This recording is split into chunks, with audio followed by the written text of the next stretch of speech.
Hello, ladies and gentlemen, our esteemed guests and panelists. Welcome to the 2020 Asia Youth Entrepreneurship Exchange.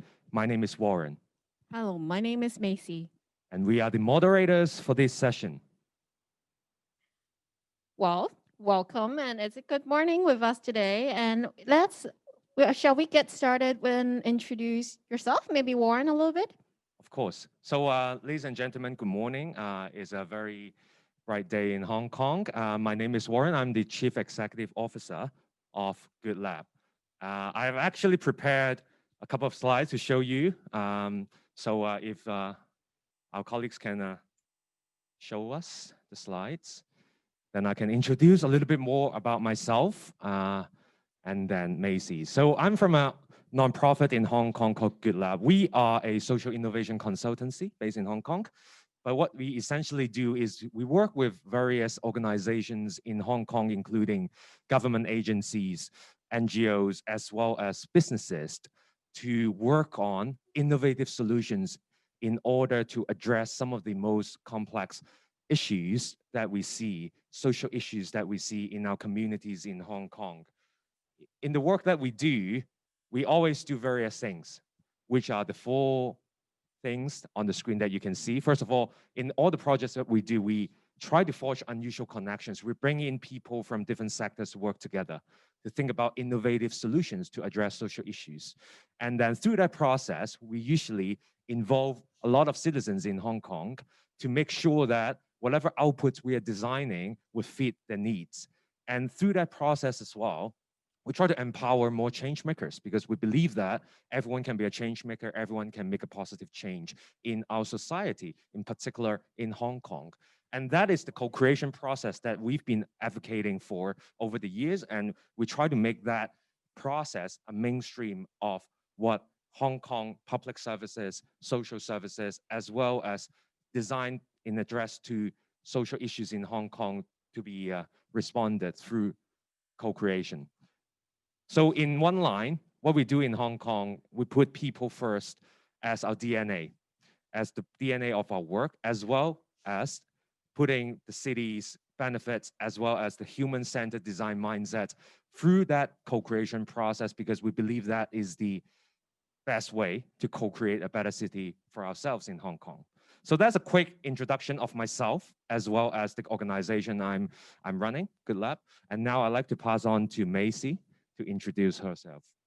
All right, good morning, guys. This is Macy, and I'm going to have a quick introduction on my organization, Fullness Social Enterprise Society. And we're actually the first NGO in Hong Kong that is formed by a group of knowledge volunteers. And our mission is to promote social entrepreneurship development and city transformation in Hong Kong for societal betterment. And over the past 9 years, we have ventured into the government, corporate, social, academic, and public sectors through various educational programs. And recently, we have also become one of the intermediates for SIE Fund in Hong Kong with a focus in youth education. So it's my pleasure here today to be facilitating the AYEE with all the guests here today. Thank you, Macy. So I guess, you have heard enough about, Fullness and Good Lab. We would really love to hear from you as well. We want to know where you're from, where you have joined us from, and various questions as well. So we want to try to make this session a little bit more interactive.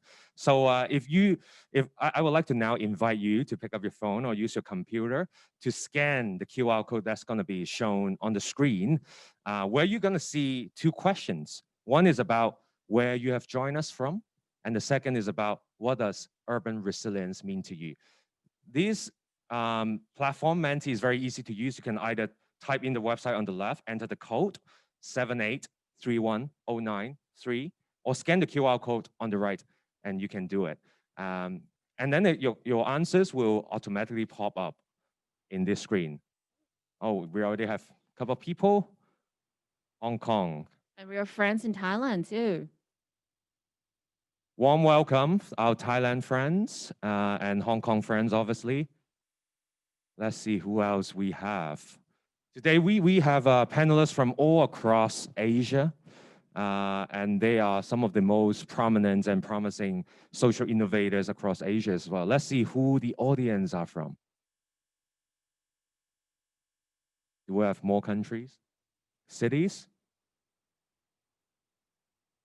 So that means majority are from Hong Kong, I guess, which is pretty cool. Well, I'm sure other participants from other countries might be joining us a bit later. It just maybe just a bit early in the morning, maybe.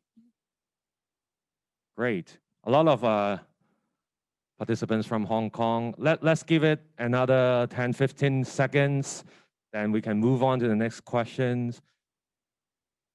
It's fantastic to actually know that majority of participants are from Hong Kong. That means, you know, people from Hong Kong are very passionate about social innovation. And now we have people from the Philippines. Welcome. As well. Welcome. Welcome. Great. Shall we move on to the next question then? The second question is about, what does urban resilience mean to you? Urban resilience is the topic for today's discussion. I'm sure every single one of us would have a slightly different definition, but what does it mean to you personally in your countries or in your cities? And to me, urban resilience means a lot of things. In particular, after the COVID-19 situation that we have had this year, it means a lot. And now we have some answers popping up. Sustainable living, right in the middle. Flexible, that's right. Adaptive. Perseverance. Well-being. Climate resilience. Now we have started to dive into a different kind of resilience then. Livable, flexibility, technology.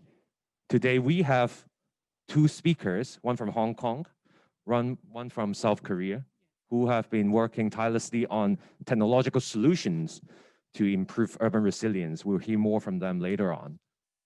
A lot of sustainability related words, urban planning, livable. Wow, technology has came top. Eating clean. It's great.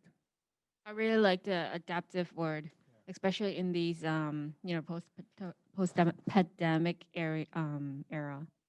Yes, I see some words around participation and collaboration. Today in our discussion, we're going to talk a little bit more about participation. We also have speakers from Hong Kong, Myanmar, to talk about community empowerment and participation. So stay tuned on that.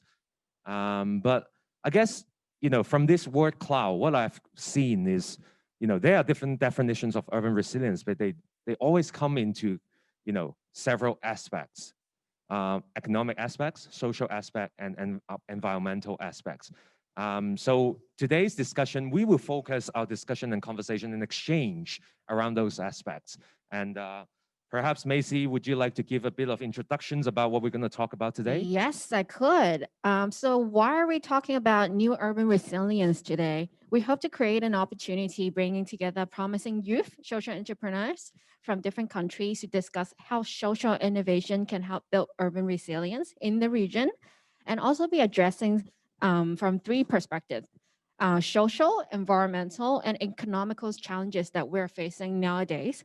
And we're actually quite interested to explore the DNA required that allow us to not just survive, but how can we thrive in the future unknown. And let's stay tuned, everyone, and we will talk more later. Thank you very much, Macy. So I guess everyone now know each other a little bit more. We know what we're going to discuss. So today we are very honored to have an amazing, fascinating lineup of speakers from across Asia, who are some of the, like I said, most prominent, recognized social innovators in Asia. Thank you so much to our panelists, first of all, for joining us today. I'm thrilled to begin our discussion shortly, but before we start our actual conversation, I would like to invite one by one our panelists to give a quick 1-minute introductions about themselves and their organization, obviously, so that we know a little bit more about their work, first of all. And first off, may I now invite Anya Lim, the co-founder and managing director of Ant Hill Fabric Gallery from the Philippines. She is also the 2016 Young Entrepreneur of Cebu. Anya, over to you for your introduction. Thank you so much. Good morning, everyone. So my name is Anya Lim. I am the co-founder, managing and creative director of Anthill Fabric Gallery. It's actually a very long acronym. It means Alternative Nest and Trading or Training Hub for Indigenous or Ingenious Little Livelihood Seekers. So we are a social and a cultural enterprise that's based in Cebu, Philippines, working to provide sustainable livelihood for Filipino artisan communities. And the way we do this is by applying our weaves, our Philippine textiles, into contemporary and circular design, but at the same time also providing capacity building to our partner community so they can be successful entrepreneurs and they can run their businesses independently and one day become self-reliant. We work across the country, over 750 artisans, and looking at sustainable solutions on how they can actually grow their businesses and be able to have direct access to markets. Thank you so much for having me here today. Thank you, Anya. Anya is one of the leading figures in the Philippines around sustainable fashion and textile. Welcome you to the panel. Next, I'd like to now invite Luo Yi, the founder of Laotu from mainland China. Yi is also the 2019 Top 10 Under 30 Social Innovator in China. Over to you, Yi. Right, I think you are on mute right now, so if you could unmute.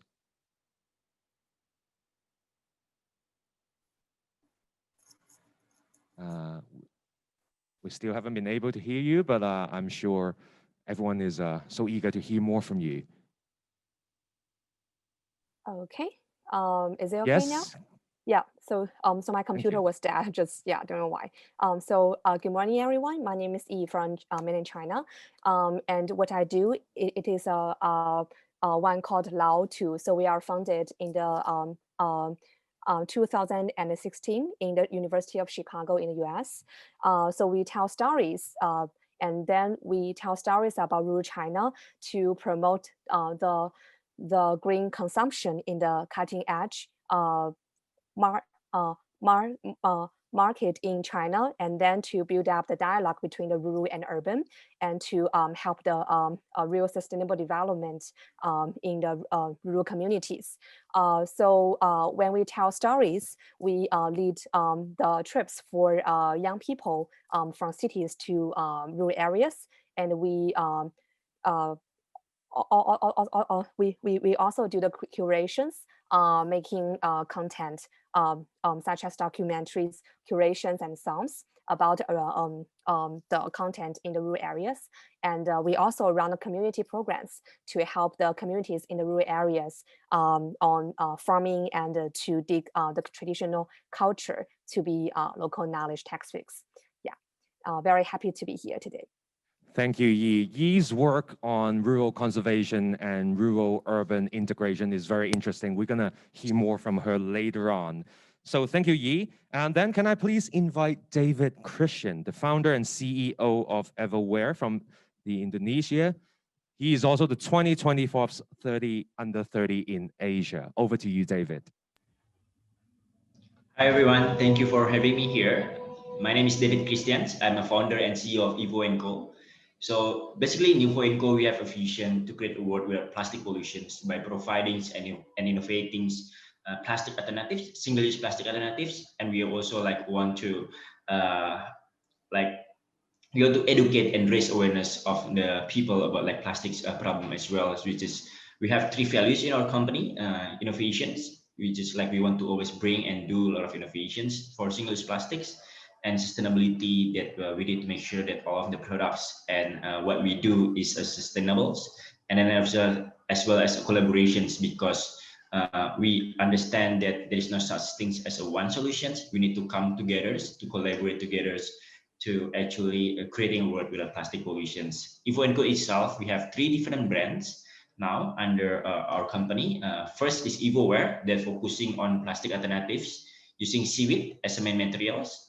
And then the second one is treating plastics products, there's another like plastic alternatives, but with another natural materials from like cassava, rice, or sugarcane, and corn, and etc.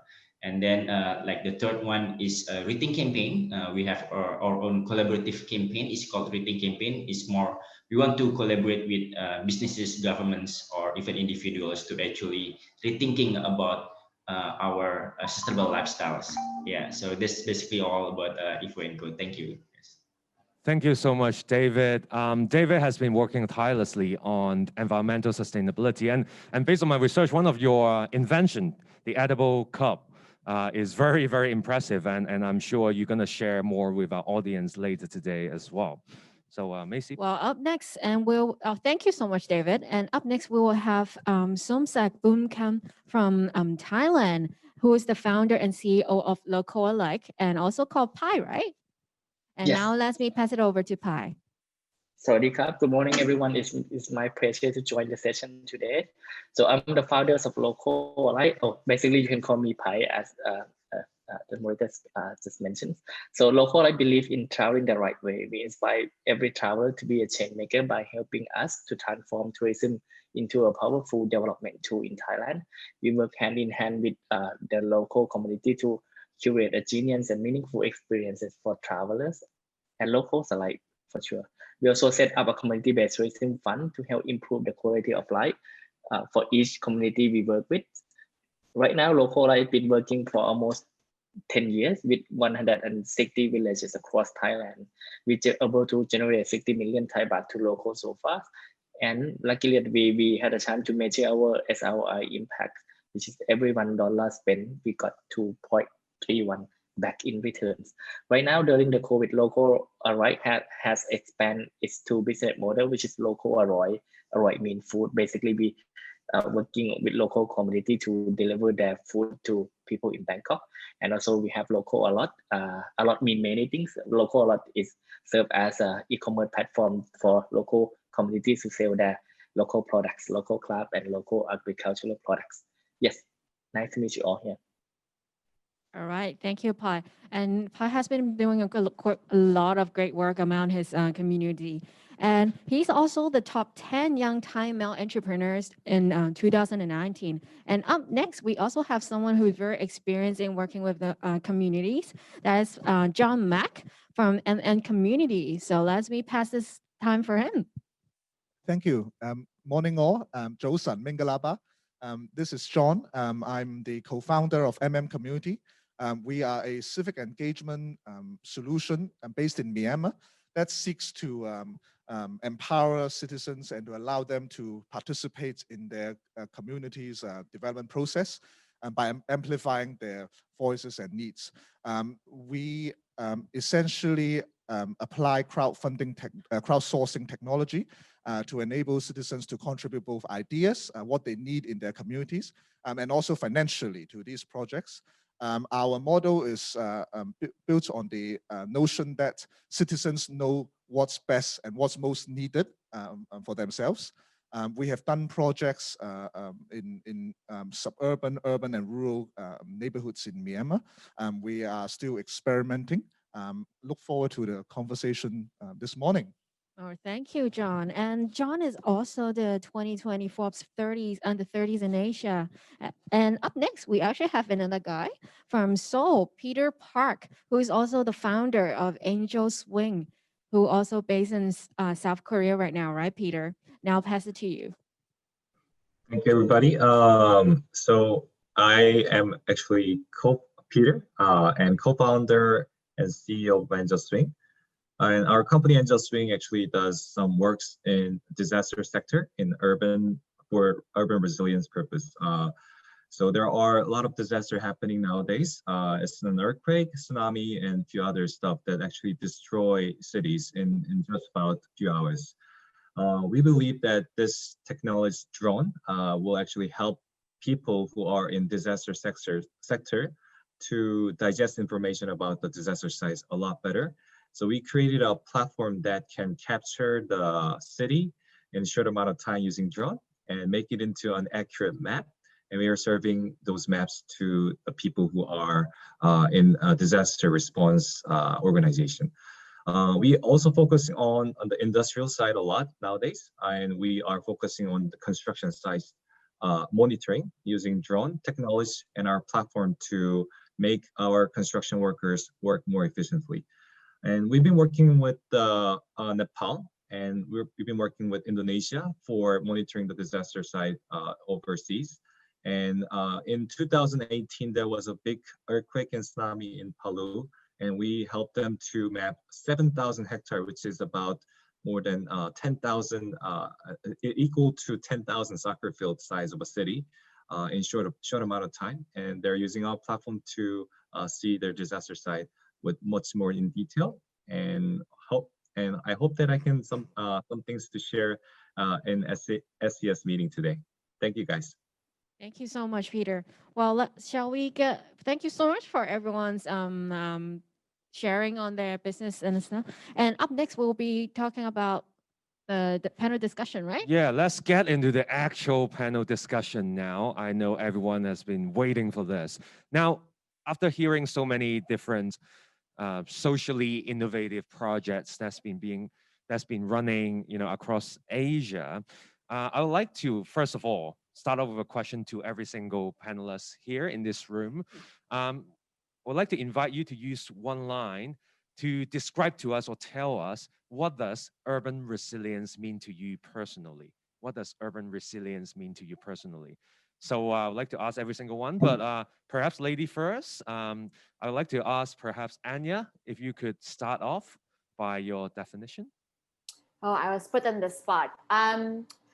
For me, I think urban resilience is accountability and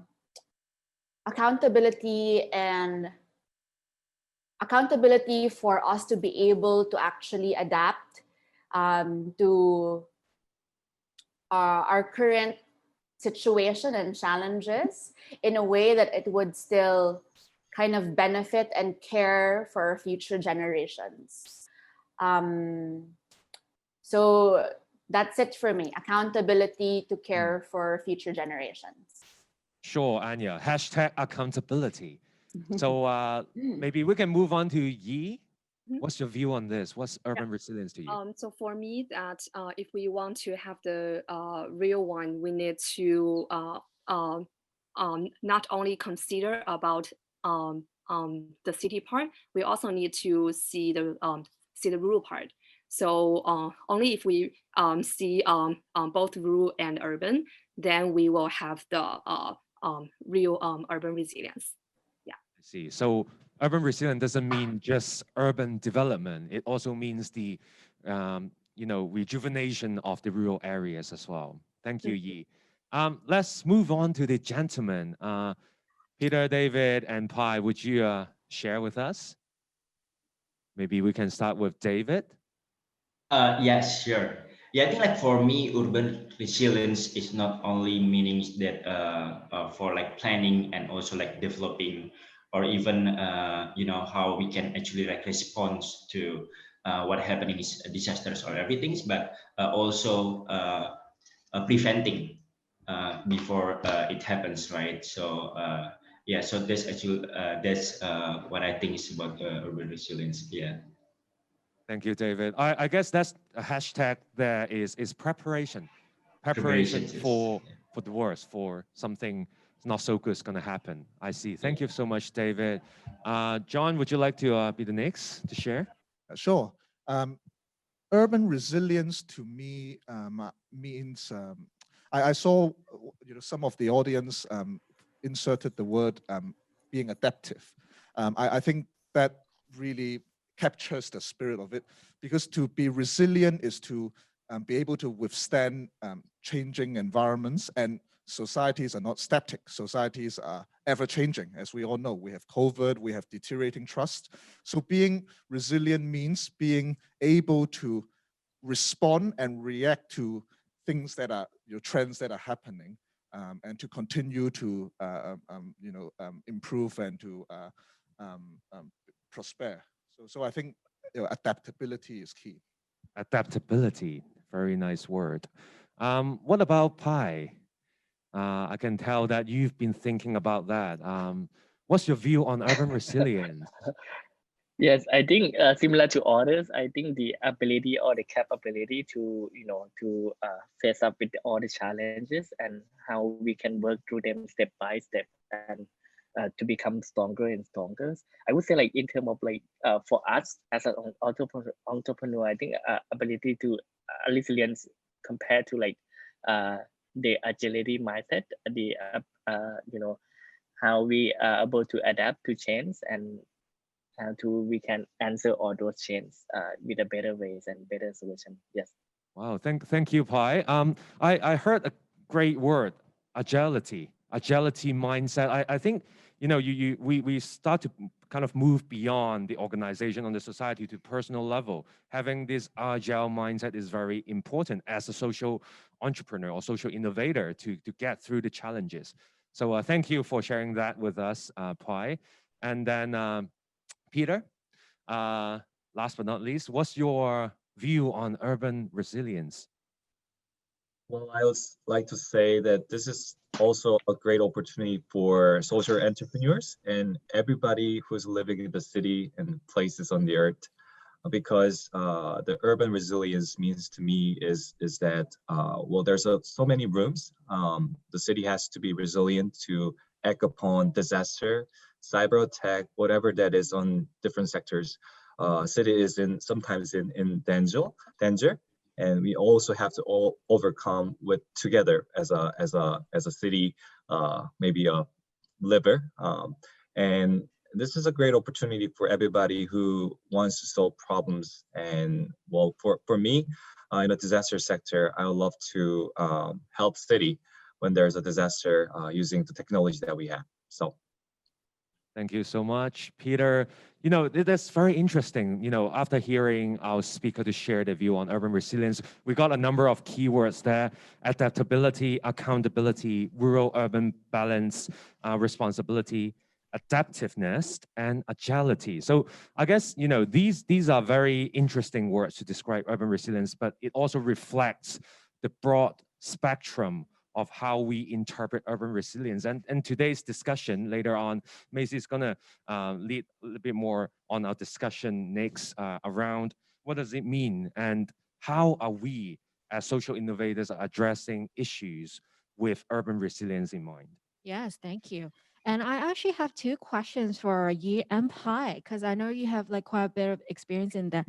What is your novel solution to promote sustainable urban development in your home country? Could you and share a little bit more with us on that? So for me, I think the challenge we are facing can be very complex. So we need to have a systematic solution. So it will not be one step or one day solution. So what we do is that we inspire young people and women to think and do more things on the green consumption and to step out of their life in the metropolises, and then to rethink that why our life every day may be not very sustainable, and what shall we do? So we make like rethinking processes in the games, in the trips, and in the events we have. And one thing is that I'm from Shenzhen, so we are a big city here, but what I see is that in the past say 40 years, the development here can be very quick, and it is a showcase of how the economy in China is very good. But in the other way, what I see here can be very strong, that how shall we deal with the side effects of the economic development, saying the relationship with the environment, and how shall we deal with the disappearance of some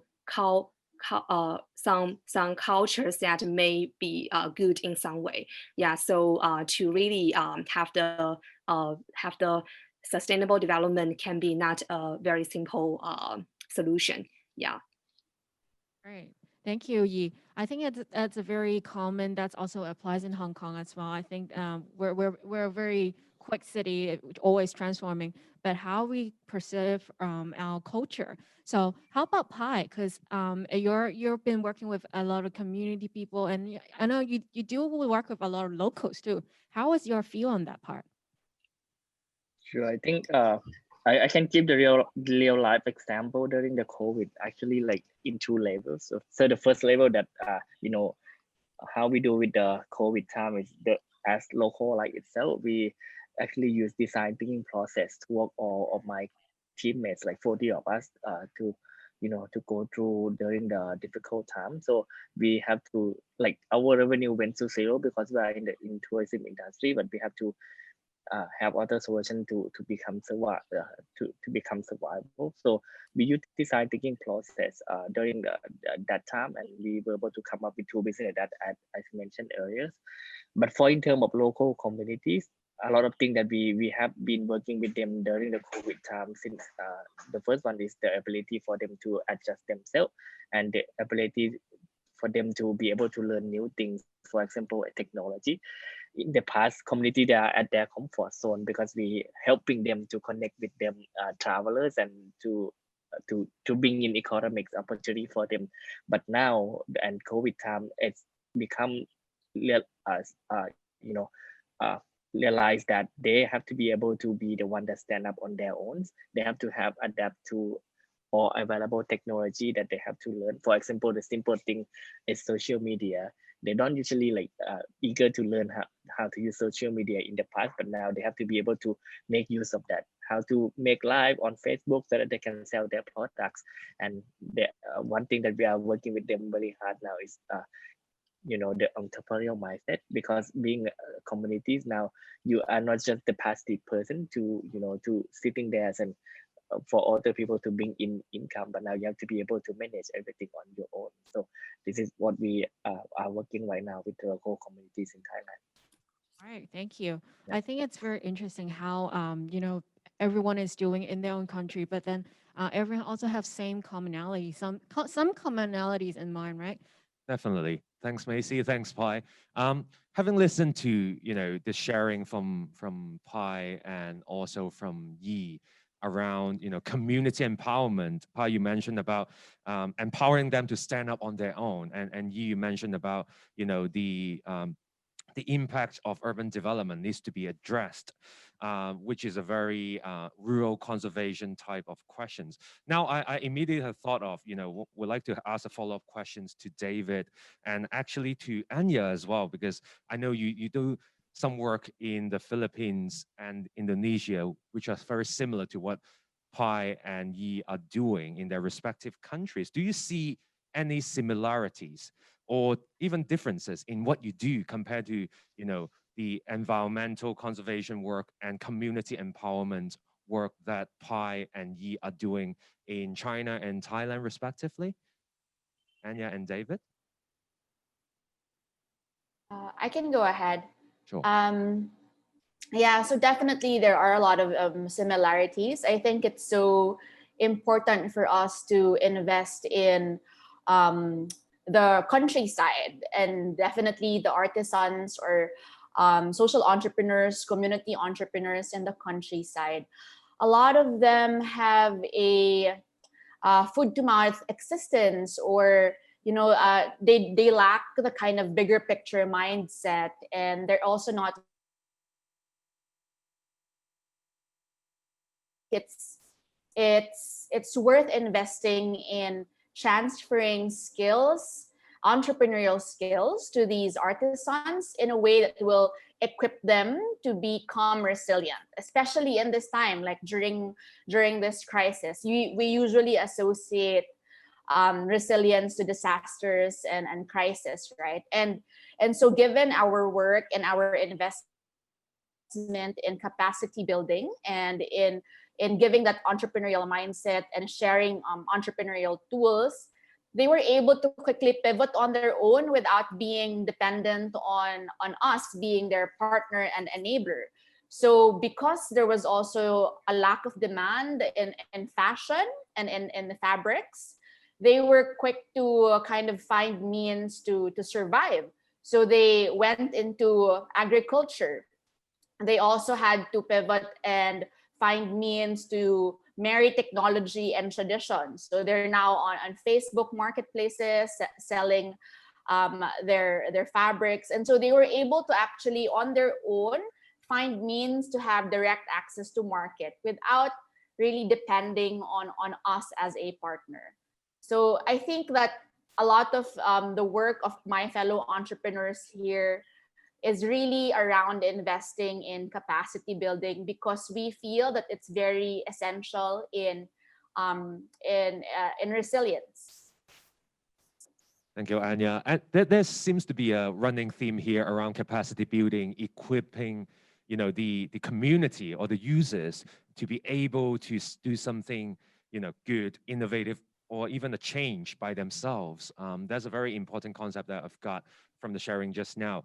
What about you, David? Do you see any similarities or differences in what you have heard from the other speakers?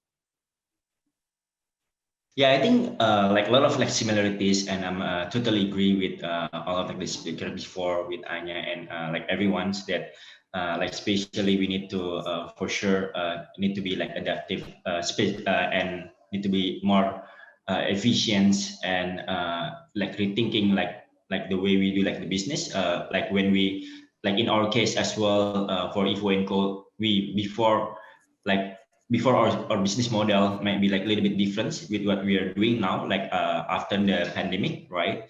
Like during the pandemic, because we also like kind of like lost like most of our like revenue as well, because we before we only like supply to like hotel, restaurants, cafes, and stuff like that, which is like now like more plastics is also like being used like in the I think like everywhere, right? Because like everyone now is like buying online and everything, but at that time we kind of like feel that we couldn't really feel like demand because of like our like business model, and because of that we need like to really like adapt, and then also like the products the research and development that we're doing now as well is need to be like different. So I think, yeah, there is like for sure we need to like invest more in the like in the peoples, as well as like how can we actually like rethinking about the business models, and then like in the product side as well, and then how can we actually also like, because like what we see like during this pandemic that everything is actually like kind of like connected. So once we actually like supply to like for some like restaurants, and then now it's not like from there, and then it can also like affect our like productions, it can affect our like the like we are working with the farmers, and then it can affect them as well, because then like we couldn't get the couldn't buy the raw materials because it's just like the demand is just like getting low. So I think to build when we thinking about that, I think we need to also build like somehow a system that can actually also when like connected to each others, from the resources from the end to end. Yeah.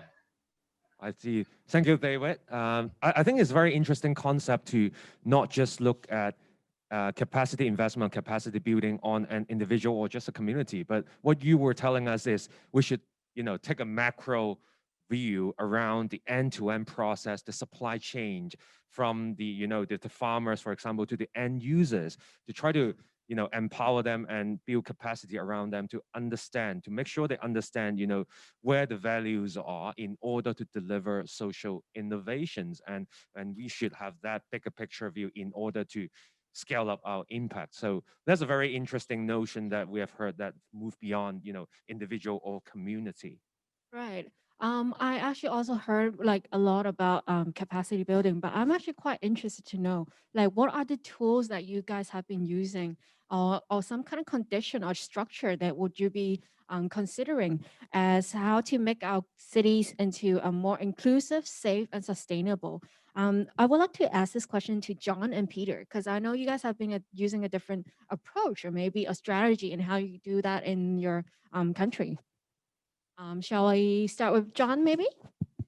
Sure. A couple of points come to mind.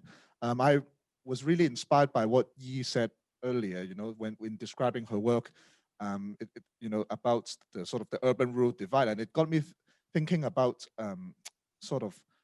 what does resilience mean. I think in order for societies to be inclusive, prosperity has to be shared by all. And so finding solutions that allow different communities to prosper is essential. And to do that in this sort of challenging global environment, I think an important element is trust.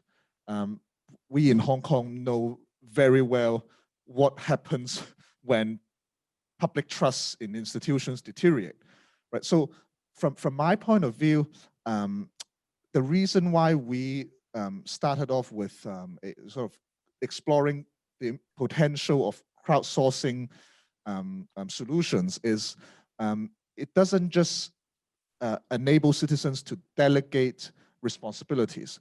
It allows citizens to participate. And I think that fundamentally, that element of participation is what we mean by inclusiveness, right? Inclusivity, that ensuring that people who will eventually be affected by that change or that intervention is involved throughout the process. I think that is an important aspect in ensuring trust, in making our communities more inclusive. So that would be an initial thought. Great. I think that it's a very interesting case here today because I know that John and Peter, you guys are both actually from Seoul and Hong Kong, but you guys are doing a lot of work outside of where you're actually born. And how about Peter? What's your thoughts on it? So after hearing Yi's opinion about resilience, I also have a very similar opinion about the participation to make the city more inclusive and with the crowdsourcing. And these are the things that we also pursue, even though we started as we doing all of them by ourselves. But we started to use the power of crowdsourcing. For example, in Indonesia, when there was an earthquake, it wasn't us who just mapped the city. It was actually someone who lives in Palu City, who actually started to using his own drone to capture the data of this Palu City and actually send the data over to us and actually we process the data. And these are important because we as a company, we can be located in just one country or maybe a few others. But if there are more people to think about the disaster and urban resilience more seriously and actually participate, that will actually enable a city more strong and act upon when there's a disaster. So I believe the participation and inclusive city, this is an important stuff that I see as well. And I believe technology plays an important role in regard to that. Even though we are in COVID situation, but we are having this hosting event, amazing event here. This is due to technology that has been developed by developers, many hours and many night works, but we can use it to communicate. So I believe technology plays an important role, and also participation of people, crowds, will actually make the city more resilient than ever. Oh, thank you, Peter. I think this is also a reason why we have these forum here today, and the reason why we have these got you guys all together, and how we can all share, how we can be more inclusive, how we can come together and work together in working with the same goal, making our world a better place. And we do have some important figures on how we make our social innovation projects effective, right? Yeah, I think, social innovation, from what I heard, like you guys have mentioned, requires a lot of trust John mentioned about the word trust just now, in order for the collective efforts that Peter mentioned to work. And there would be a lot of participation in order to leverage the strengths of different parties, individuals across countries, or even, you know, across communities in different countries. Now, my next question would be, you know, to Anya and to Yi as well. You know, your organization and yourself have been working tirelessly in your countries to make the urban and rural areas more resilient, environmentally, culturally, socially, and ultimately economically as well. Could you share with us a little bit more about yourself and your organization? What are the, what I call critical success factor to your organizations? What makes your organization grow so fast in recent years and with an expanding impact in your countries? Can you share a little bit more about your stories around that, Yi and Anya? Mm-hmm. Maybe we can start with Yi. Yeah, so I'm thinking if we are the real success or not. Yeah, so for us, we are a bit different because we are a very young team. So people are mainly under 35 age, and we all have background of to study abroad and then come back to mainland China. So our perspectives are a bit different. Yeah, so we have learned a lot about how the modern environmentalism things, and then because our works are mainly in the villages in China and some in the big cities, so we also have perceptions on how the things can work in the mainland China. So we can combine what we learn in the Europe and US, and then to come back to put that on the ground in China. So maybe that is very different. And another thing I want to share that is related to today's topic is about the food safety. So I think that is a very key thing for all people, and even like for the mainland China and Hong Kong, and we also have the relationship of the supply chain of food. Yeah, so when we work in the key national preserves in China, so we find that even in the most pretty places, the food safety can still be a challenge. So it is not very simple to just look at in your own things, but to so we lead trips for the consumers, do the policy advocacy in China and in the world. Yeah, and we also create the content to inspire people to rethink about their life. So in the very interdisciplinary means, and then we make our impacts together. Yeah. Thank you, Yi. You mentioned about making people rethink their lifestyle.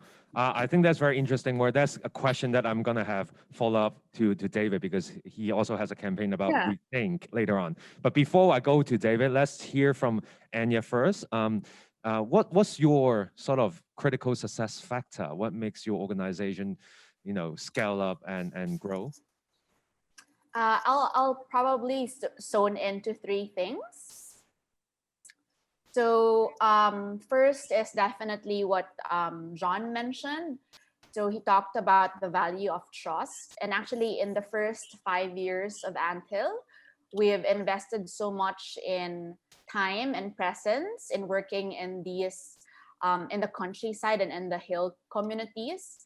So investing really in relationship building, So we're able to gain trust of our partners and also kind of have a shift in mindset in the sense that we're not coming there as strangers to kind of pull them out from poverty, but shifting the narrative and the language in the sense that we are here to work together as business partners to improve our lives together. So it's a win-win situation, and it's not just a one-way stream. So we had to work a lot on building the trust, because they've also come from a lot of trauma, a lot of very negative experiences with past partners in the past and government. Second is we had to also tackle the situation or the challenge where the artisans themselves undervalue their own skill, and they don't know how to actually price or evaluate their skill and their talent fairly. And when we're able to kind of create an enabling environment where they see their full potential and they also take pride in their skills and their talent, then we're able to, they themselves are able to see that my skill is worth more than what I'm getting now. And that was what allowed us to scale impact in terms of income and savings and financial independence or financial security. Last is, I think what's very critical in our success also is the fact that we work in an ecosystem business model. And so there are a lot of stakeholders that come together to kind of fulfill our mission and make our goal work or make our vision come to fruition. So like what also I agree so much with what John and Yi was saying, that for us to be able to prosper, you can't just alienate one particular working group or one particular stakeholder. It has to be collaborative, and it has to kind of acknowledge the interdependence and the relationship of everyone in the ecosystem. And that to us is foundational in our work. And that's what made us grow and become successful in the impact we create in our work. Thank you, Anya. I was very impressed by your view around, it's not about, me helping you. It's not one way. It's about going into the communities, invest sufficient time to build that relationship, to become partners. So partner is like, collaboration, right? And Yes. and at the same time, I was I was aware that John was nodding his head just now throughout. So maybe John, you have some view to share on this topic as well. Well, I was just going to say, Anya speaks my mind, because every keyword she has used, I've been using in all my pictures and speeches, etc. Ecosystem model. You don't work with one stakeholder. You work with communities. You work with different people within the government. You work with donors. I think taking that macro picture is essential for social innovators. Another thing I resonate particularly with what Anya said, and I think Warren, you touched on that, is there is a certain arrogance with people who want to help, that we are coming in to save the world. That is a very wrong mentality. We are not Messiah.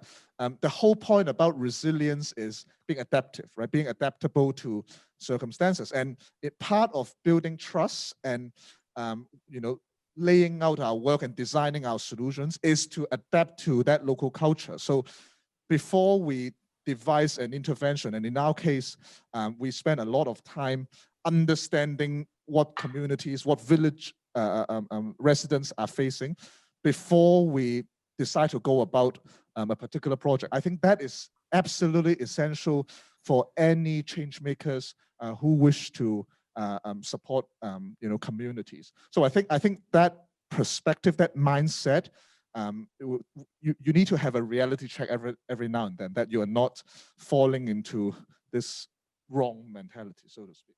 Thank you, John. We talk about empathy then, understanding the community and have the empathy in order to have that trust work. That's a very good reminder to all the social innovator and entrepreneurs around. I was saying, we should talk about rethink about the lifestyle, which you mentioned about. I had a question for David, for you, because you have a rethink campaign as part of your organization. Would you share a little bit more about your experience, and do you face any challenge? Because I think rethinking lifestyle, changing lifestyle is not that easy. Can you share a little bit more about your work around that? Yeah, for sure. So actually, like the idea why we started the rethink campaign and why like the name is the like rethink campaign, right? Is because before we were thinking that we need to actually like addressing this issue, like making a campaign, but before we doing that, we actually have like 2 FGDs, like the focus group discussions, which is like we bring like many stakeholders, either like from businesses, individuals, or governments, or even like influencers and the community, right? And we see that like during our sessions, and then especially like talking about plastics, which is like the problem that we want to solve in Evo & Co. Like there is two different opinions, like first is people think that we need to replace plastics, right? We need to replace all like the plastic, the single-use plastics especially, right? But on the other hand, there is a group of people that thinking that we cannot replace all the plastics in the world, but we need to actually give another like lives or like recycle like the plastics, or we need to use it like more wisely, right? And the problem is not the plastics, that the problem is like the people. But now in like these 2 different opinions, sometimes it's also make like 2 different companies or 2 different like organizations kind of like attack each other, which is I think that that's not right. That we think that there's no such things as a one solution, especially on this problems, right? Because the problem is really like huge problem that everyone need to collaborate, everyone need to actually help each other, right? And then by doing that, we actually need to come from like we need to actually like rethinking about it first, because we cannot solve problems by using the same thinking we use when we created them, so we actually like need to rethinking, need to come from within. We need to rethinking about the plastic problems, and then when we actually like rethinking about it, we can actually start like from the simple thing, like for example, like when we use like single-use straws or single-use cutleries or everything, like we can think that, hey, like we actually don't need to use the straws, for example, because the cup itself is actually already is designed so that we can actually drink directly from the cups. So why we are using always like using like straws or something like that? Then like we know, okay, like people using straws because it's actually like people using straw because it's actually they're sick, or using like lipstick or something like that. So like when we use that, like we think again, like we think again, okay, like why do we need to use like plastic straw? We can use like the reusables or the compostables one, but at the end of the day, when we still like using plastics, we need to actually like recycle it as well from that. So yeah, so that's actually like the process of like the thinking that I think like we need like to do. And then like we need to rethinking as well, like from the solution side, sometimes we just like to catch up with like with what's already been done, and then with what already like been happening. But when we do like the innovations, I think we need to actually go deeper more into that, so for example, like we try to rethinking, like when we do like we try to innovate the products, actually like we thinking, okay, like why plastics, for example, like why plastic is so cheap, and then a lot of people like using plastics, so like from there, like the answers when we go like more deeper is actually because the raw materials of the plastic itself is already very cheap. Why it's very cheap is because it's using petroleum, and then from the petroleums is can be used for like many different things, like can produce from many different products, and then like kind of like the leftover from the petroleum is being produced by for plastics. So from our side as well, we rethinking about that. Then like the raw material that we use, we want to actually like doing that, and the same, so yeah, so there's a lot of things that we try to do actually, like when we're thinking about things. Yeah. Thank you. Thank you, David. You mentioned, your invention, the edible straws. I've seen on the website, I haven't used it before, but it's very impressive. So FYI audience, basically it's a straw that after you've used it, you can actually eat it. So that's very sustainable, I guess. But you also mentioned about a keyword, collaboration again, right? Yeah, I have been hearing that word actually across from different speakers as well. Because my next question would be for Peter and Pai. Actually, do you see any opportunity for social innovators or social entrepreneurs? Is there any opportunity for you guys to collaborate even beyond your own country? Like, is it possibilities? Or maybe start with Peter first? Yes, I definitely see a huge opportunities in collaboration between different countries with different social entrepreneurs, or maybe in sectors where you are working in. So we are working in a sector called drone technology, and there are many stakeholders in drone technology-wise entities. For example, there's drone manufacturers who makes drones, and there's who provide service, so drone service providers. And there's someone who makes software for drones, and which is one of us, like us. And yes, we use drone made by China, and we use this drone actually operated by a person who's working in different countries, and they are capturing the site using drones, and they actually upload the data to our platform to create a 3D model of cities and construction site and so on. So within our sectors, we can see that different entities and different corporations working together, and we actually discuss a lot of things about solving one issue together with the manufacturers as well as service providers in regard to resilience. And I believe this is also similar with the social entrepreneur as well. And I can't really find a good example at this moment, but there are some people who are working in a similar sector as we do, someone who also providing a service to when there's a disaster, when there's environmental problems. And obviously with our own power, we can only do it in a few countries, but with the people who are with the same ideas as well as concept, there's no problem with collaboration, and it will definitely expand our horizon together and solve issues together as a team, as a social entrepreneur. So I would think that's very positive, and that's something that we should also continue. All right, thank you. Really look forward to you bringing your drones to Hong Kong someday, Peter. Oh, that'd be great. I hope that's not for disaster part, but for other purposes.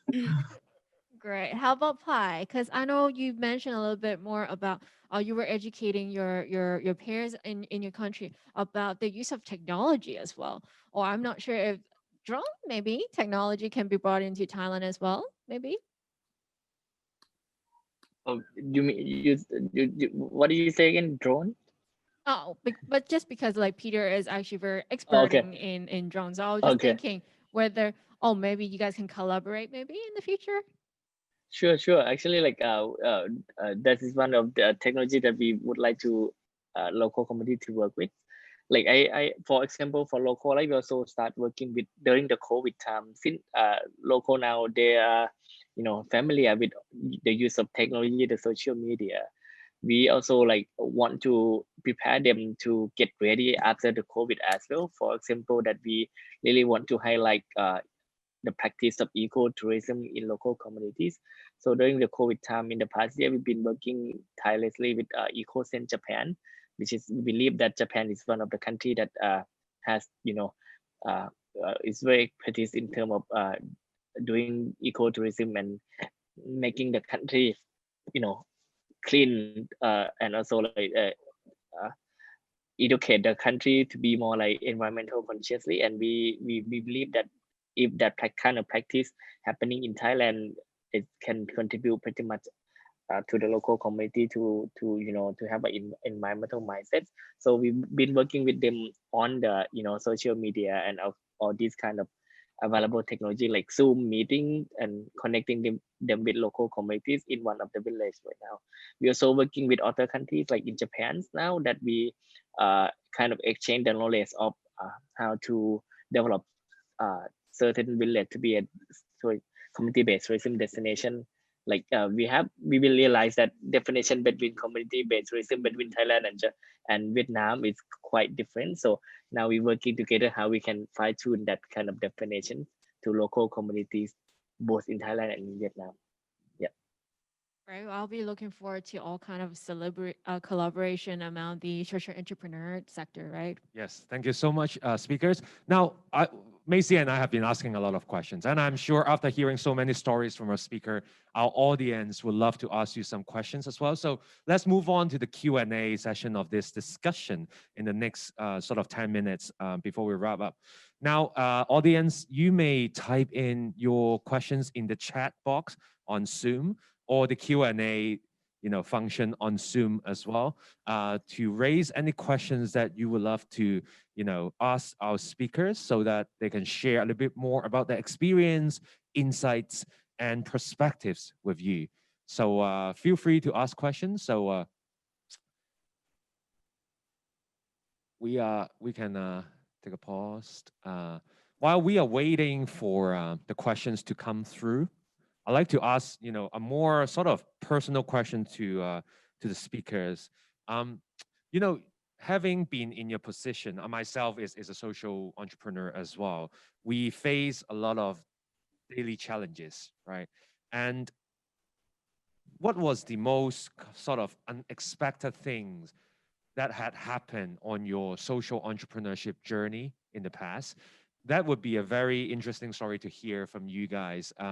And I would love to hear from you and maybe, your way to deal with that. So maybe I can start with Anya, because I saw that you've been thinking about that. What was the most unexpected thing that had happened on your social entrepreneurial journey so far? I would say this year, I think no one saw this coming, the pandemic happening. So it's been quite challenging for us as a business, as most of you are also facing the same challenges. But this year was supposed to be momentous for us because we're turning 10. So we were excited. We had a lot of events planned. We were kind of in a festive mode at the start of the year, and it took a 180-degree turn given the crisis. So what was unexpected, I guess, was the kind of adjustment and the kind of impact it will create on the team's mental health, and also the kind of effect it will have in the company culture, given that we're not able to work physically together, which is something that we have been very much used to. So the way we addressed it was just really like, I guess, any other businesses, was to really kind of over communicate things in terms of what the plans are gonna be, engage everyone in conversations in terms of how we can move forward, and really constantly check in on everyone's state, like how they're feeling, and be more compassionate also in where they're at in their journey. And also kind of manage people's expectations around things would have to be, the reality is things are changing almost every week and almost every month. Cebu, our city now, is again back in lockdown. So just that, as I think keywords that you guys mentioned were being adaptive to change, and also being agile in terms of strategies and how we can keep afloat and we can survive until the years to come.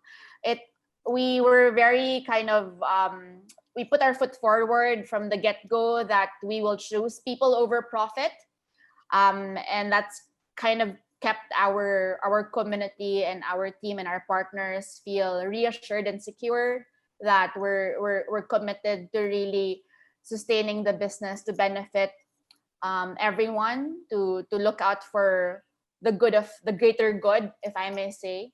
But at the same time, there's also a lot of challenges that happens, you know, at the little adjustments and little details that's kind of hard to overcome. So this has been such a learning opportunity for us. Growth come in a different form, and despite not being able to celebrate our 10th year the way we wanted it to be, I think it still kind of paved way for a lot of good things to come. Thank you, Anya. Audience, if you want to ask questions, this is your time. It's a very rare occasion to gather so many, promising young social innovators in one room. So if you have any questions, please feel free to type in the chat box. I was asking about unexpected thing that's happened in your social entrepreneurship journey. I know, Pai, you are working on cultural tourism, and Anya mentioned about the impact of COVID-19. I'm gonna ask you a question later on because we just had a questions that come up with on the screen from the audience. The question is, what are your advice to the youth in Hong Kong? As you might have heard, in Hong Kong, in the past 2 years, it's been a challenging time for Hong Kong with all the social movements and also COVID-19 this year, and now we are looking at an economic downturn going forward potentially. So, anything that you would advise the youth in Hong Kong? Anything to share? Or maybe based on your own experience in your own country, something that we can learn from you as well.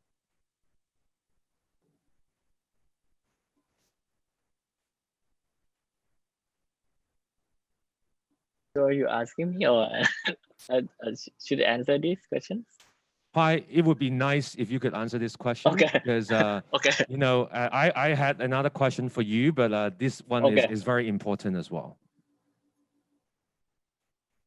So yes, I think I give a short quote for me that I usually use during whenever I face the problem. I think just do it with your passions, and then don't worry about the money. I believe that if you have passion enough, the money will follow. Keep your passion. Don't worry about the money, because the money will follow if you have the passion. Thank you so much, Pai, for this. And we also have another question. What white space is available in Myanmar, and what is a good point of entry to establish some connections? So I guess because it's asking about Myanmar, I would suggest that's a question to John. It's an interesting question. I think it really depends on what the solution is and what you have in mind. So space-wise, opportunity-wise, I think it's always there. There are plenty of room for reform. So I would invite all to explore, how to get started and whether to get started. Now, in terms of what would be a good entry point to make good connections, this is actually a question that I could sort of talk a little bit about my own experience. I'm often asked, I'm from Hong Kong, why did I go to Myanmar? I remember my co-founders came to me around 3 years ago with the idea, and they were interested in using crowdsourcing for a social cause, and they were wondering where might be a good a market to test out the model. And I floated the idea of Myanmar. I was the one who suggested Myanmar.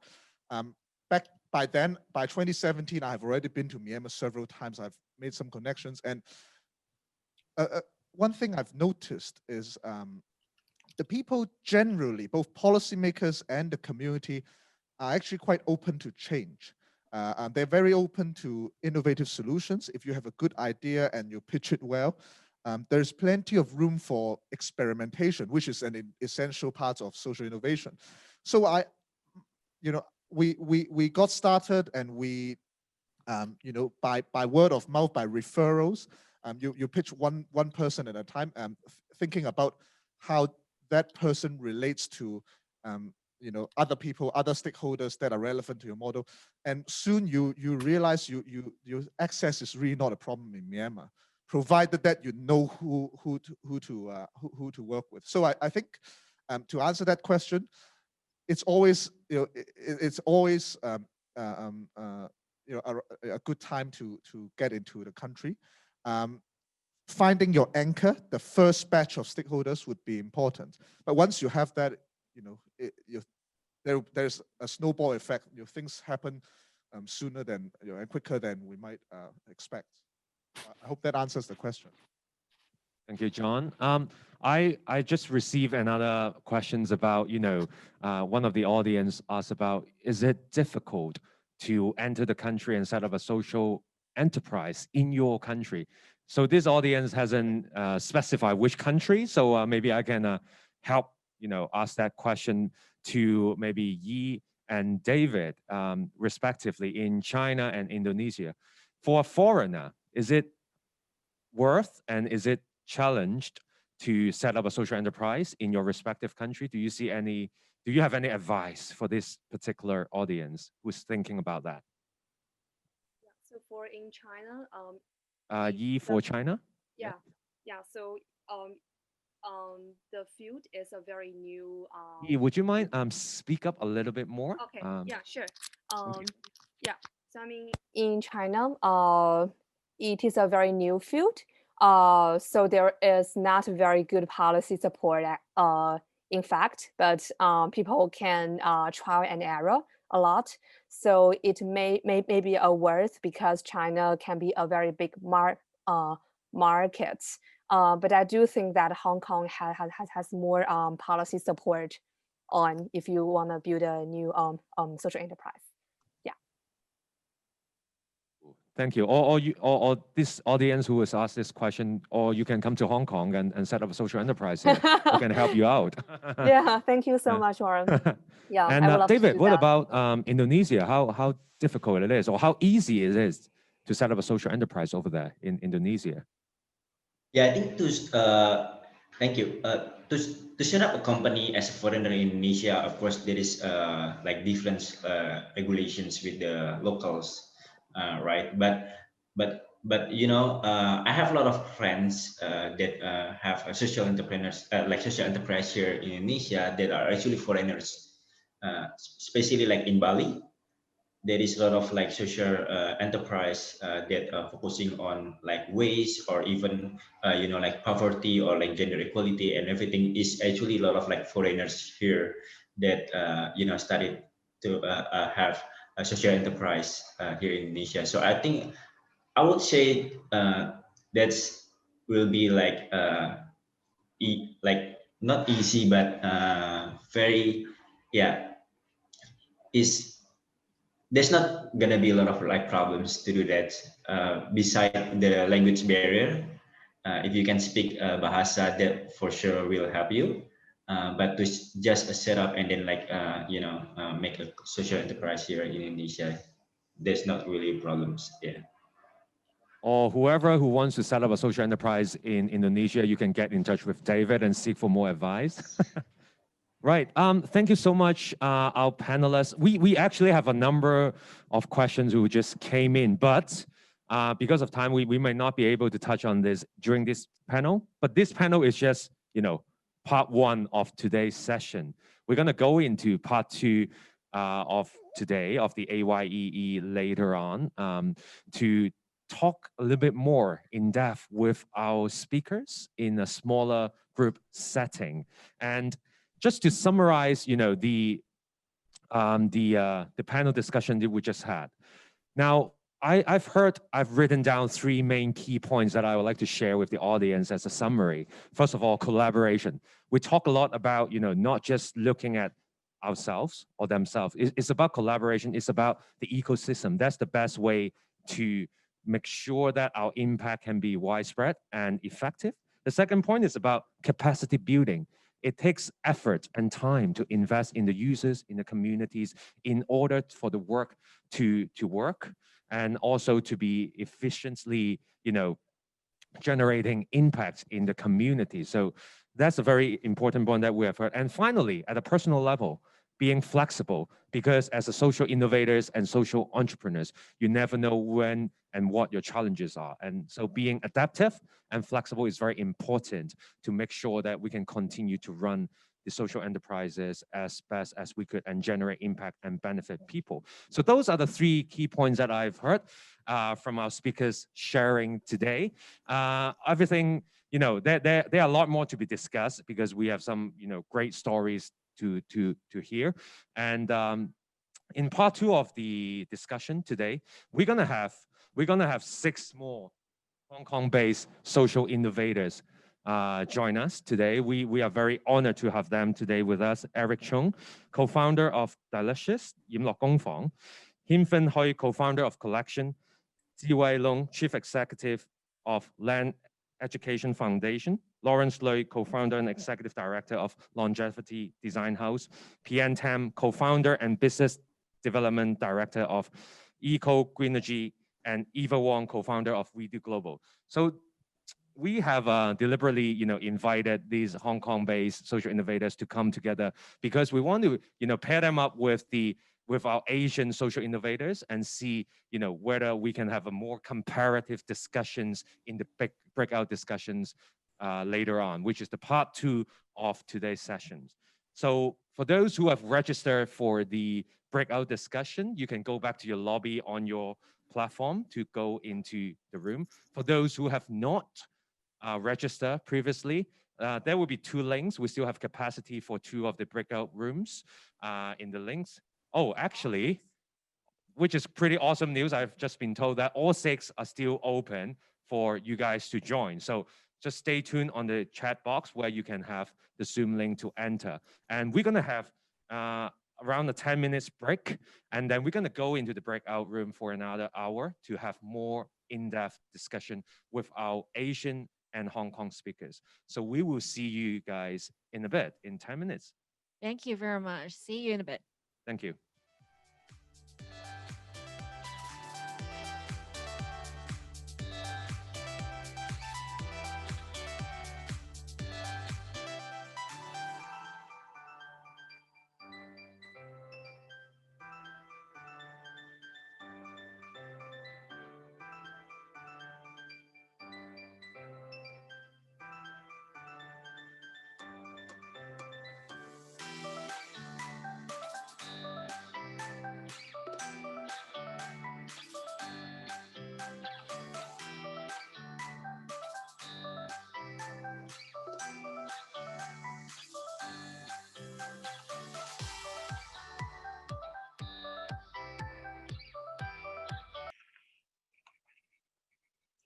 Hello, good morning, everyone.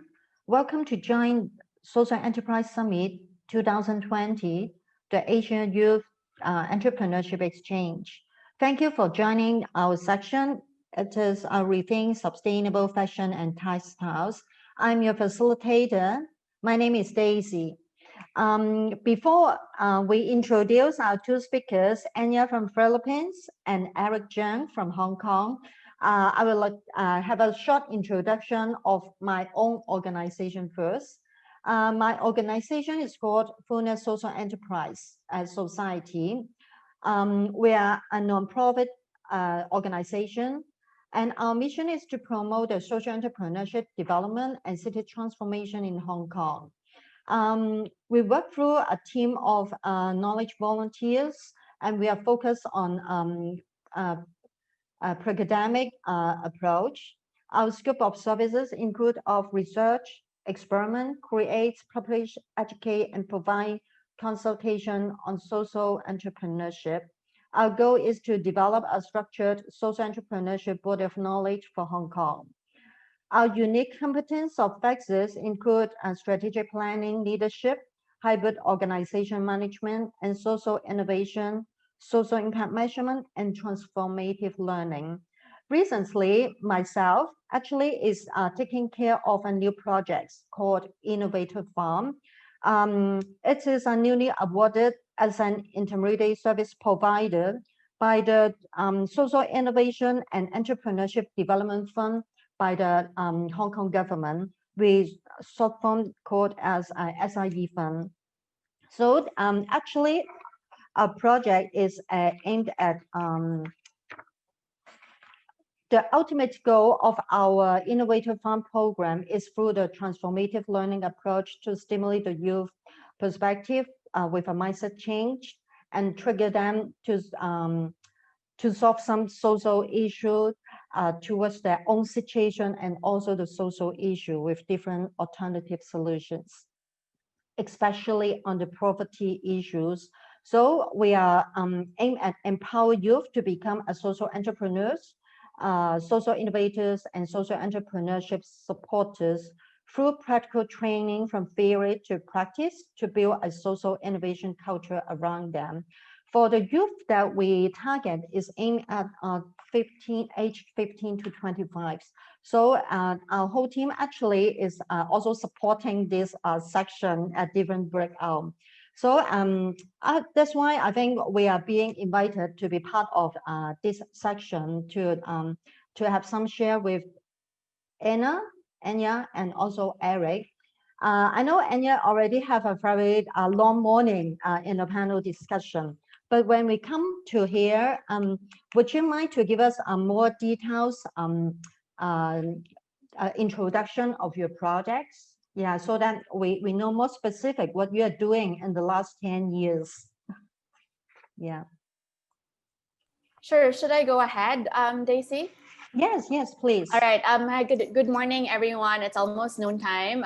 So it's a pleasure to be here with you talking about one of my biggest passions. Anthill is a social and a cultural enterprise. It's actually an acronym for Alternative Nest and Trading or Training Hub for Indigenous or Ingenious Little Livelihood Seekers. So we are based in Cebu, Philippines, and we work to provide sustainable livelihood to different Filipino artisan communities around the country. And we do this by applying our Philippine textiles in contemporary and circular design, so they're more relevant to the market, and it will allow also our partner communities to have sustainable livelihood and grow their businesses. But on top of, so at the forefront, we may seem like a fashion brand, right? Like the finished goods we have are clothes and accessories and whatnot. But at the core of our business is really capacity building and community development.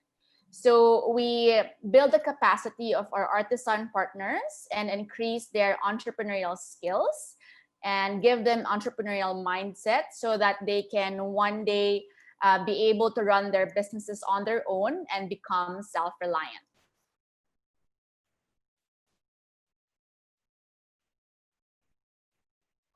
So that's pretty much it for me. Okay, thanks, Anya.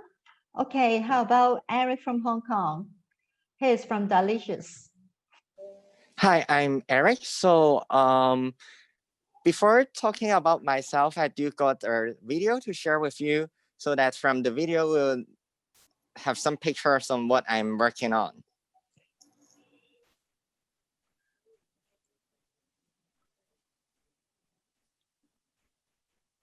Eric, there's no sound in your video. Yep, just a minute.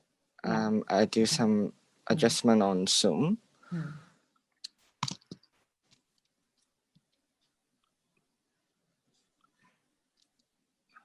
Okay, never mind. I'm just trying maybe Eric, you don't mind, you can just try to stop share and reshare and click the bottom left hand button with sound effects.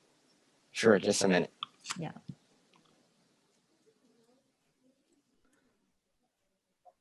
Okay, maybe I'll just share the video, but I'll just do the narration here. Yeah.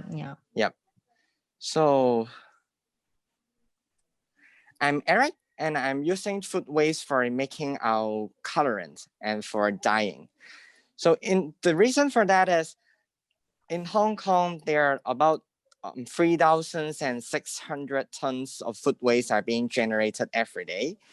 So it's really a huge problem since there are not much solutions for us in Hong Kong to handling the food waste other than just sending them to the landfill. So one day when I was just having my meal with the curry, I do accidentally drop a few drops of them onto my shirts. And then I found that they are not possible to wash away. So then I start my research on whether the colors generated by the food waste could also be a kind of natural colorants for using the dyeing. So in the past few years, we do have different kinds of research, no matter from the red, yellow, blue, purple, we do have lots of color ranges. And then from the video, it said that since 2017, we are using in a mass scales of handling food waste, and we handled about 600 to 700 tons per year, and just trying to bring some more solutions. But in comparing to the 3,000 tons of food waste dumped in the landfill in Hong Kong every day is really a small amount. But hoping in this action, what we can do is trying to inspire more people, no matter they are entrepreneur or just kids or teens, that there are still lots of ways we can do other than just simply relying on our government.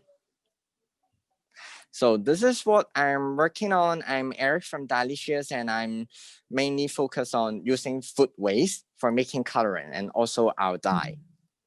Okay, thanks, Eric, sharing. So you brought up a very good point that what's your first initiation that you make the Delicious project? But may I also ask Anya, you still start from a very interesting experience that start your social innovation journey. You have a dream, right? Can you share what's your dream when you was young? Sure. So well, it wasn't really kind of a big dream, but it's I think it's just kind of a vision. So I grew up with very nationalistic parents who really have had brought us up with so much love for country, and so everything at home really was kind of made out of handcrafted materials and our textiles. And so I was very much immersed in the indigenous communities at a very young age.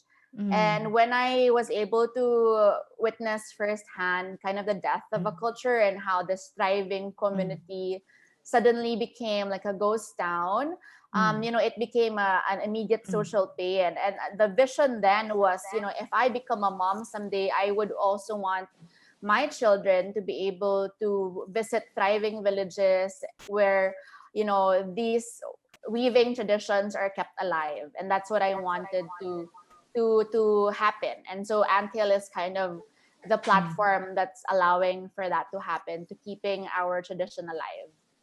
I see. So you are making some conservation of some traditional culture for your country. So Eric, it seems that your the dyeing technology, is it originated from Japan or from your older generations? Can you share? So actually, for the technology on working on food waste color, I shall say it is original from the China, since that we are using really an old method, just like the method we from 2,000 to 3,000 years, simply extracting the pigment just from no matter from plants or flowers. But we do spend a lot of time on testing with it. So since in the old days, there are still some kind of plants that we may use for making natural colors, just like the indigos or logwood.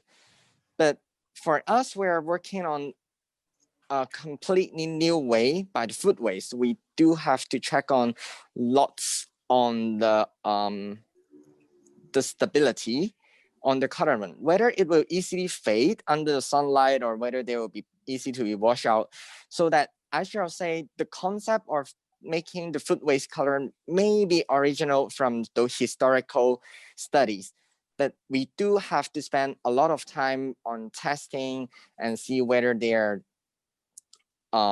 possible to be industrialized or maybe working in a small amount. Simple samples for reference, just like this, the color of green. Mostly people may think the color of green is easily to be found on all the green leaves. Yep, the color of green is easy to be found on all the green leaves, but for the chlorophyll that we find on the green leaves, they are water soluble. So usually when we are just simply rub the cabbage leaf onto the garments and after go some washing, they'll be fade out. So we do have to find some new methods. For now, we're using alcohol as the dissolving agents for allowing the chlorophyll to dissolve. Then with other extracting methods to making the color to be stable so that we can make different range of the green from the veggies, no matter the light green or maybe this one with a deeper color. It do really take times, and we do spend about 4 to 5 years to simply try to standardize the 6 color that we usually have. Yep. I see. So I think that for this, using food waste for the dyeing, definitely doing lots of do goods for the environmental protection. So I would like to relate the question to Anya. For your situation, actually you are doing, I know in Philippines, many locations have your business doing the waving as a woman empowerment. So go back to the fundamental. Do you use dye when you're doing the waving? Sorry, I was on mute. Interestingly, yes, because we work with a lot of indigenous communities. And as Eric mentioned, you know, dyeing is really like an historical tradition, right? So we have indigenous communities that use the plants that are endemic in their mountains or in where they reside, like guava leaves, indigo, even roots, like different types of roots they use to dye as well. Turmeric, I saw Eric in the video, you had turmeric. But it's not something that they were able to pass on to the younger generation. So very few of the elders know how to use natural dye. But definitely we combine the use of commercial dyeing and natural dyeing techniques in some of our textiles. So not all. We're only able to use that in natural fibers. So we have what we call Manila hemp or abaca, which is a rougher texture type of fabric.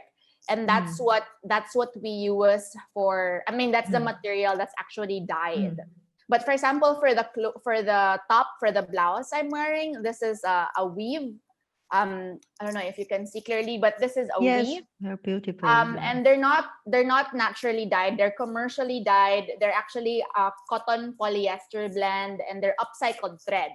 So we get these upcycled thread that's from dump sites or from thread kind of overruns.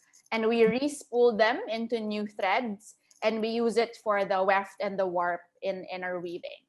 So it depends on which community, but in most indigenous communities, dyeing is still very much the practice. And it's already a mix now of both commercial and natural dyes. I see. So are you trying to advocate or encourage more of your partners to use the natural dye so that it's also a very good kind of environmental protection?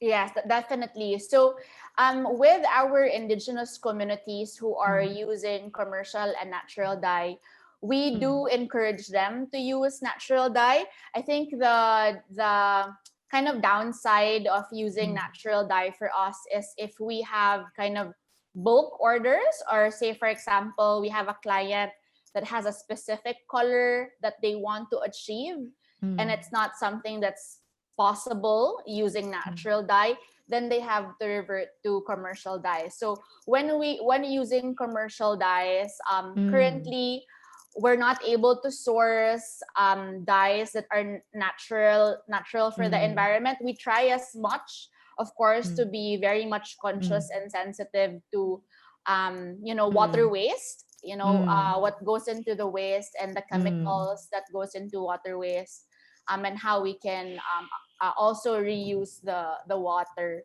But yes, it's not a bulk of our work. So I would say only kind of 10% of the textiles we use are natural fiber.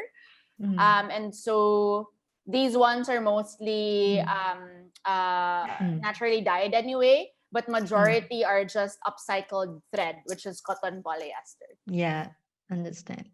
So sometimes also facing some practical challenge, maybe from the clients or the fabric types. So for Eric, do you face any challenge from your clients?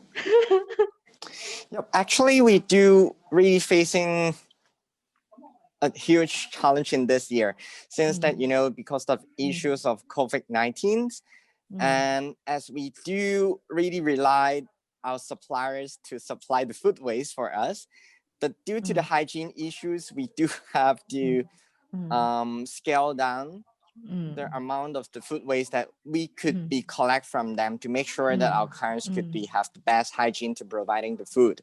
So that in this year, in order to keep our natural dyeing projects to be working on, we are going back to study the culture of Hong Kong and see whether there will be some funny stuff about the dyeing history. So that we discover in the history of the Hong Kong culture, we have one of the local we call the Hakka family, and then they are using traditional indigo dyeing in their old days. So by doing some field work or studying, we do discover that there are still some indigo plants could be found in those old village, but sometimes they are now are in rural. So we are trying to gather those indigo back and trying to have new planting schemes and trying to find back the old days or the story of the Hong Kong dyeing and the history of the Hong Kong indigo. So that in this moment, I do wish to share with you a little bit more on the projects on the first farm of indigo planting in Hong Kong. And then we are also using some historical methods for making the colorants. So maybe you can just simply just take a look of it.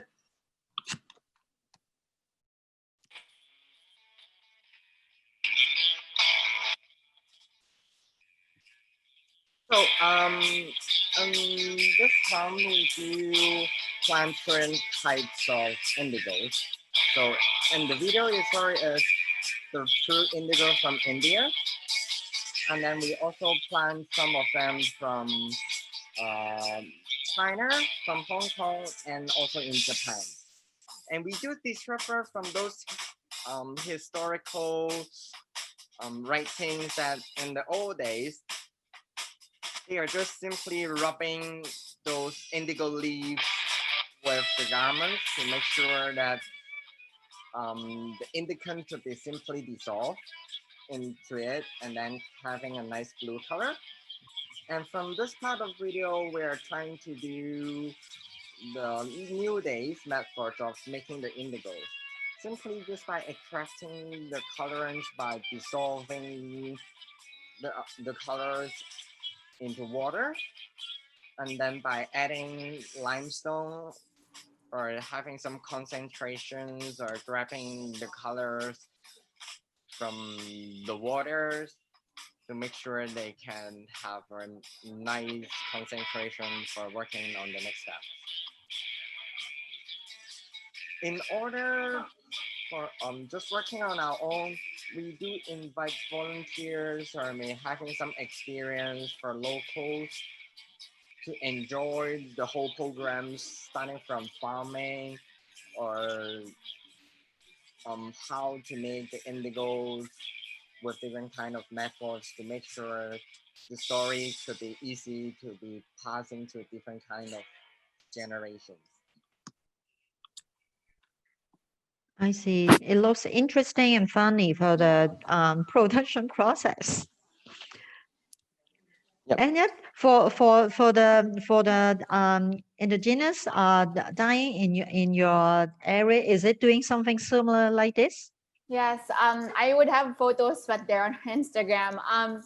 They usually gather the leaves also, and then they put it in a pot. They burn it in coal, and then they cook the fiber in the pot with the dye. So it's not an actual cloth yet. What they dye is the fiber, the strip of fiber, and then after they're able to actually dye that with the colors, they do a tie-dye technique called ikat, and I saw Eric has a lot of tie-dyeing techniques as well. So they do a tie-dye technique, and then from there they then spool the fiber or the thread, and then use it as weft or warp when they weave. I see. Yeah. So both sides are doing something very similar indeed. So, but for Hong Kong, why Eric set up the delicious social enterprise? Your first initiative is still to want to reduce the food waste in Hong Kong, because Hong Kong is actually, I can say, is quite horrible, because for all our landfills is going to totally filled up in a 10 years time. So Yes.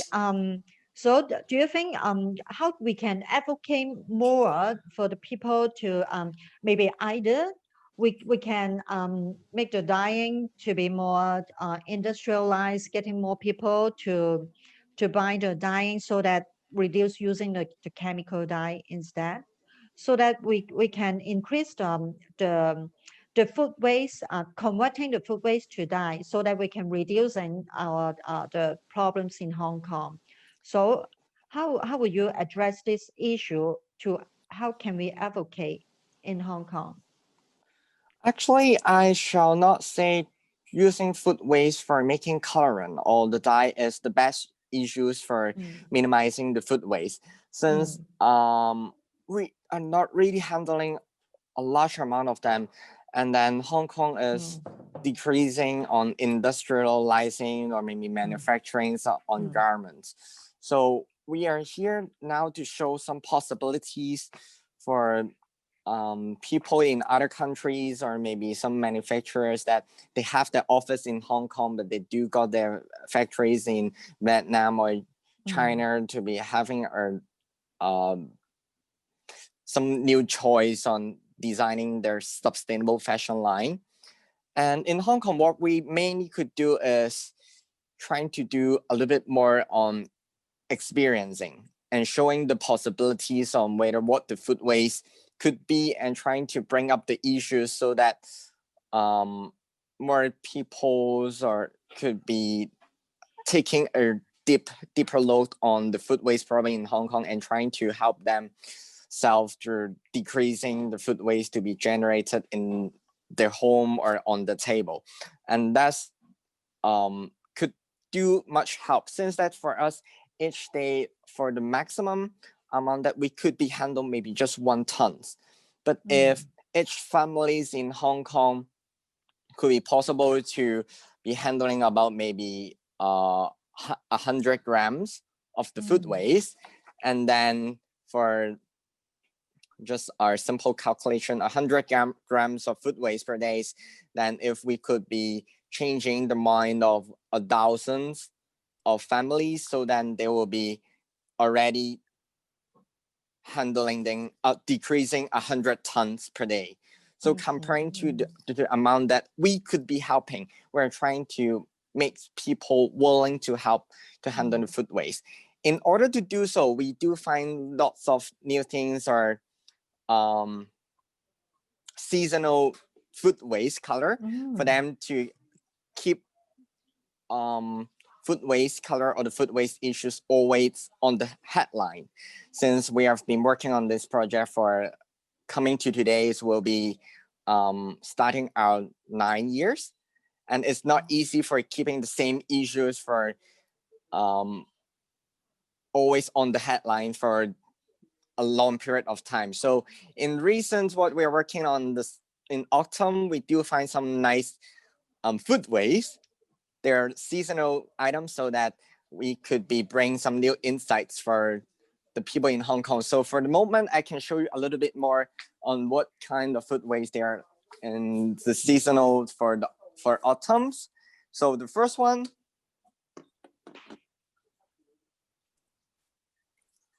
will simply be this. And this is actually, we are using the shells of the chestnuts for making a nice brown color. Oh, this is chestnut. Wow. Yep. Wow. And actually what we're trying to bring some new insights, since that usually people, or maybe they are quite used to delicious, may just know that we are using onion peels or turmeric or maybe curry for making the yellow. But for how about the other colors, the blue or maybe from the red cabbage and the purples or from the sweet potatoes? How about others? Maybe the brown color simply will be thinking of they are making by coffee ground or coffee powders. But what if we're using water chestnuts? And other than water chestnut, we also will be using on the second stuff. Also, they are from seasoning. From the autumns, they are the shells from the black beans, and they are mostly used for making the soya milk, and they do have a nice color in gray. So that we're trying to bring different new insights or new issues for people in Hong Kong to make sure that we are keep working on some new colors so that the food waste issues will always hitting the headline. Yeah, I see. It's interesting. So actually, you're other than some kind of seasonal diet, actually you are doing lots of education works in Hong Kong. Can you tell us a bit more what you're doing on educating the youth, or what kind of people you are doing the investments? Yeah. One thing for us stylists we do concern is we really do care about experience.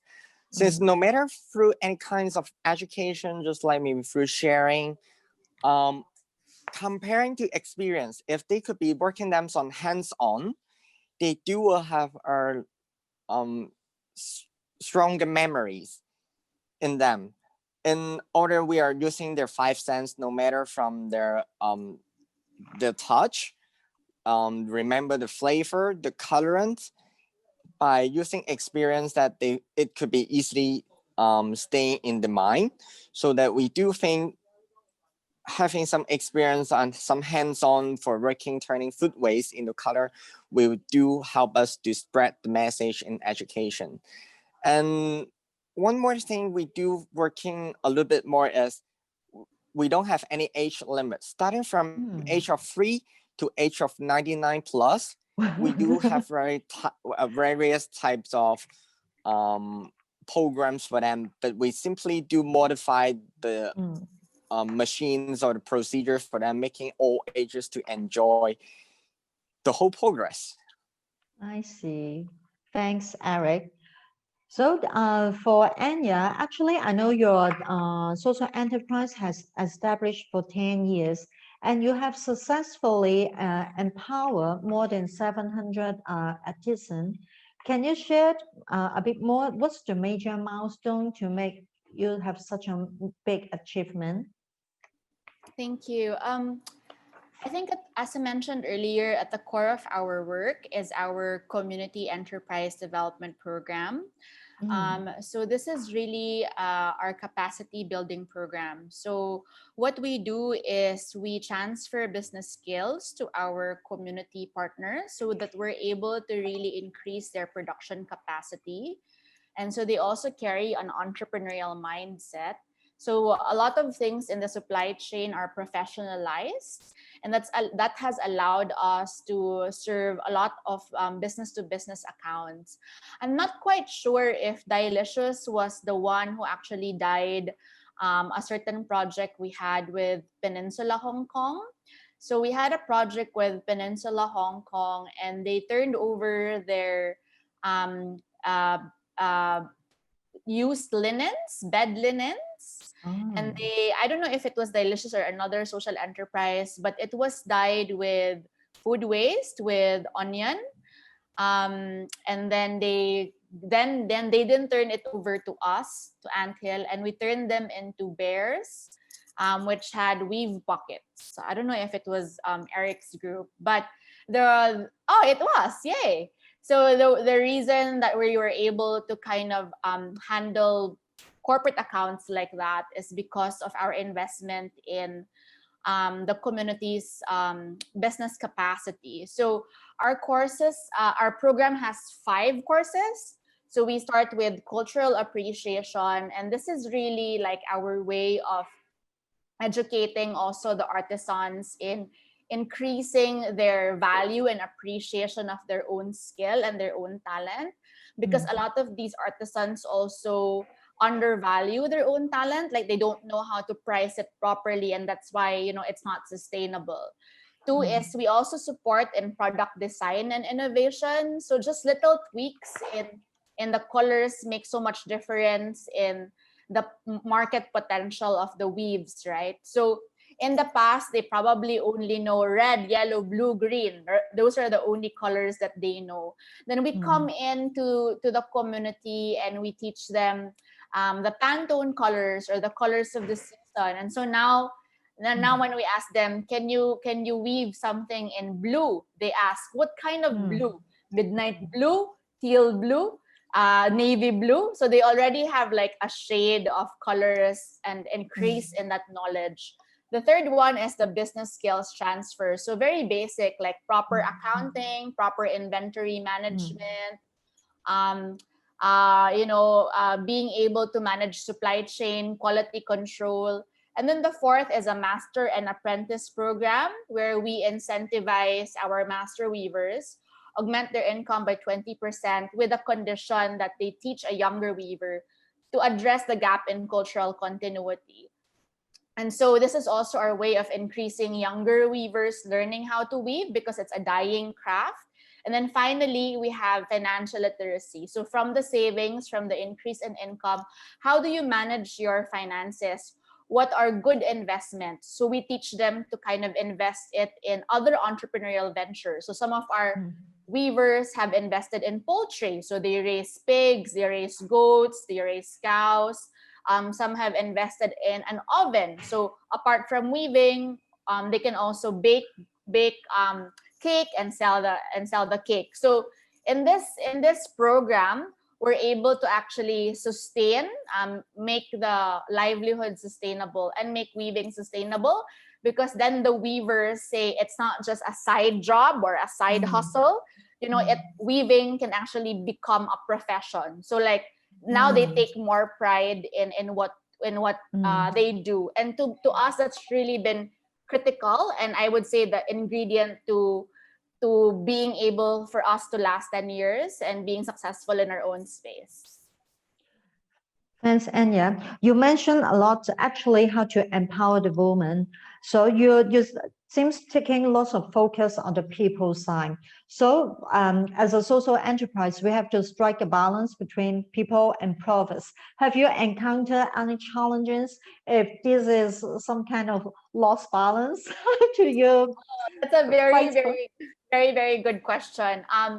The only year, or this year during COVID is the only time that I feel we are in an imbalance. You know, we're not kind of grounded, and it's been very difficult. It's a balancing act, and it's been very difficult. It's a struggle to balance people and profit. But I feel like for the past 10 years, the reason why we're able to sustain our business is because we've done quite well in balancing that. But this year, we kind of put our foot forward and said that we will put people first before profit. And it's been very difficult for us on the finance side in terms of managing cash flow. And I think now, in the past 2 months, it's the only time that we're rethinking that overarching statement, you know, and seeing we have to think of the bigger picture. We can't all just be heart. We can't just all be people. We also have to consider profit for us to be able to sustain and in the long run benefit more people. So that's where we're at right now. But this year has been very, very tough. So did you find any new opportunities under this risk? Well, this year, given the COVID situation, we were quick to pivot in manufacturing masks, and that's allowed us to also be able to tap into our international market. So I'd say the biggest opportunity this year is being able to leverage on our e-commerce platform and really reaching markets outside the Philippines. So we have activated relationships with a lot of design collaborators in the US, in Europe, where we then, Anthill becomes a manufacturing partner for their own respective brands and their own respective retail distribution. So that's the opportunity that kind of COVID gave us. I see. Also sounds interesting. Maybe see any opportunities in Hong Kong. Oh, Eric, yes. Eric, any referral? Yeah, really? Yes. You guys can check out littleislander.com. She's a design collaborator that's based in Hong Kong, and she used a lot of Philippine textiles. Some are naturally dyed, in fact, and they also carry our masks and our Christmas ornaments. So that's a shout out to Gwen Vitus of littleislander.com. How to spell? I will send the link. Yeah. Send the link on the chat room. Yeah, there are design collaborators. We did a pop-up in Hong Kong through our partnership with Manila Peninsula before. So we were happy, and we had a fashion show in Hong Kong. Oh, really? Yeah, with when was it? All our zero waste textiles. Oh, when was it? This was in 2017. Oh, through Manila Peninsula, through Hong Kong Peninsula also, Peninsula Hong Kong. I see. I will find the link to Little Islander and share it with you guys. Okay. So how about Eric? Have you encountered any challenge when striking the balance on the financial aspect?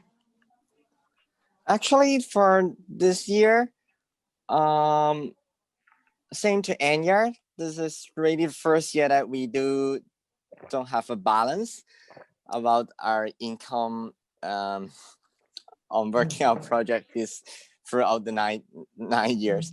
And then it's because due to really COVID-19 in Hong Kong, we do stop all the programs, no matter schools or maybe business collaborations. And then we also have to stop our food waste collecting due to the hygiene issues. So that actually we in February and the first month, half month of March, we really do nothing, and we got a zero for the total income for the company. But for Hong Kongers, it's really a fast changing people, and our mindset do change so quick.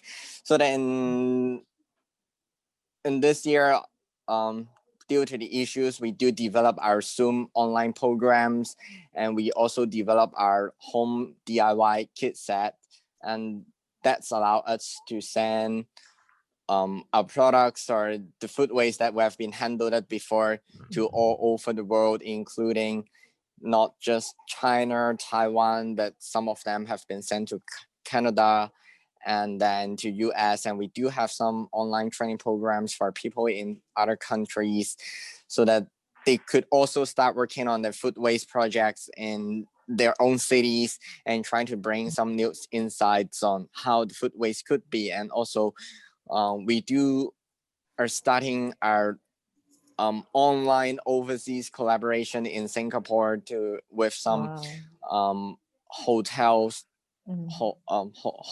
brand and see whether we could, although in COVID-19 was not possible to travel, but our knowledge could still travel over the world.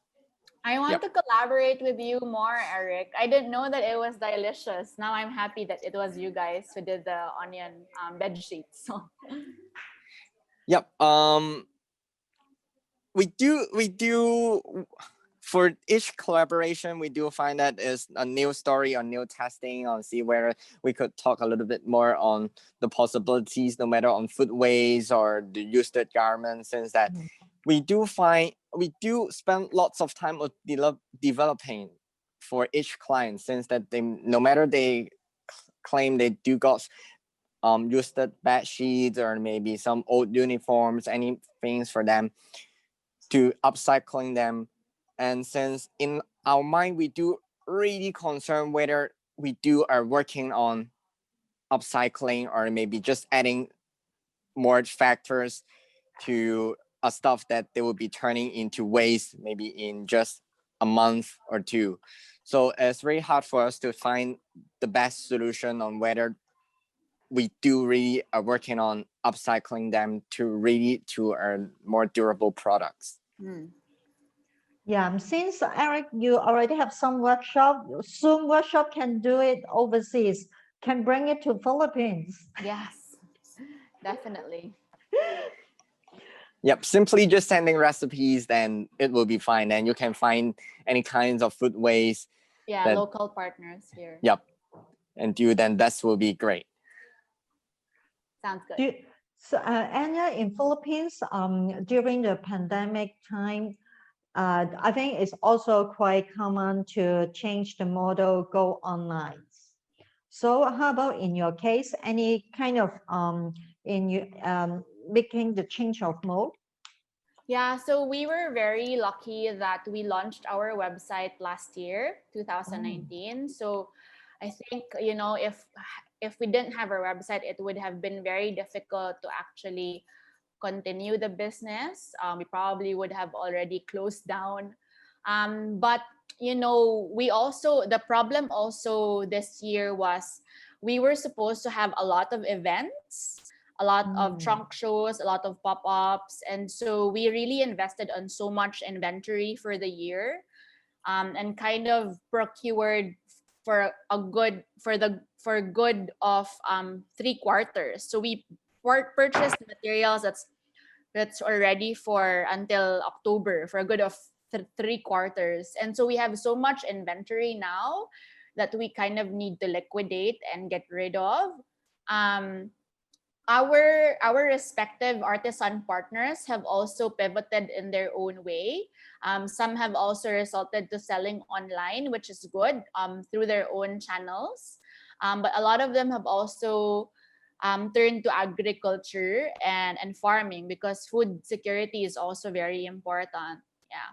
So, but yes, right now we're really trying to leverage on our online platform, and as I mentioned earlier, it has helped us reach out to the global market and not limit it to just the Philippines. I see. Actually, I also check out your website. You have put all your products can shop online. Yes, that's correct. Yeah. But how was the result so far? You know, I think we're not essential goods, right? So no one is buying clothes right now because they're all just at home. They're not really able to go out and party. So locally, we don't really have so much purchases unless like we're all on sale. We always kind of put our items on sale. But fortunately, there's been quite a lot of support from our customers abroad. So because our price points are relatively less expensive compared to buying it, I guess, from the US. So they buy online. They buy online all these clothes still. So we've also tried to pivot into making home lines like pillowcases and placemats and table runners, and we're trying to promote and push that for the holiday collection also. I see. Okay, actually, even though we are just very small group, I should invite any questions from the floor as well. Any in our groups that would like to ask any question to Anya and Eric? Other participant? Yamawa.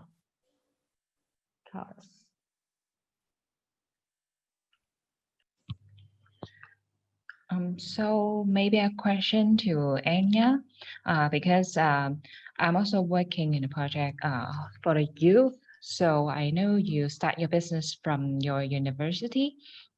So you one side you study and the other side you start your business. So what's the hardest thing when you start your business, and do you have some experience share about that period of time? Thank you, Cloris. Actually, it was pretty interesting for me to kind of do it simultaneously, because then you have like a creative laboratory where you can apply all the theories and all the principles you learn in school in your business. What I'm about to share are things that kind of I learned the hard way. So early mistakes when we were still starting Anthill. One is, I think you have to kind of know your strengths and your weaknesses as a leader and as an entrepreneur, and get co-founders or partners, or establish a team that will complement your skills. So they always say hire to your weakness, right? So whatever you're not good at, hire someone that will kind of complement that, because it will help you be able to manage the business better. That's number one. Two is don't spend so much time on capital raising. It's important to of course have funding and have money, but I think if you have a good product or a good service, and if you have a good business model, that should be able to stand on its own. I see a lot of young entrepreneurs who spend so much time joining competitions left and right, and they're kind of out of focus on the real work, right? Like they're not already spending as much time on, honing or improving the business model, or how to innovate the products better. So that's number two. I think your product and your service needs to speak for itself. Number three, I think you also have to kind of have the mindset to not fear making mistakes.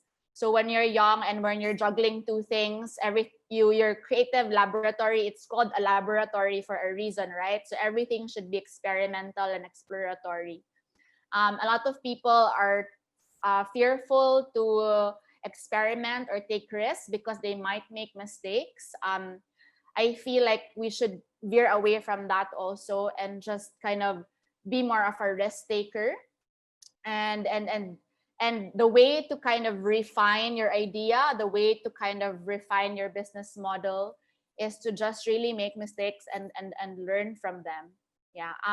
Also, of course, time management is key, right? Like if you're studying and then you're running a business, you have to kind of set your priorities very well. Like, and what works for me is establishing milestones. So for example, and realistic milestones, like, okay, in school, I have to say, for example, aim for this grade, finish this paper. And then in my business, at this time, I'm supposed to already finish my business plan. So kind of balance also your realistic milestones in both your academic journey and in your entrepreneurial journey. But I'm a huge advocate of kind of doing it at the same time, because I feel like, it's at the momentum, like when you're studying, you're able to apply it. When you do it after, sometimes you already forget, or, it's not fresh.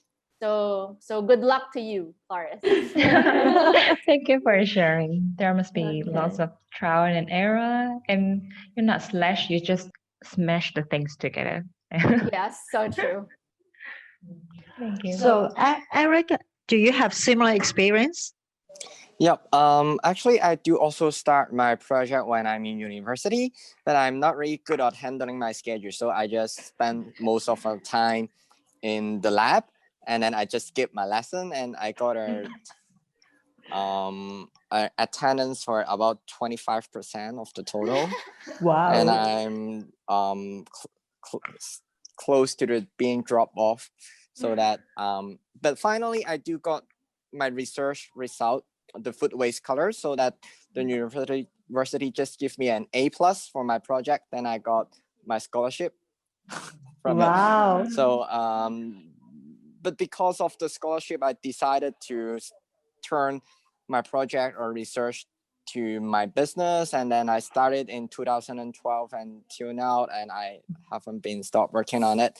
But one thing that I really wish to talk about, if you do wish to work on your social project or working on your own stuff, is just believe it and put all your effort and try to do some testing, and don't easily say no. Since for me, the food waste project, I could say that in the whole world, if I'm not the one to keep working on it, there shall be no one.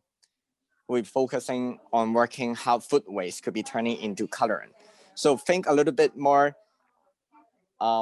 bigger yourself. You are really the one that the only one could be working on the same project with the same mind. So do try a little bit more and don't easy to give up.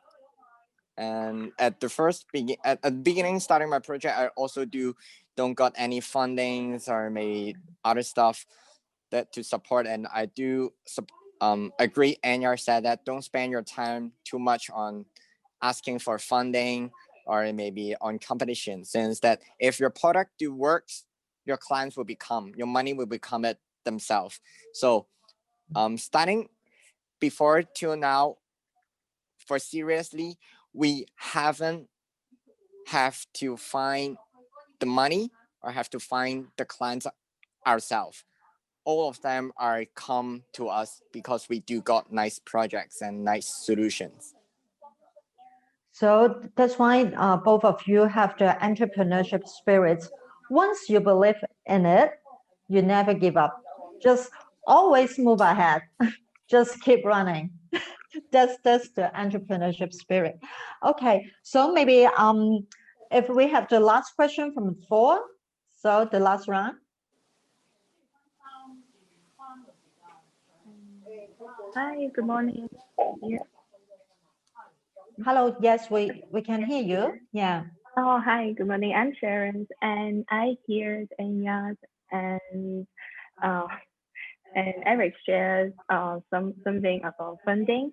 So I want to know more about does the government give you any support when you develop your social enterprise, or other people give you any backhand when you develop your idea? Yeah, frankly speaking, about the funding or the supporting by the government, I do receive 100,000 of Hong Kong dollars in a social funding that we call Good Seed in Hong Kong. And that funding was at the starting schemes, at the starting moment, they do need to find some prototype projects to showcase to let others know that which kind of projects could be classified as a social project and possible for having funding or agreed by the government. So at that moment, we are being invited to that competition, and we do spend some time on working on some admin stuff, which I hate too much. And then we got 100,000. And that's the only funding that we got, no matter from the government or the private. And then the second thing is, sorry, I do forgot the second question. It's about business.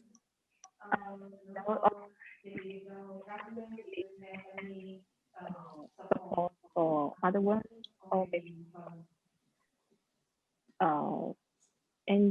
NGOs or other organizations? Yep. Oh, I do remember.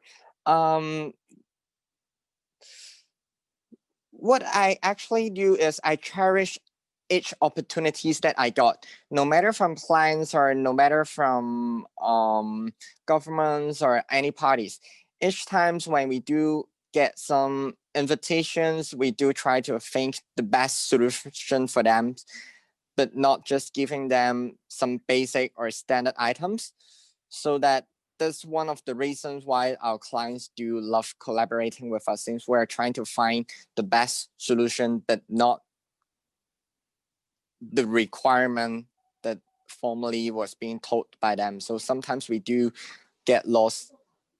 We don't earn from those collaboratings, but in our mind, we're doing the right things and we're trying to helping the mother nature, and we're trying to bring in some nice green solutions. Yep, so do cherish each opportunity. So since you don't know whether this collaboration will bring you to a better world, or maybe to outreaching more customers or maybe more parties. Okay, thanks, Eric. How about Anya? Thank you for your question, Sharon. You know, actually for Anthill also, it's my co-founder is my mother, and so we just kind of pooled our resources to invest in Anthill. Sadly, we didn't really get any support from government. However, we also got into an accelerator program where we were able to get $20,000 US, and that really helped us invest in what we needed at the time. But to Eric's point, the way we were able to actually raise our cash flow, or the way we're able to improve our financial resources, is definitely also through our collaborations and partnerships. So when it's the kind of service you provide to your customers, right? Anthill really leverages on a business-to-business kind of model. So I would say that majority of our revenue comes from B2B versus B2C. And so when we work with our corporate accounts, we want the partnerships to become long-term.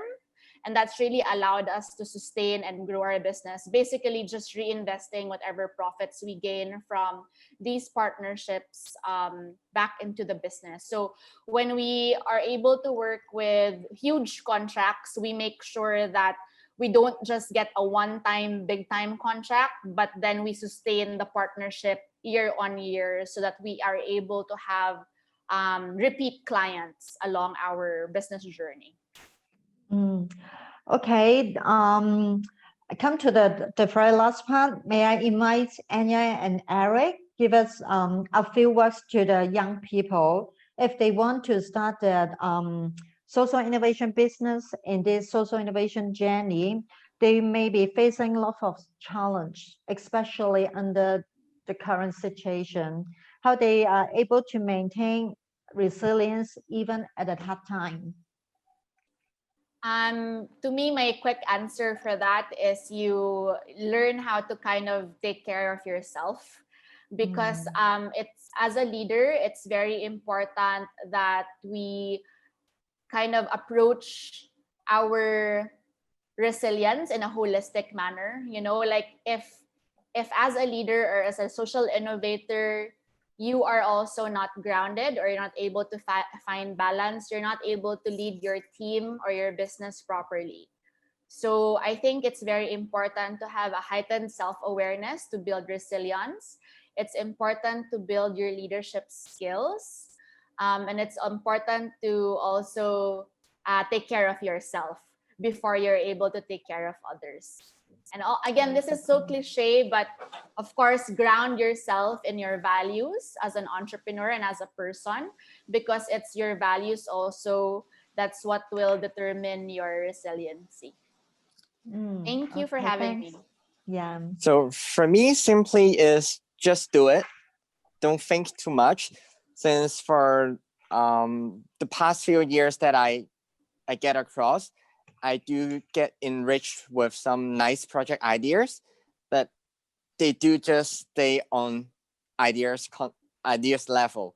They didn't really put effort on trying to do some testing or just work on it. So to me, no matter how great the ideas you are, just start working on it. No matter from small or big. Even for me, I start with no any money support since I'm just a university student. I still got my loan to pay to the government, and I start my project with zero. And then till now, I shall say I'm not really that good, but I'm still could sustain and give myself a living. but the only thing is I just try and make my ideas to real, so that the simple words to the teens is just do it, don't think. So I think two very important message. Take care of ourselves first, and then if you believe in it, just do it. Okay, right? So here's come to the end of this section, and thank you Anya and Eric with us for this morning and share all your experience in the field. Please take a film. Do we have any survey to sign up here? Can I just take a quick second to? Yes. Good Warren. Thank you, Daisy, for your thank you, Daisy, for your moderation. It's both perfect. And Anya and Eric, thank you for participating and sharing your inspiring experience and advice to our youth, in Hong Kong and across Asia. Like I told you earlier in our briefing before, Anya, I really want to establish an Asian network of social innovators. With this as the baby step, the start of the baby step, really would love to sort of stay in touch with you, Anya, and Eric as well in Hong Kong, because I think going forward in the next 10, 15 years, collaboration and network is the key. And knowledge exchange is fundamental to what we are trying to do, from a sustainability or sustainable development standpoint. So I hope that, you can count on me, Warren. Yes, I will come to Cebu when we can fly. And you can come to Hong Kong maybe. And we will all receive you over here. But meanwhile, take care, and we'd really love to stay in touch online for now. Definitely. And keep going, Eric and Anya and everybody in here. Thank you. Thank you. Thank you. Thank you. Daisy, you have something else to say? Is that right? I think you're on mute. Just remind the rest of participants here, you can fill up the survey form. It show up in the chat room for the link. So time flies. It's lunchtime now. And all of us have already a very long morning. I think this afternoon we still have some other section. So if you have time, catch up later. Okay, bye-bye. Bye-bye. Bye-bye. Bye-bye. Thank you. Bye. Okay, we found that we see the PN and David is here. Okay, let's no more rating. Okay, let's start our discussion. Welcome to Social Enterprise Summit 2020, Asia Youth Entrepreneurship Exchange. Thank you for joining Innovate Eco-Friendly Consumables. I'm your facilitator, Rachel from SENSE program. The SENSE program stands for Social Entrepreneurship School Education Program. It is co-organized by the Department of Cultural and Religious Studies of the Chinese University of Hong Kong, and co-organized by Funes Fesses. And the program aims to nurture young social entrepreneurs, stimulate students' mindset change to cultivate their caring value, creative thinking, and problem-solving skills. Since its kick-off in 2014, the SENSE program has reached 200 local schools and is referring to 45% of local secondary high schools. And we have reached out to more than 25,000 secondary school students. And over 90% of students participants changed their perspective on disadvantaged groups and learned various solutions to the different social issues, and are willing to come with action to care for those in need. Okay, let's start back to our discussion. In this session, we will have an overseas speaker, David, the co-founder of Evo & Co., and a local speaker, PN, the co-founder of Eco-Greenergy. We will begin with PN sharing on the experience in social entrepreneurship, then followed by David's short recap of his entrepreneurial journey. After that, we will move to an open discussion. All right, I would like to welcome PN, and please PN, please. Yeah, thanks, Rachel. So hi, this is PN from Eco-Greenergy, a social enterprise in Hong Kong working on environmental protection stuff.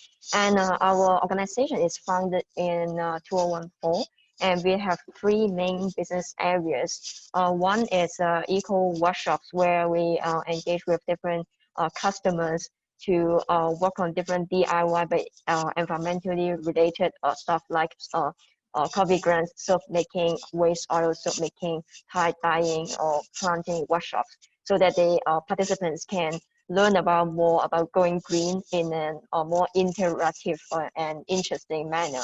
And then second business area is the one that most people know about us, which is about coffee grounds. So we recycle coffee grounds from different corporate hotels and also coffee shops, and then we upcycle it to different products like scrubbing soap, and also like this planting pot, and also other compressed products. And we also offer factory visit to our local facility in Hong Kong.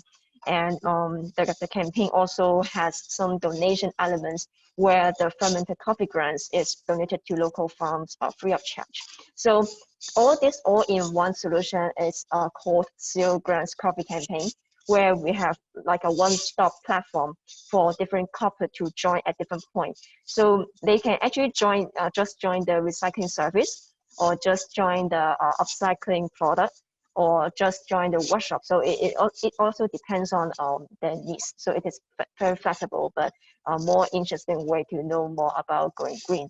And the third pillar, the third business area of our organization is different eco products. So other than the coffee grounds products that we mentioned, we also host our own online shop to sell different eco products, so as to facilitate people to go green in their daily life.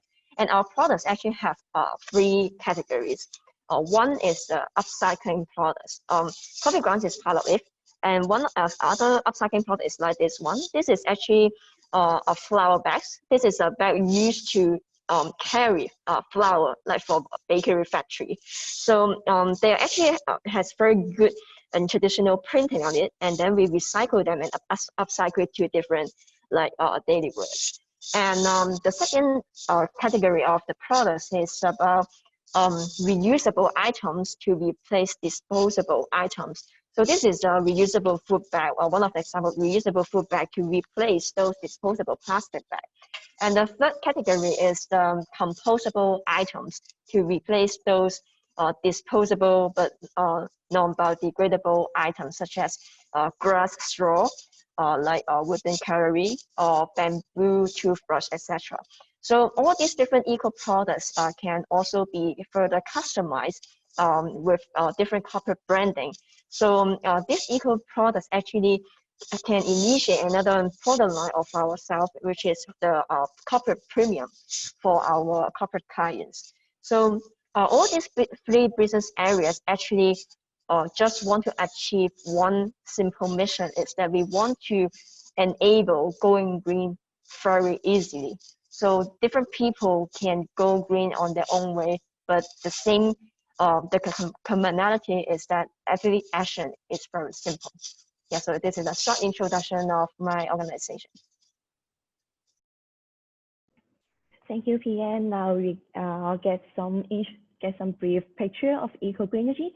And now please, David, for a brief introduction for your Evo & Co. Yeah, thank you. Can you hear me?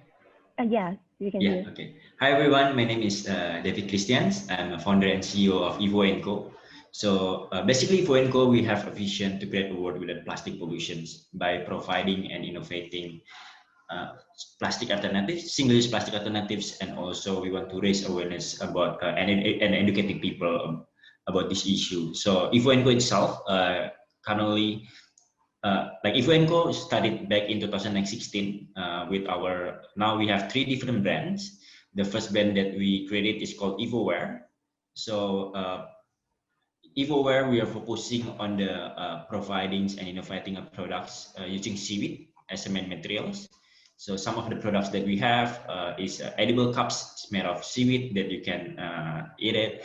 And then the second products that we launched on EvoWare is a seaweed-based packaging to replace single-use small sachet packaging, for example, for instant noodle seasoning, or like coffee sachet, or like for soaps, like sachet, basically it's flexible packaging that dissolve in the water, and you can eat it as well. But last year in 2019, we also try to diversify our products. which is like we created our second brand. It's called Rethink Plastics Products. That's like plastic alternative products, but the raw material is other than the seaweed. So EvoWare is the brand that focusing on seaweed-based materials, and then like for the Rethink Plastic Products is like, for example, we have cassava bags, and then we have like sugarcane boxes, and until like also edible straw that are made of rice. That we have there, and then for this third brand that we have, we actually is actually a campaign. It's called a Rethink campaign. The idea of the campaign is we want to create a collaborative movement between individuals, businesses, communities, or governments to actually rethinking about the way we live, about like about sustainable lifestyles basically. So we want to actually like collaborate with them, because collaborate with all of the stakeholders, because we see that there is no such thing as a one solutions in this era, like in this problem. So everyone need to collaborate together, and then bringing like one-stop solution on that. Yeah, thank you. Yeah, thank you, David.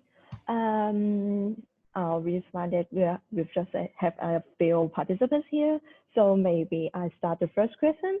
I'm curious, how did you come up with the idea of using such a material to start your business? Say the seaweed for Evolve & Co. and the coffee grounds for Eco Greenergy. How do you come up with such an idea? And is there any social problem or any situation you find in your home country? Oh, maybe I start my sharing first.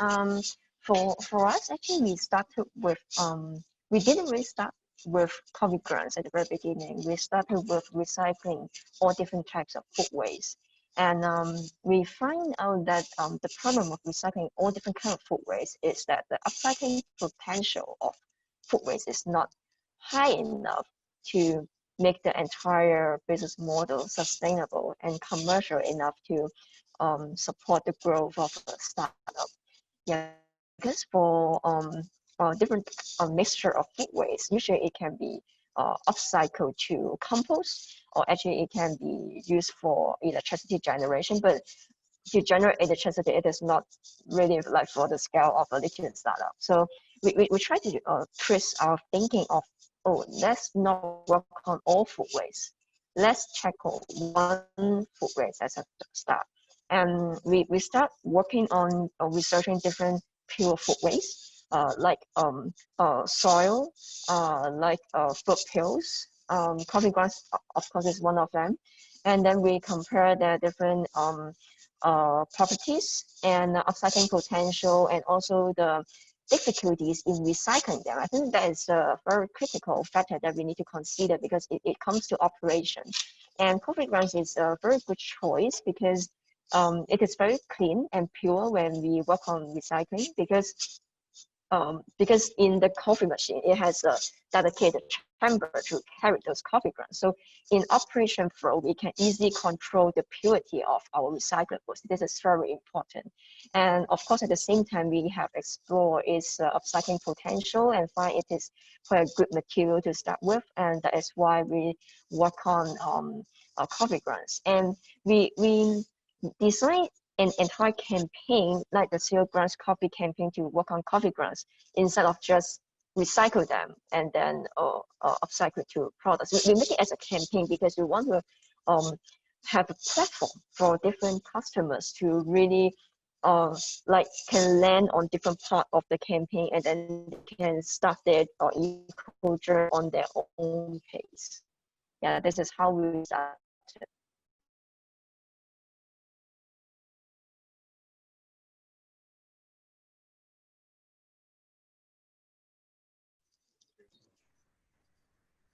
Oh, thank you, Tian. How did your ideas come from in using seaweed and the later development? Yeah, actually, like I studied EvoWare after I come back from Canada. So I was living in Canada since 2011 up to 2015. But during those like when I was living in Canada, I actually never go back to Indonesia. So I kind of like already like get used to the environments there, that is clean and everything's there. So as soon as like I come back to Indonesia, come to Jakarta, I can really feel the difference. That there is a lot of pollution here in Jakarta, especially. Either like is the air pollutions or even like in the waste pollutions there as well. So that's when I realized about the environments, and then like I learned about all of these different pollutions, and then I see that like that's when I found out also that Indonesia is the second largest plastic waste contributors in the world. That even though we are a maritime country, but we actually we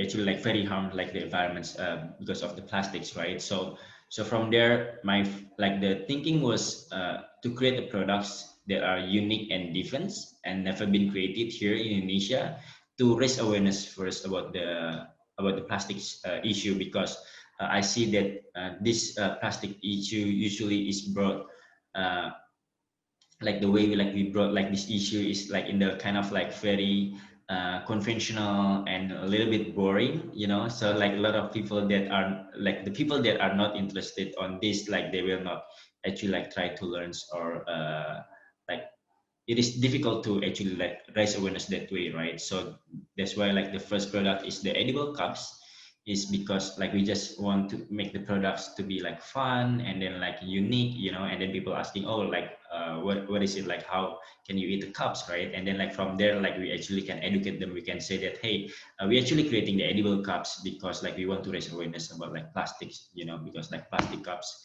is harmful, and then like now you can actually like eat the cups, and it can be very fun, especially in the party.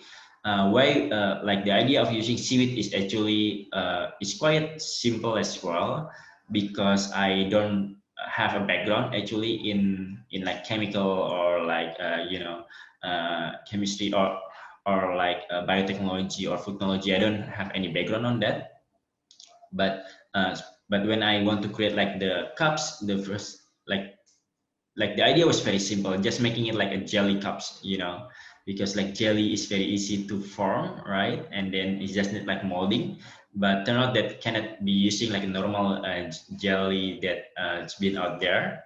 And then from there, like I learned that jelly is usually made of gelatin, right? But gelatin is not really sustainable, I think, because it's from animal bones, right? And then I found out that like the jelly can be also made of seaweed, right? And then like from there, like I I learned about seaweed more, and then like I found out that actually like seaweed can be used for like many different things, including like packaging as well. And then like seaweed also absorb carbon dioxide and releasing oxygen, so it's very sustainable. And Indonesia is actually like one of the largest seaweed producers in the world. So that's I think that's a perfect materials that we can use like for the first time that way. Yeah. Yeah, thank you, David. It's because when I first hearing using a seaweed to produce products, it's very interesting for me, because as people in Hong Kong, I have never thought about such the material, because Hong Kong, the condition in Hong Kong are not, especially the pollution, the water pollution. So we have had, I have to ask some research on your recent project, and we found that you have your great target, and in aiming motivating millions to billions people using your products to replace the plastic. But how's the project go on? Because the recent development of the diseases, and some people may back to using the plastics. Is there any feedback, or how's your response to the recent situation? Yeah, actually, like the Rethink campaigns, like we want to raise awareness in the Rethink campaign is in so many different ways as well. Like last year, like we done a lot of like offline events from drama musicals, beach cleanup, and then planting trees, and or even like plodding around, jogging while picking up a trash. Like always like collaborate on that, and then like try to make try to raise awareness in a different ways. But for sure, because of the pandemic now, like a lot of people, yes, like a lot of businesses actually like go back in using like plastics, and even there is like they're using more plastics because like now most people they just like buy online, right? And then like they need to deliver it in a packaging. So so yeah, so we need to actually like thinking like different way, like when we raise awareness now is mostly like online campaign, which is like we have is like the campaign that we currently doing is called like new normal, new earth, that we try to actually you know like we try to bring people to think that basically like whatever action that we do actually like is also like impacting the environments. One of it is can be actually like COVID, you know, like the COVID is actually like coming from us, like the way the lifestyle like we live as well, right? So we need to actually like thinking about that. And then you know, like the project, of course, like we couldn't achieve the target now because of that. So but we when on the like on the products development side as well, we actually try to bring more products that are more related in this kind of situations. So before we only try to supply to, for example, like hotel, restaurants, or cafes, you know, which is most of them they are actually like closed during the lockdown. And then but there is a lot more, you know, on the online store like e-commerce that like they using like more plastics for their delivery. So our product development is goes to that. So we try to bring bubble wrap replacement as well, and then, you know, the mailer bags replacement on that. So when we actually like try to do that, like our sales is actually like going up again. And then we just try to you know, to be adaptive, and then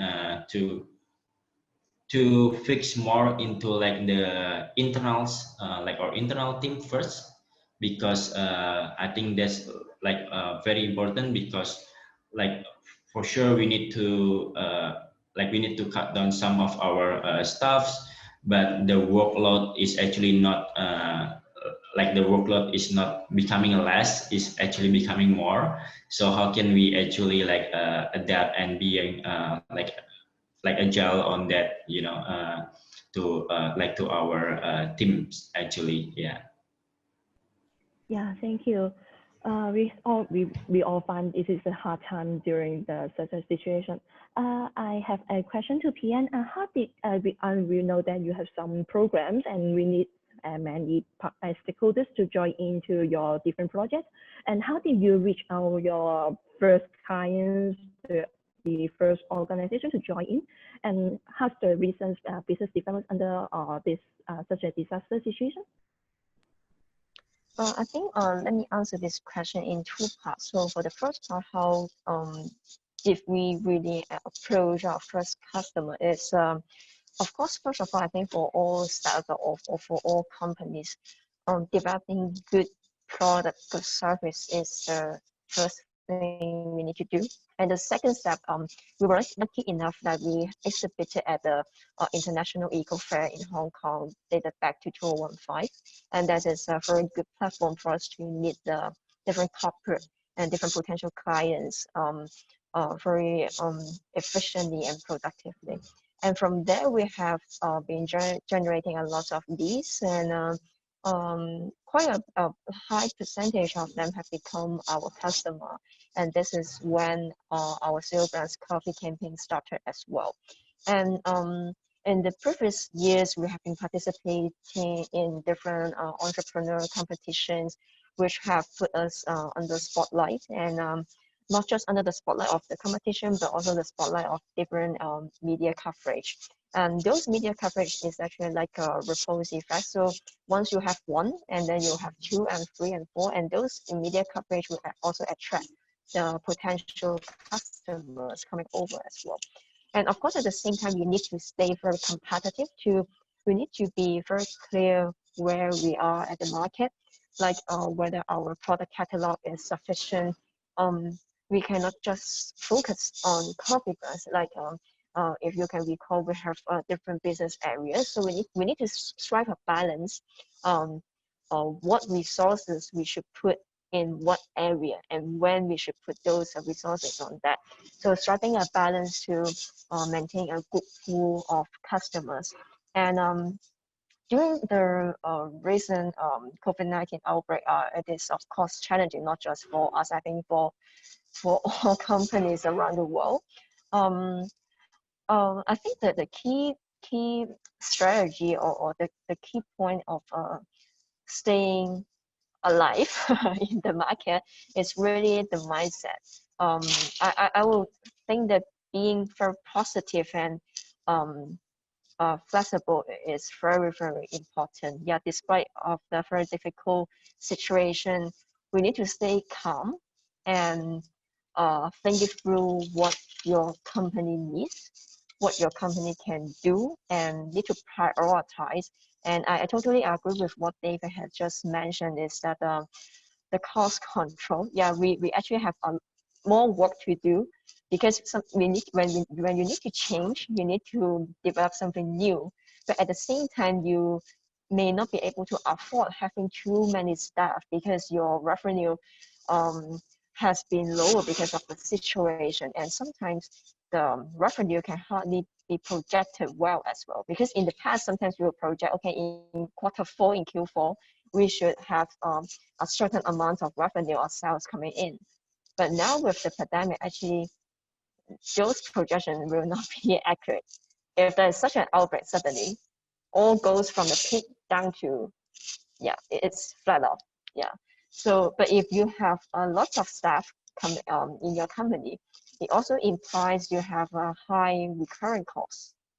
Yeah, so we need to strike a very good balance while we have sufficient staff working on new stuff, but we can still survive in this difficult situation. So recently, actually, we have been putting more resources or focus on our online platform, our e-shop, because of the pandemic. I think in most countries, people shift to e-commerce. So in the past, our e-commerce is not at the highest priority, but we do have a very regular maintenance step. In this 2020, we have been putting a lot more resources than before. More new products, more promotion, yeah, a lot more resources in there, and luckily it has been effective. And at the same time, for our workshops, our eco workshops, we have been developing the online versions. And at the same time, in this year, in January 2022, actually is the time where we have just founded our new factory in Hong Kong. Yeah, I'm not sure it is a really good time or bad time, because having a new facility, it also implies a lot more other costs, fixed assets, manpower, maintenance. But we utilize our factory to run different online coffee grounds recycling tour, which has been receiving pretty good feedback. So I think the key thing is we need to be flexible and proactively think out of the box what we can do within our resources and stay positive. Otherwise, I think you can hardly survive during this hard time. But I do believe that in different eras, there are different challenges, and COVID-19 is just one of them. Yeah, thank you, Tian. I believe both your management skills and the adopting the new condition abilities has grown much during the past few months. And we have some questions from Andrea in the chat box, and let's ask the first question. Have you encountered any difficulties while designing and producing the eco-friendly products? Maybe PM first? Yes, I think one is from the technical perspective, because from the raw materials, there are different properties, and the properties may also limit what the materials can be used to upcycle different items. So for example, for coffee grounds, it has its limitation. It may not have sufficient fiber to connect different powder altogether. We need to use other plant tissue to help, and this is a process of research and development. And because of its natural properties, not all daily household items are the suitable upcycled products from coffee grounds. So we need to do different research and think what is the product that can be commercialized and while feasible. And also when we put the product onto our e-shop, we need to then think of the different packaging. And sometimes because the product has its a feature of very sensitive to environment, the traditional way to package must be using plastic, but we want to avoid that. So we need to think other way around to try how to avoid plastic, but meanwhile staying eco. So sometimes it will be a little bit more challenging than designing traditional products because we have different requirements for ourselves. Yeah, in terms of how we position the products. But I think it is an interesting process which we enjoy very much.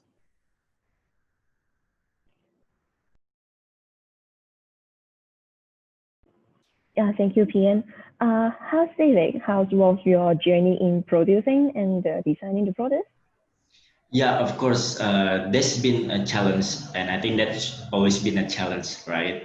Like even like in the future to come, right? Because not only like producing, like I think one of the most difficult part is actually like not doing the research and development, but after we have doing the research and development, and then we have the products and the prototypes, how we can actually produce it, how we can actually like scale it, right? So like to scale up like the productions, I think that's the most difficult things for sure, because that's involve a lot of things, right? Like the machineries, you know, like financially, and then as well as like the design. So when we do like the design, of course, like we need to look up, you know, like how can the designs is actually like can be more benefit or like more efficient for the like the packaging or the products that we want to package, and then like the cost as well. Like we need like to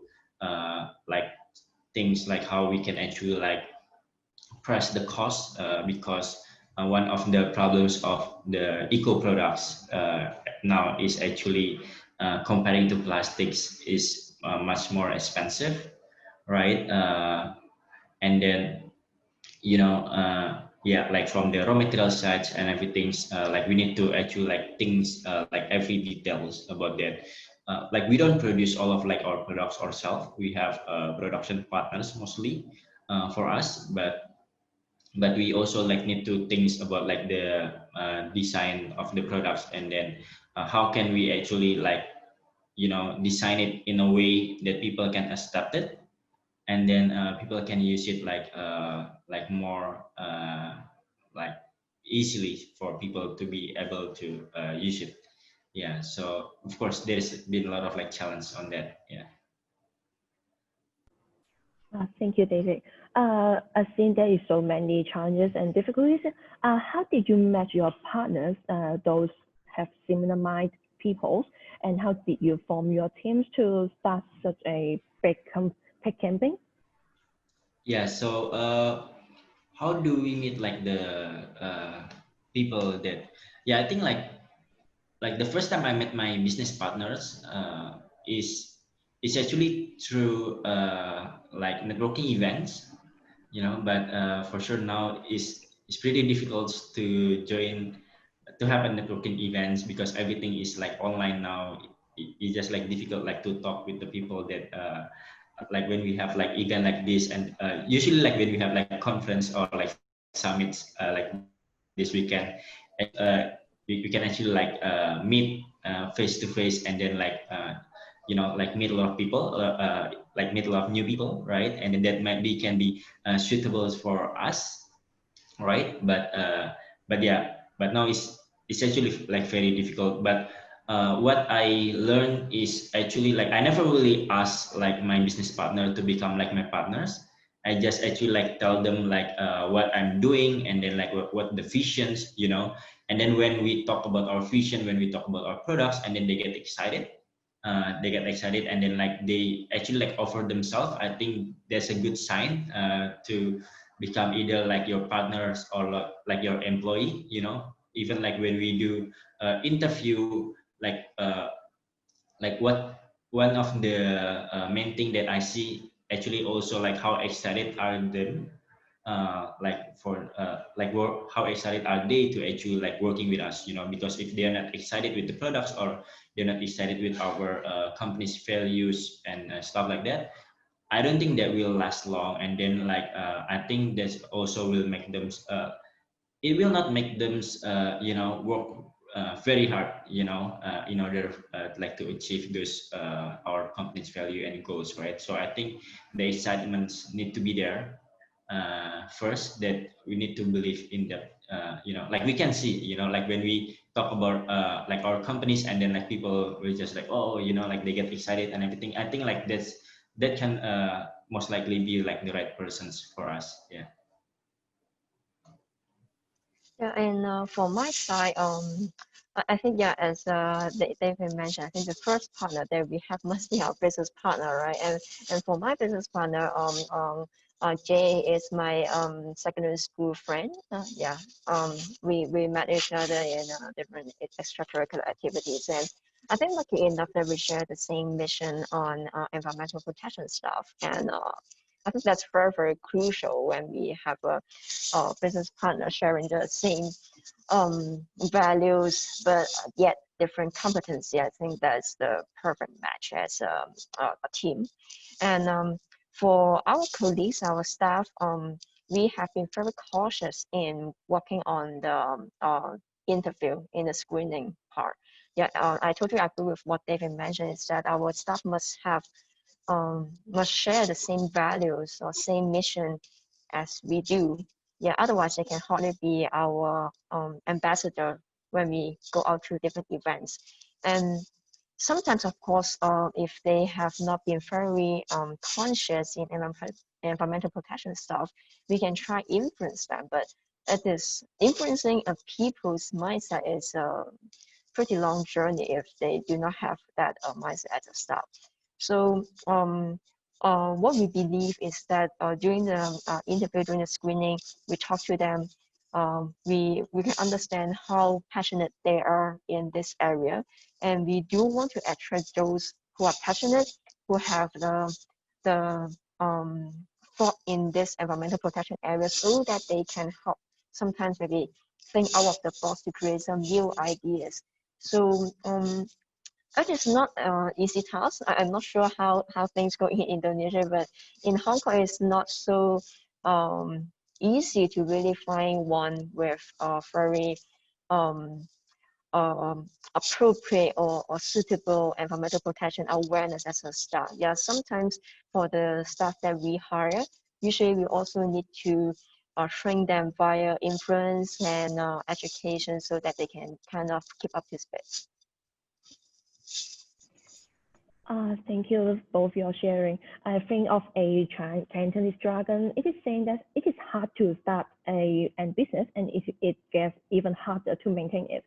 It is so important to find a passionate companion to motivate us to continue the journey. May I have the last question? How's your imagination of Asian cities in 2035, may say the future, and what would be there any possibilities and opportunity in your business? Yeah, 2035. Yeah, so this gonna be like 15 years from now. Yeah. Is a long way, right, David? But I guess just jumping in, Rachel. I think I think PN and David, you mentioned about the challenges around getting more like-minded people to join force to fight this long fight, really, because environmental protection sustainability is a big question, a very complex challenge as well. I really appreciate the efforts PN you've been putting in Hong Kong, and obviously David in Indonesia and Asia as well. Rachel's question is very valid. I mean, what are we looking at in 10, 15 years time? What's your sort of imagination of future Asian cities, Hong Kong, Jakarta, for example, in 10, 15 years time in terms of sustainability? Do you have an imagination of that? Yes, for sure. I think like 10, 15 years from now, 2035, there will be like now is actually it's very exciting, you know, era, right? Because like everything is got disrupted. You know, I think in most of the business is get disrupted now, either like from like transportations, you know, like hotels or like foods and everything's like almost everything is actually like gets disrupted, and then the disruptions is like it will be like difficult for companies to sustain if they're not actually thinking about the about like the social value or like the planets, right? So I think that will be like more like those companies that actually like still thinking for the benefit of themselves, I think that will most likely be failed, you know. And then like you know, like before, like a monopoly, I think is mean that one company is actually like control or like monopolize like everything. But now like the monopoly, that means like what I think will be is actually for the collaborations, you know.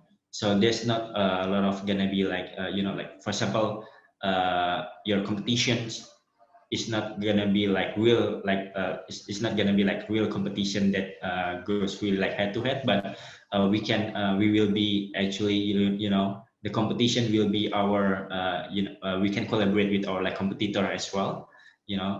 That's what like we try like to do as well. And then of course like people will get like more aware of the sustainability about like and help each others and collaborate. I think that what will like happens, you know, and there will be like more and more exciting products coming up, you know, to address the issue, a plastic issue or like any other issue. There will be much more innovations that coming up that we never even like think before. I think that's like very exciting, and then it will like the innovations phase will move like much more fast, you know, like very fast. So we need to actually like adapt very fast as well on that. Yeah.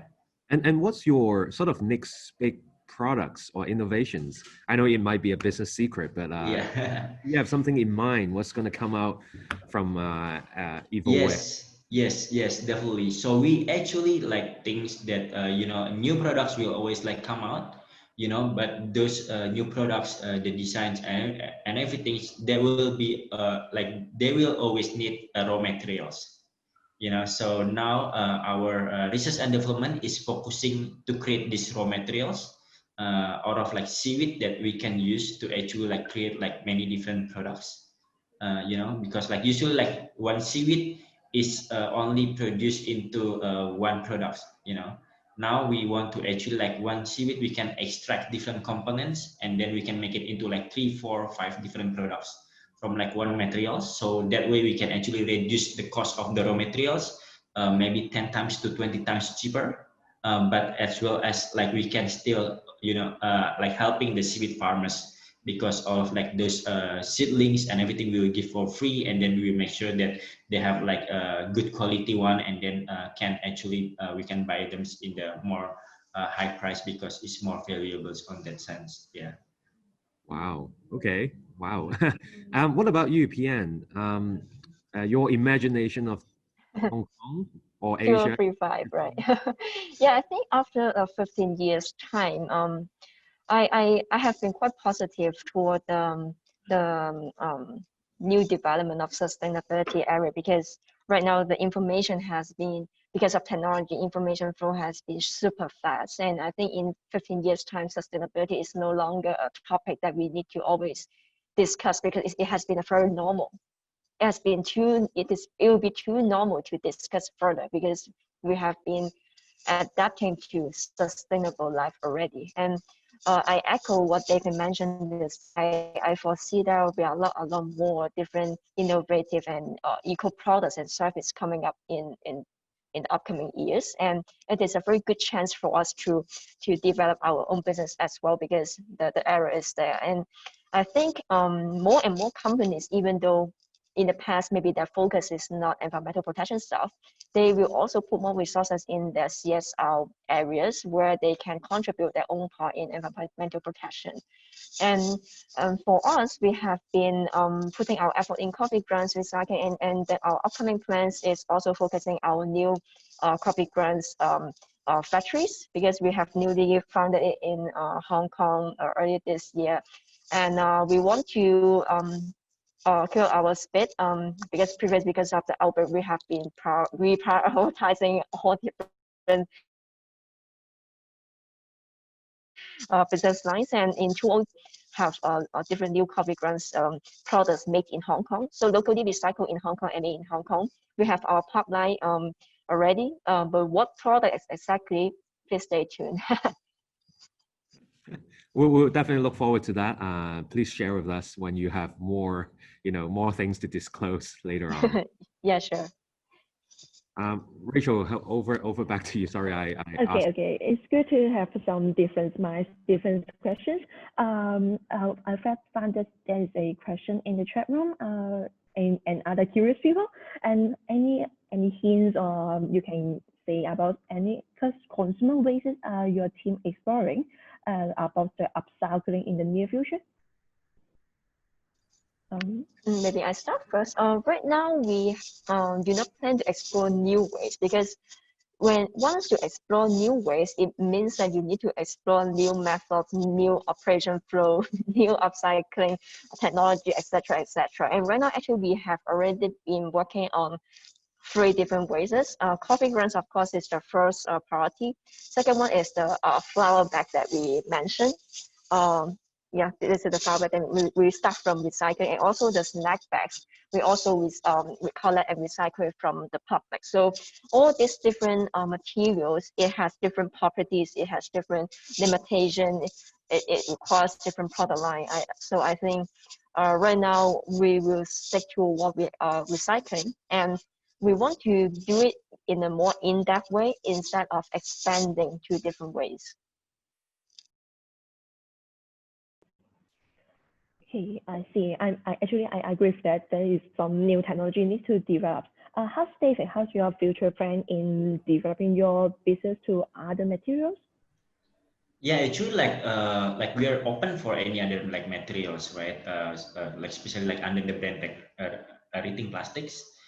There's the brand that we put like a lot of innovations, plastic alternatives for single use.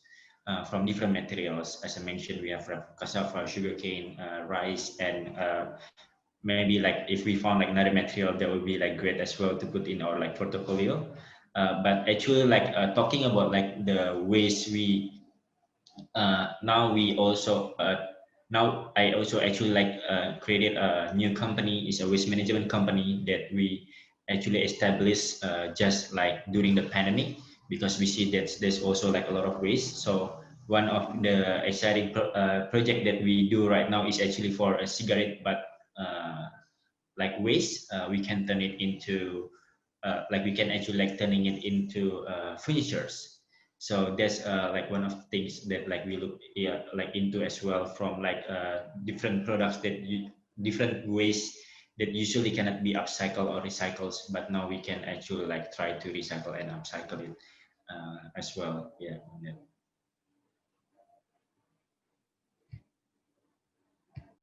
Thank you so much for the story and the sharing. Time flies, and we are here comes to the end of this session. Thanks again to all both the speaker, Pian and David, for the shared so much of your experience and in your expertise fields. Wish all of us will and our enterprise will stay healthy and strong in the coming future. We have some survey and may take a few minutes to help us. Rachel, do you mind I say a few words? Sure. Just to thank Pian and David once again for joining us today. I think one of the things that I haven't mentioned in my panel or earlier, I did mention to you, David, is about establishing a network in Asia for social innovators. I think this AYE session is a very good first step to actually get to know each other a little bit more, the work that we're doing, the plans going forward. So we're really appreciate your participation and presence this morning.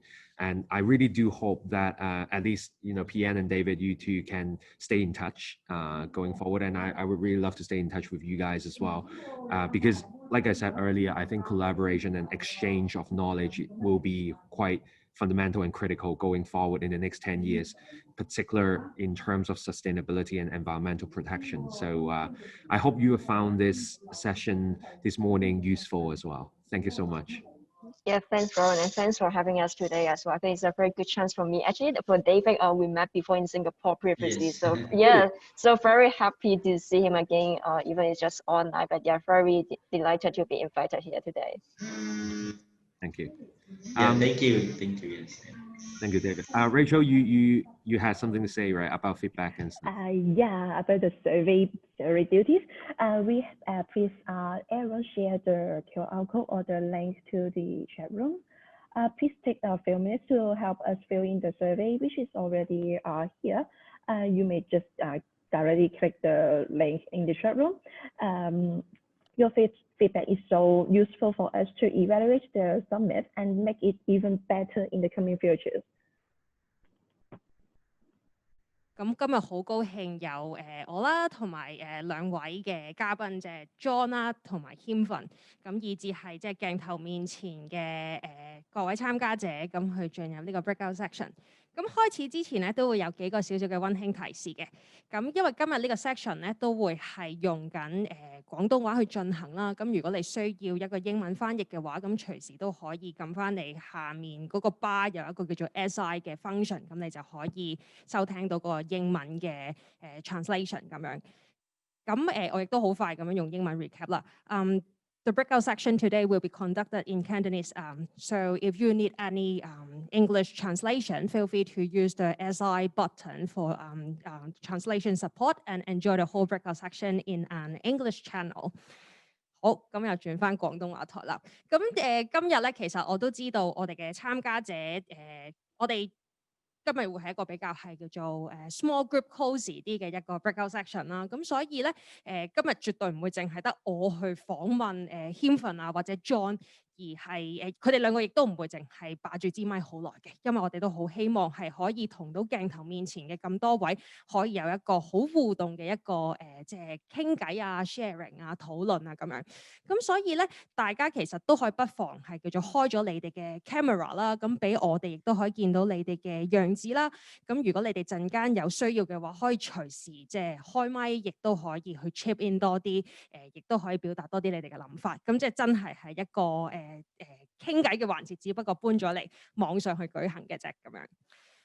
咁事不宜遲啦，咁我都會再介紹一下我坐喺我旁邊嘅兩位 speaker 啦。咁頭先咧 John 應該大家都唔陌生噶啦，咁佢頭先喺我哋個 panel sharing 都有再分享佢喺緬甸嘅一個 project 啦。咁另外咧，我都想邀請即係我身邊嘅 Himfen， 咁其實佢都喺香港一路做緊一個嘅 crowdsourcing platform。咁不如Himfen 你都可以好快咁樣介紹下你自己啊。好，可能要麻煩同事出一出個 slide 啊。好。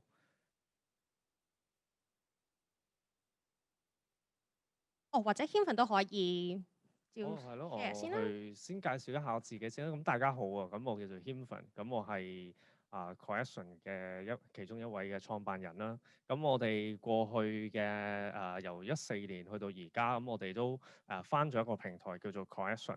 咁喺上面咧，其實都會大家可以發現到好多香港有趣嘅社會創新嘅項目。咁除此之外，我哋嘅團隊咧，其實都會去發起一啲我哋自己嘅原創項目。咁都涉獵嘅範圍好多嘅，包括有一啲嘅開放數據，一啲開源嘅文化。咁亦都有一啲會用相片嘅方式去做一啲街道嘅建築物嘅保育。咁亦都有一啲唔同嘅，我哋接受過訪問，都係過去呢幾年點樣喺香港嗰度去推廣 crowdsourcing 呢種文化。咁一陣間我哋都可以同大家去再講多啲我一啲嘅經驗咁樣咯。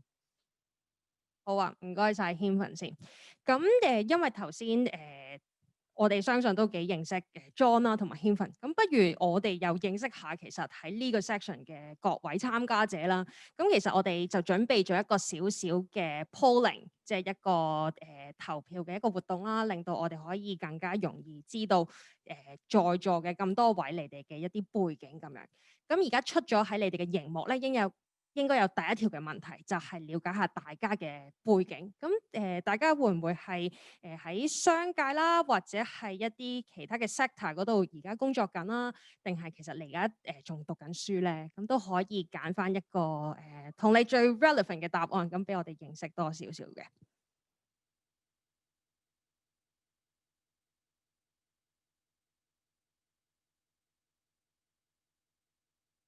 好。咁我哋就再去下一條啦。咁下一條咧就係因為今日個 section 其實就講好多即係 community crowdsourcing 嘅嘢。咁其實我哋亦都會好好奇就係，咦大家會唔會之前都係有即係接觸過啊，或者參與過 community crowdsourcing，定係其實即係今日都係第一次聽，嚟緊可能都會有興趣叫做多啲嘅咧？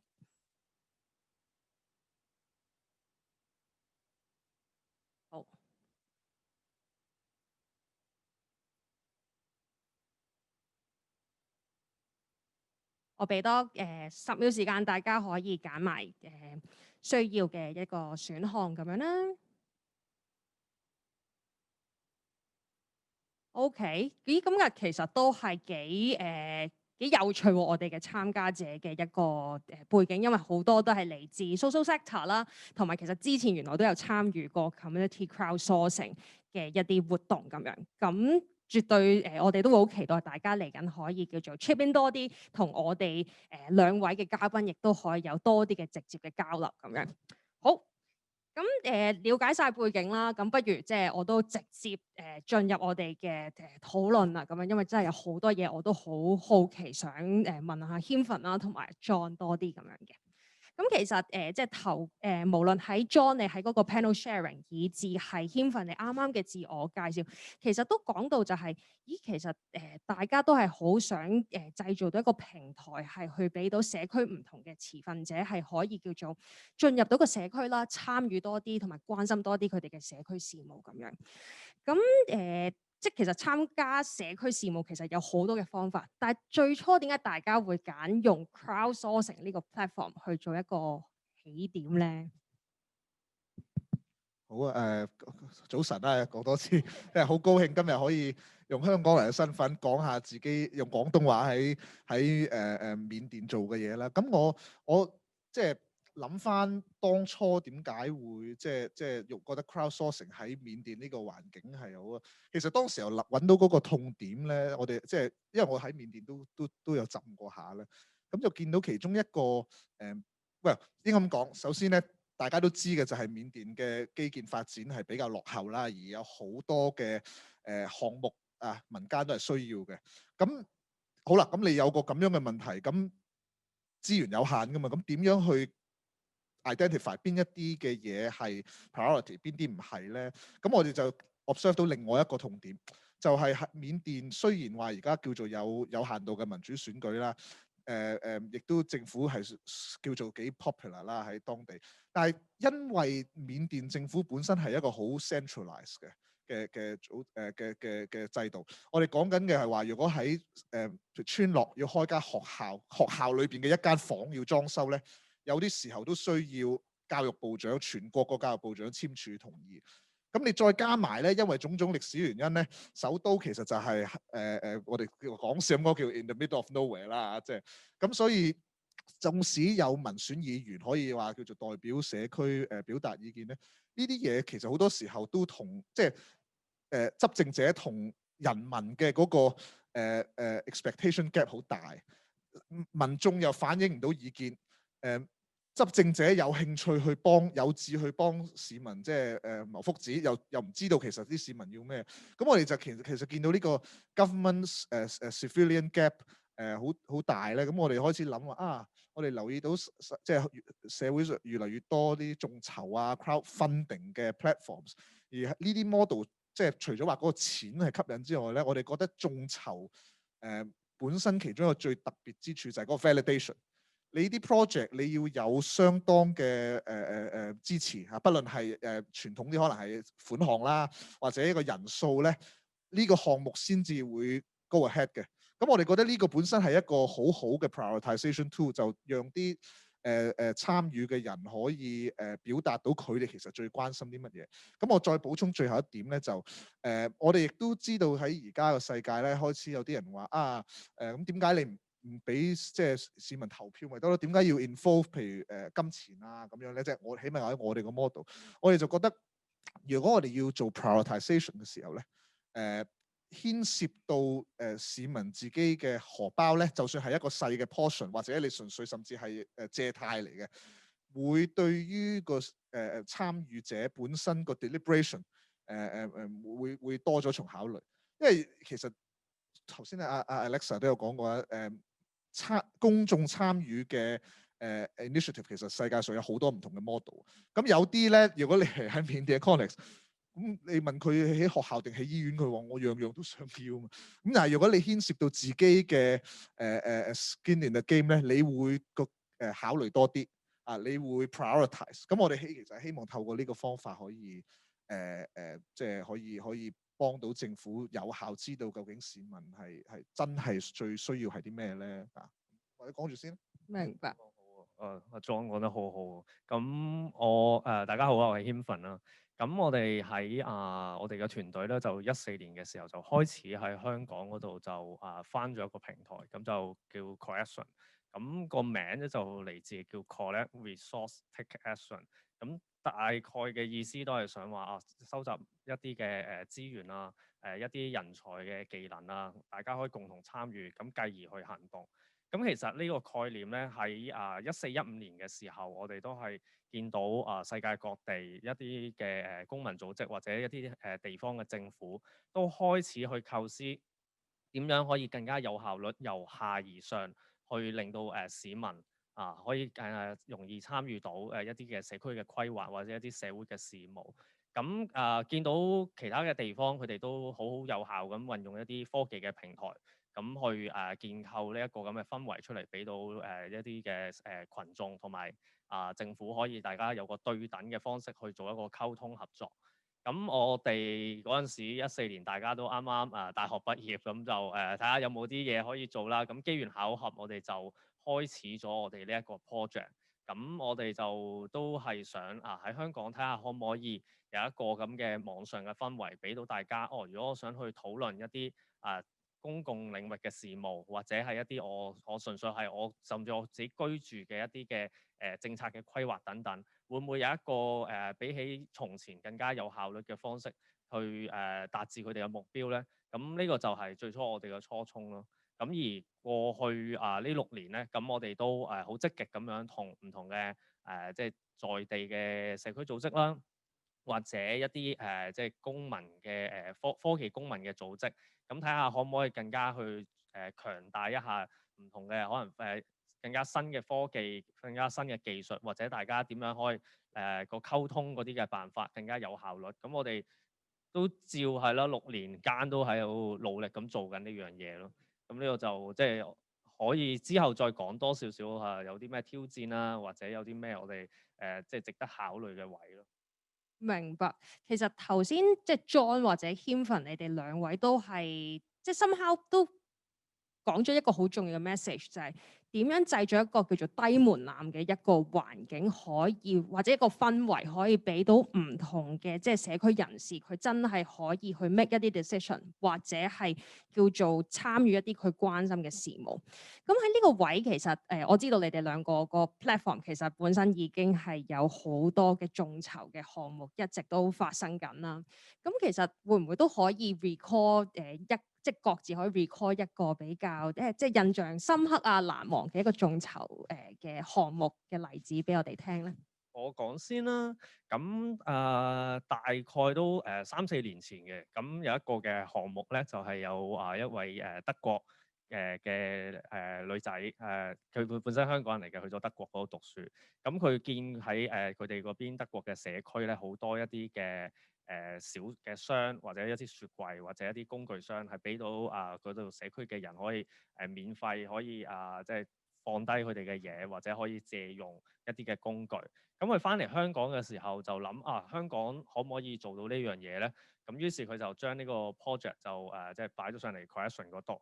咁亦都開始有一啲嘅朋友就喺度提供可能唔同嘅意見，或者提供場地，或者提供佢一啲可行嘅方法。咁因為即係大家都可以想像得到，唔係話將外國一啲嘅即係 solution 咁直接擺落嚟香港就可以 work 咁樣，因為其實有好多水土不服嘅事情。咁呢個係比較深刻嘅位咧，就係第一就係比較我哋初期平台嘅其中一個即係大型啲嘅 project 嚟嘅。咁因為嗰個影響咧，講緊係由第一個試點去到最大型嘅時候，可以有5個嘅試點，咁就擺咗一啲嘅社區嘅雪櫃出嚟，咁就俾到一啲嘅朋友可以我有啲可能就快過期嘅食物，咁我可以放喺嗰度，咁有需要嘅朋友可以領取得到咁。咁即係呢一個係我哋喺香港真係去嘗試推廣 crowdsourcing 文化嘅時候，其中我哋會經常去提及嘅一個例子。Before 我答咧，我想問下咧，咁當時候你哋做即係呢個項目嘅時候咧，嗰個點樣講好咧？因為嗰個發起者就見到一個有趣嘅概念。咁你頭先我覺得有一啲 keywords 好，其實我哋都即係呢行嘅都知嘅，就係所謂水土不服咧。嗰個 localize 嗰個過程咧，係唔 organic 啦，係嗰個人自己佢即係個發起者本身自己已經做到啊，定係佢帶咗條橋翻嚟？呢邊係有人參與去幫佢 localize， 即係嗰個過程，我好有興趣。嗰個銜接係點樣發生？明白。咁其實佢最初就係一啲叫 toolbox 啦，就係一啲嘅社區工具箱。咁但係係啦，嚟到香港嘅時候，咁可能就好多人都會即係疑問啦，會唔會工具箱可能好容易俾人哋偷取啊，或者好多嘢會唔見咗或者失竊等等。咁經過佢哋一啲嘅即係網上面嘅討論之後，就轉型咗話會唔會變咗做一個叫做好似食物銀行嘅一個 concept， 因為當年嚟講食物銀行係比較一個熱門嘅一個話題。咁所以佢哋就去再轉型多少少，變咗做一個叫做社區雪櫃。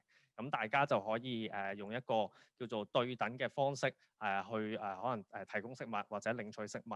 咁因為大家傾嘅時候都係可能用一個比較即係社區嘅心態去做一個發展嘅方向。咁例如傳統嘅食物銀行係講緊話有需要嘅人可能要提供好多證明等等，咁先至可以領取到相關嘅食物。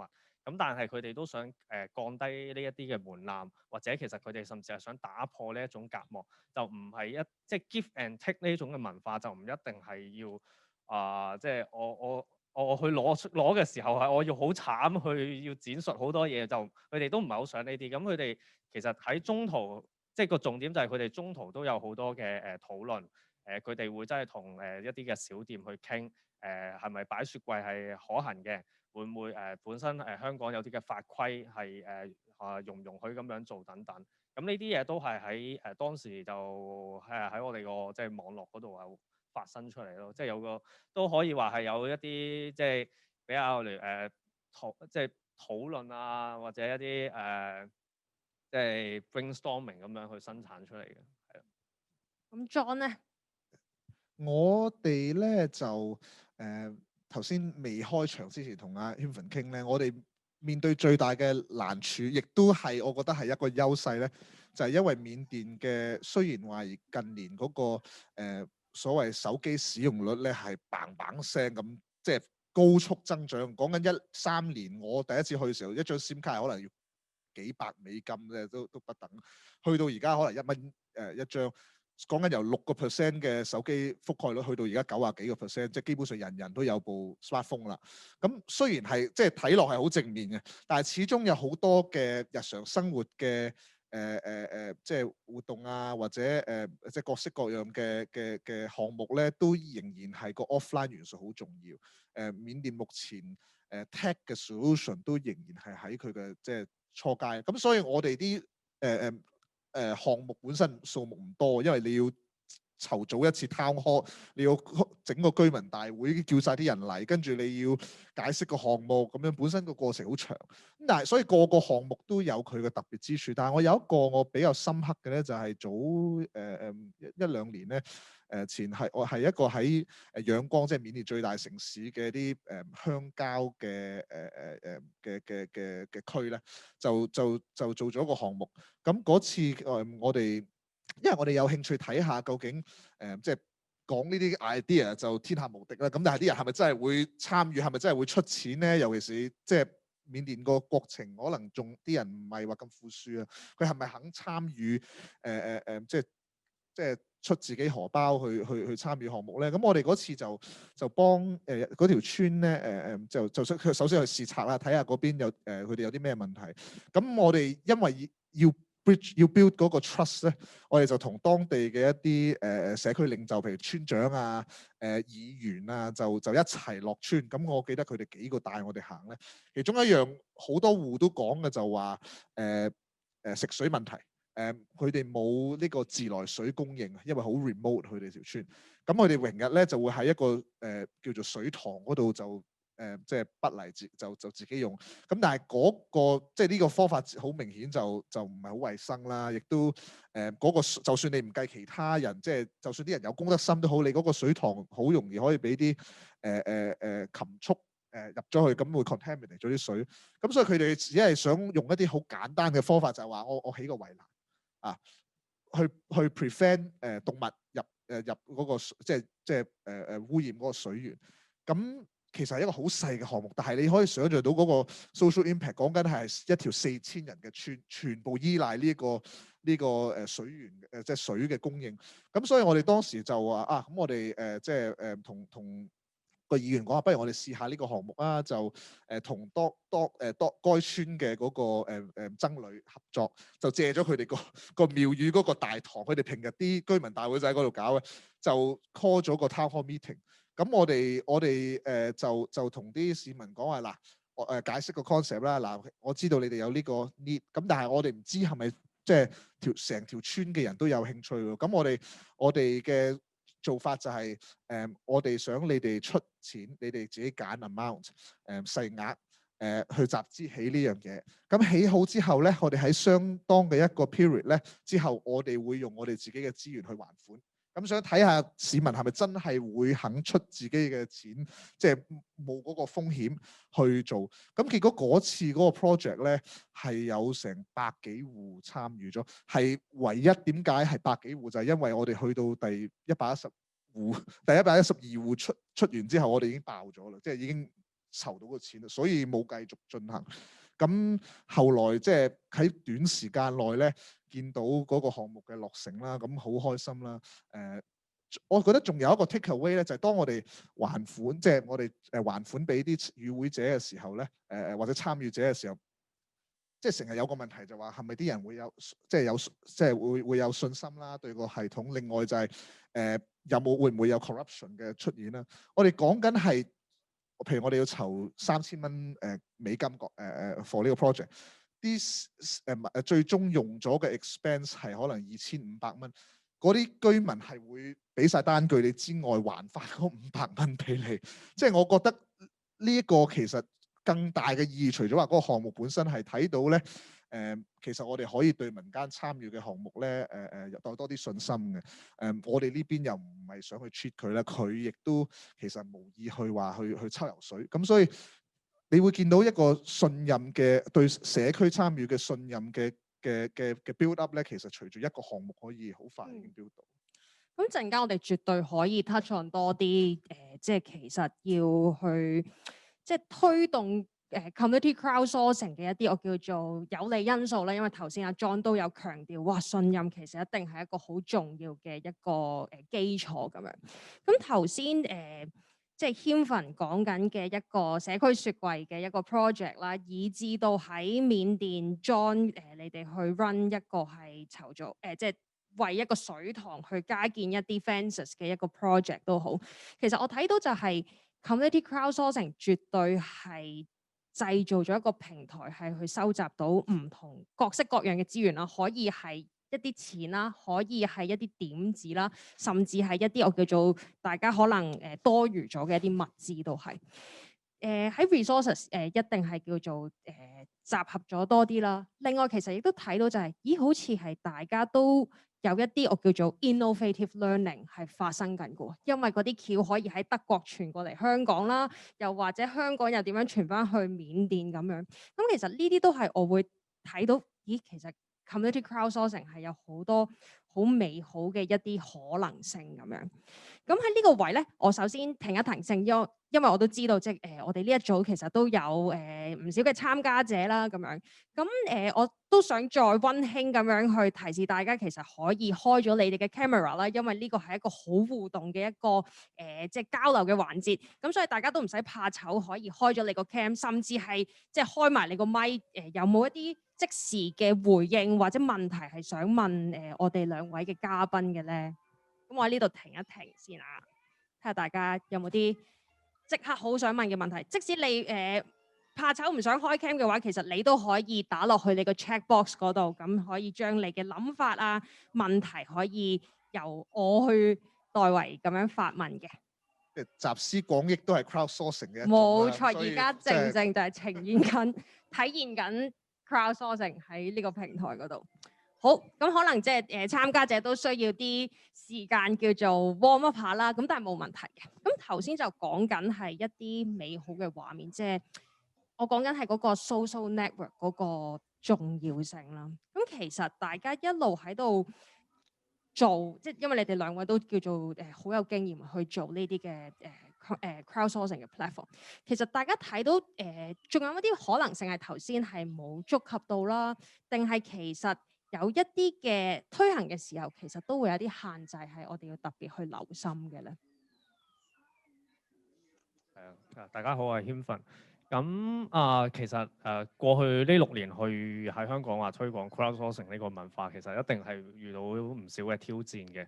咁我分享其中2點啦。咁其實第一點咧就係本身大家要點理解 crowdsourcing 呢樣嘢。咁因為 crowdsourcing 係即係最近喺香港係呢1年或者2年先至開始熱門嘅一個話題。咁更何況係講緊我哋當時14、15年去真係去推廣嘅時候。唔好話 crowdsourcing，連 crowdfunding 大家都唔知係咩，或者大家係唔會話特別信任呢一種機制啊！我網上去眾籌去付款一嚿嘢，係咪真係得到嗰個成果？咁呢一個嘅挑戰最簡單話解決嘅方法咧，就係你去 build up 一啲嘅example 出嚟，俾到大家去睇。咁嗰陣時，我哋就諗一個位就係我哋起咗個平台，但係呢個就會變咗雞蛋嘅問題。究竟我哋應該要邀請啲人上嚟先啦，定係邀請啲人擺啲 project 上嚟先啦？咁但係呢個都係一個互動嘅關係，我哋即係自己本身都係volunteer base 咁去做嘅，即係我哋唔係話有funding，唔係 full time 去做。咁所以喺呢個即係取捨之下，反而我哋就選擇咗叫做第3條路，就係我哋自己團隊。去自己去創一啲嘅 project 出嚟，咁就俾翻啲 example 大家睇，或者我哋去吸引一啲媒體嘅朋友嘅注意。咁so far 係成功嘅，咁因為我係可以坐喺度同大家分享。咁的而且確一啲新，即係當時一啲新嘅潮流啊，或者一啲嘅即係一啲嘅主題，咁係引到一啲嘅媒體留意，亦都開始係越嚟越多可能學界嘅朋友。係啦，或者一啲媒體嘅朋友都去論述究竟咩叫 crowdsourcing，咩叫 crowdfunding 對於香港嘅影響等等，係啦。咁呢個就嗰陣時第一個嘅挑戰啦。咁而第二個挑戰嘅時候就係，好啦，大家當睇到好多呢啲嘅 story 嘅時候，而絕大多數人都會我覺得crowdsourcing 就一定係講緊我係咪要抌啲錢出嚟，或者就咁我抌一啲即係我參與落去。或者你要幾張凳我俾幾張凳嚟，咁呢啲係咪叫 crowdsourcing 咧？咁大家都會可能比較即係表面去睇呢一個 concept，但係其實去到真係大家去做嘅時候，就會發現，咦原來唔係喎，原來好多嘢要去做喎。咁因為其實我即係好快咁 summarize 講，咁 crowdsourcing 如果真係要去achieve 到嗰個 goal 嘅話，其實都有好幾種嘅位要留意嘅。咁第一咧就係要大家要分享，咁分享唔係淨係單單講個資源或者大家去參與，而係本身大家對呢件事嘅一啲嘅意見、一啲嘅 information 當大家呢一個資訊即係資訊透明度高嘅時候咧，大家其實去了解呢件事或者嗰個即係效率咧會變得更加好。咁同時咧當大家去願意睇到原來呢件事係咁多人參與到嘅，幾多人去做咗幾多嘢等等呢啲嘅時候咧，嗰個可能對件事嘅歸屬感例如一啲社區嘅項目。原來呢一個可能呢一個街嘅社區群組咁係做咗呢啲嘢嘅，另一啲係提供咗呢啲意見，咁大家就可以慢慢形成一啲即係 community 嘅歸屬感出嚟，係啦。咁而當有咗即係呢個資訊嘅透明度高嘅時候咧，大家去開始去做一啲決策嘅時候咧，其實都容易嘅。大家去點樣去即係當然喺現實操作就一定會有可能唔同嘅意見啦，可能甚至兩極嘅意見。但係當大家願意係平等嘅方式去表達你嘅意見，或者去披露你哋嘅即係擁有嘅資訊啊，或者技能啊、資源等等嘅時候咧，其實大家去願意去真係為咗件事去解決個問題嘅時候咧，會都變得相對容易。咁呢一啲都係我哋去真係要推廣 crowdsourcing 嘅時候遇到第二個挑戰。咁一開頭都係嘅，大家唔理解，唔係覺得咁樣抌幾嚿嘢出嚟就叫 crowdsourcing 嘅咩？咁其實係唔得㗎嘛，抌幾嚿嘢其實都係要人去即係 achieve 一啲事。咁但係 so far 而家都開始多人理解嘅時候，都越嚟越容易去實踐到一啲嘅項目咯。啱啱啊 Henry 講得好好，即係我不如我可能講少少嗰個限制，即係會面對嘅嗰啲難處或者要答嘅問題，做 crowdsourcing 要答嘅問題。咁可能我分開兩個層面，一個係現在迫切嘅問題，一個就係所謂展望未來。我覺得呢個趨勢會有啲乜嘢嘢係即係持份者啊 crowdsourcing 嘅持份者要考慮啦。咁首先講而家先，其實頭先Alexa 都有講過，其實所謂公眾參與或者 crowdsourcing of ideas 呢一類平台咧，唔一定要係錢嘅。crowdsourcing of ideas 即係大家提出啲方案咧，呢樣嘢就唔係新鮮㗎啦。如果我哋譬如喺外國睇咧，世界銀行做即係發展援助咧，好早期已經倡議一個概念叫 CDD（Community Driven Development）。你會見，如果你即係可能有啲與會者有啲了解呢個咧，就係其實係世界銀行會俾一個 block grant， 當有10萬蚊美金。佢話，與其係世界銀行啲 consultant 喺度指指點點咧，就俾一個村落或者一個社區去 form 一個 committee。有啲好多唔同玩法嘅，但係大路都係 form 一個 committee 就去決定呢筆錢點樣用。咁佢哋就發覺話呢個方法理論上會更好，可以吸收到究竟呢個即係有啲乜嘢 ideas 應該係可以去進行咧。咁呢個 theory 即係我唔評論其他嘅嘢啦，但係有一樣嘢係你見到喺學界裏邊係有好兩極嘅，就係話究竟可能呢個講落有少少係其實都啲人辯論民主嘅好壞嘅時候都有討論呢樣，就話究竟民眾知唔知道有啲乜嘢係對佢最有利咧？我哋參與嘅人會覺得其實群眾有智慧，有啲講法就會話其實佢哋未必諗到佢哋長遠嘅，即係可能即係長遠嘅利益，即係可能你投放喺間學校係個短期嘅效果未必係鮮明嘅，但係可能長遠對嗰個社區嘅發展係更有助於你，譬如買咗100打麵包咁先算。咁變咗我哋即係而家都仲係所謂叫 the jury is still out there 啦，呢個係冇共識嘅。但係有好多世界銀行做嘅研究咧，就而家其實係做緊啲 long term 嘅 social impact measurement，就話究竟呢一類項目係咪真係長遠嚟講係會係 ahead of 佢哋嗰個發展嘅 trajectory 咧？咁呢個係我覺得係一個要我哋呢啲倡議者要面對嘅迫切嘅問題。咁好啦，咁講下未來啦。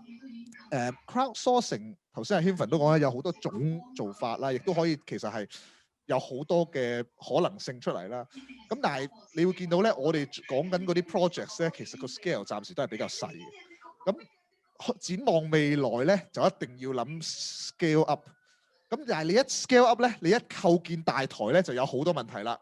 第一咧就最 fundamentally， 本身構建大台好似已經同參與式項目呢個由下而上，所謂由下而上群眾參與嘅宗旨有啲違背。點解係 collection 話？點解係 MM Community 話？點解唔係啲人自己組織啊？或者有10個 parallel 平台咧？咁呢個係一個即係 question 啦，係咪會引起壟斷啊？咁 which 其實又係有少少由上而下。呢個遊戲規則嘅建構要諗啦。好啦，咁你另一樣嘢就係，如果呢啲 project 稍為大 scale 啲咧，你就可能要諗係咪要同政府夾啦嚇？最好咧，最理想就係政府採納咗呢類項目。咁但係個問題就嚟咯，若果民眾提出嘅概念係同政府即係叫做宏觀嘅development plan 係有矛盾嘅時候，咁你點樣去令呢兩樣，邊樣行先咧？你點樣去令呢兩樣 compatible 咧？呢個過程會係好 tricky 啦。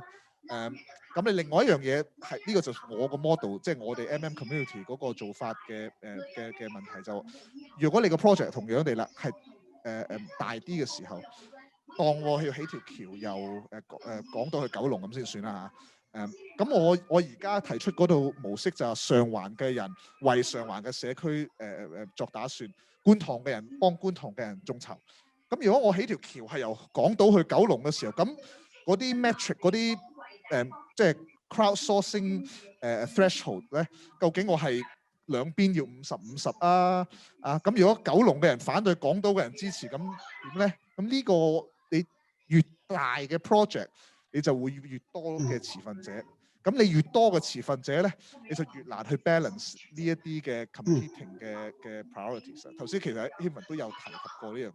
咁我覺得呢啲係我都唔係全部有答案啦，但係展望未來呢啲會係呢一類論述嘅一啲可能係可以話係局限啦。咁我哋如果係想呢樣嘢再普及咧，必須要面對嘅問題。其實你哋兩位都係好不約而同令我聯想起一個字，就係 inclusivity。因為講緊如果真係要令到 crowdsourcing 呢件事已經唔可以。即係最 ideal 就係其實 crowdsourcing 唔應該係一個 buzzword， 而係當真係普及化成為一個 trend 嘅時候，根本大家就唔需要刻意用呢個 term 去形容呢件事。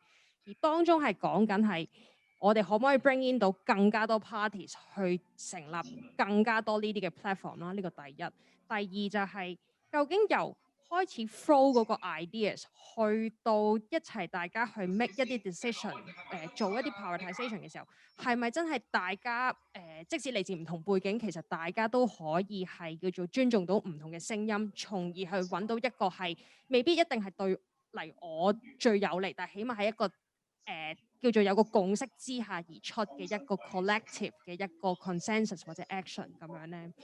咁喺呢個位其實都睇到要將即係其實睇到其實仲係有好多嘢我哋都需要再做得更多，從而令到真係嗰個參與係更加 inclusive。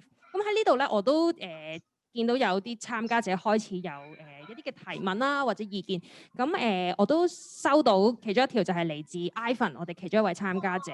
咁我都想麻煩你會唔會可以 clarify 多少少？你係想share 你自己之前嘅一啲 crowdsourcing ideas 俾我哋聽啊？定係其實你係想邀請我哋兩位嘅嘉賓係再分享多啲？咁你都可以再喺 check box 啊，或者你可以開咗你個 camera 或者咪再去同我哋解釋多啲啊咁樣。咁喺呢度即係當我哋等緊咦係咪 Ivan 咧？你好，係你好大家早晨，各位早晨。阿 John 同阿 Him 其實都有講出咧過去呢個crowdsourcing 嘅做法啊等等。咁我睇得到多啲都係譬如喺籌錢方面或者資源方面咧係有幫助啦。但係我想提出咧，其實過去喺香港或者都有唔少嘅做法咧，其實係 crowdsourcing， 不過唔係用呢個名啫，個功能其實一樣嘅。我講出嚟，大家可能會同意嘅。亦都係有啲規模，其實可以繼續因住時間而家時代嘅轉變咧，加以優化咧，係有條件做得更多更大嘅。譬如第一個儲蓄互助社，大家可能有聽過，或者再耐啲，以前咧所謂做義會，即係埋會，大家互相借錢去互相幫手。咁呢啲儲蓄互助社咧，其實亦都係眾籌嘅，我覺得嘅前身。不過就眾籌有同佢好唔同，儲蓄互助社係大家互相儲錢去互相幫大家。咁甚至咧，以前好多嘅社區中心或者社會服務中心做嘅舊書交換，即係呢啲係嘅。咁目前而家咧，亦都有一啲機構組織，譬如 Crossroad， 佢係歡迎啲市民咧，將啲仲可以用嘅家私電器送俾佢哋，佢哋加以修整，然後就等海外一啲有需要嘅機構就去再提出申請，就送去俾海外有需要嗰啲人。咁呢啲都我覺得係幾具體嘅平台咧，大家可以參考，日後係可以用嘅。另外亦都有一啲係個別自發嘅，譬如香港就少啲啦，只係一啲過去週末可能做啲所謂feed market， 大家去一個市場，大家帶啲嘢去互相賣，互相去交換，咁呢啲都其實經常有嘅。咁我諗頭先我同意阿 John 提出嚟咧，如果做得大咧，就要做好多嘅考慮，但係因為大家嘅 interest 唔同，咁所以呢個係要定出一個平台。有咗平台之後咧，就有規則，有規則大家就可以繼續妥善啲、安全啲、公道啲咁樣做落去。咁但係最重要嘅咧，就係大家頭先都有提出嚟嘅，有冇一個 passion？ 首先有個 passion， 有個所謂 inclusive 嘅，即係融和嘅態度同埋融和嘅心，咁先大家互相可以合作得到。係啊，因為其實頭先即係 Ivan 好多謝你嘅分享，因為即係再一次提醒我哋就係、其實 crowdsourcing 呢樣嘢其實都唔係真係一個叫做好新嘅嘢，因為其實過往只不過係用緊其他嘅方式係去叫做crowdsource 一啲 idea 啦，一啲物資，只不過佢可能未必係喺一個 online 嘅 platform 發生，而不過可能因為即係時代轉變啦，因為科技亦都係越嚟越發達嘅時候，的確我哋叫做有多啲嘅途徑或者 alternatives 係去令到 crowdsourcing 係可以再做得更加 efficient。因為頭先都有兩位都曾經有 mention 過，就係其實 information 嗰個即係資訊嗰個流通都係好重要。當如果資訊係流通得更加快速嘅時候，其實唔同社區唔同嘅人士其實亦都可以係知多啲資訊，亦都從而可以令到佢參與嘅活動嘅時候，亦都係可以更加快、更加迅速咁樣。咁喺呢個位，即係絕對理解啦。咁另外亦都見到有兩位有另外一啲問題都開始 pop up 出嚟啦。咁第一個就係 from 阿星啦，咁佢都有想問在座兩位就係其實大家其實都做咗咁耐crowdsourcing 嘅 platform 嘅時候，其實會唔會喺你哋一啲我叫做比較成功啲嘅一啲眾籌嘅一啲個案啊例子，嗰度會唔會有一啲嘅即係 take away， 亦都想 share 俾大家聽？我先啦，我好快咁答幾樣。我首先回應阿 Ivan 先，我好同意咧。其實我頭先都有講咗一啲國際案例，其實 crowdsourcing 呢個概念咧唔係新鮮㗎啦，不過有好多唔同嘅玩法，咁同埋呢啲玩法其實就好即係睇時勢啦，睇即係國情地情啦，究竟即係當地嗰個 culture 啊嗰啲係點樣做咧？咁同埋就有一個可能而家再有潛力啲 ，which 阿 Hinton 佢哋就做緊啦，就係而家有科技啊，二三十年前冇個 benefit of 今天現代嘅科技啊。咁嗰度其實頭先阿 Hinton 提咗話，譬如啲 civic tech 咧，呢啲概念其實又係國際上面越嚟越普及，有好多 incubators 係專係攞嚟即係栽培植一啲利用科技去推動社會建設或者社會改革嘅項目。咁其實嗰度又係有好多嘅可能性嘅。咁所以我會認同阿 Ivan 講啊。咁我簡單答一答呢兩條問題啊，其實都問得好明顯係知音人嚟。第一條容易啲，因為我今朝都講過，我覺得其中一個唔敢叫 tip 啦，但係其中一樣係即係必不可少嘅嘢咧，就係如果你要做到successful crowdsourcing， 特別係喺社區方面，同埋你希望係有持續嘅即係使用，就唔係一次嘅咧，一定要同當地嘅人建立到個信任，因為好多時候咧，你講個天下無敵，但係你最終人哋係咪肯即係？不論係咪有牽涉金錢都好啦，如果係有牽涉錢銀嘅咧，佢就更加會諗咁，哇！你係咪呃錢㗎？因為亦都有好多係即係唔老實嘅做法啦，即係社會一定有㗎啦啊，有 bad apples。咁另外一樣就算佢用咗，咁就算或者唔牽涉金錢嘅，咁如果你即係嗰條橋其實係冇採納啊，或者做嚟做去都係即係丁咁低，咁佢可能等於同所有嘅新建嘅制度一樣，佢用一次佢冇呢啲嘢都係不成氣候啊，或者講就話係即係參與式咁，但係其實又係有大台壓落嚟嘅。咁你一 damage 咗嗰個 trust 咧，要建立翻個 trust 就仲難。咁所以其實有時候 launch 之前花多啲時間諗了解嗰個社區嘅influencers 係咩人啊？而家係嗰個 community 本身係好多 bondage 啊，定係冇啊？定係有，但係可能某一類人啦。有冇 minorities？ 有冇小眾係長期被忽視嘅咧？咁呢啲係要諗嘅。最後嗰條咧，又係好好啦，就講話除咗話一次性，即係你做咗嗰個 project，咁跟住嗰啲跟進係點咧？其實呢個係我哋每一次去 pitch donor 啊、即係 foundations 啊，都面對嘅問題就係你起咗個 project，咁第一人哋用唔用啦？用咗之後你又咩 measure 到 impact 啦？咁同埋仲有一樣我會加嘅就係除咗個 utilization 就係maintenance。其實呢個係緬甸而家面對最大嘅問題，就係好多基建項目起咗就算啦，就冇咗個跟進嘅，咁爛咗都冇啊！我哋見到呢一類 crowdsourcing 嘅 projects 咧，其中一個好處就係第一咧，如果有市民參與嘅咧，而且我哋係有 threshold 嘅咧，理論上你起嘅時候你已經 guarantee 咗係有一定人有 critical mass 嘅人係會想用呢個 service， 因為佢哋覺得有呢個需要，佢哋先會出錢啊嘛。咁你起咗之後，佢哋較傾向會用嘅。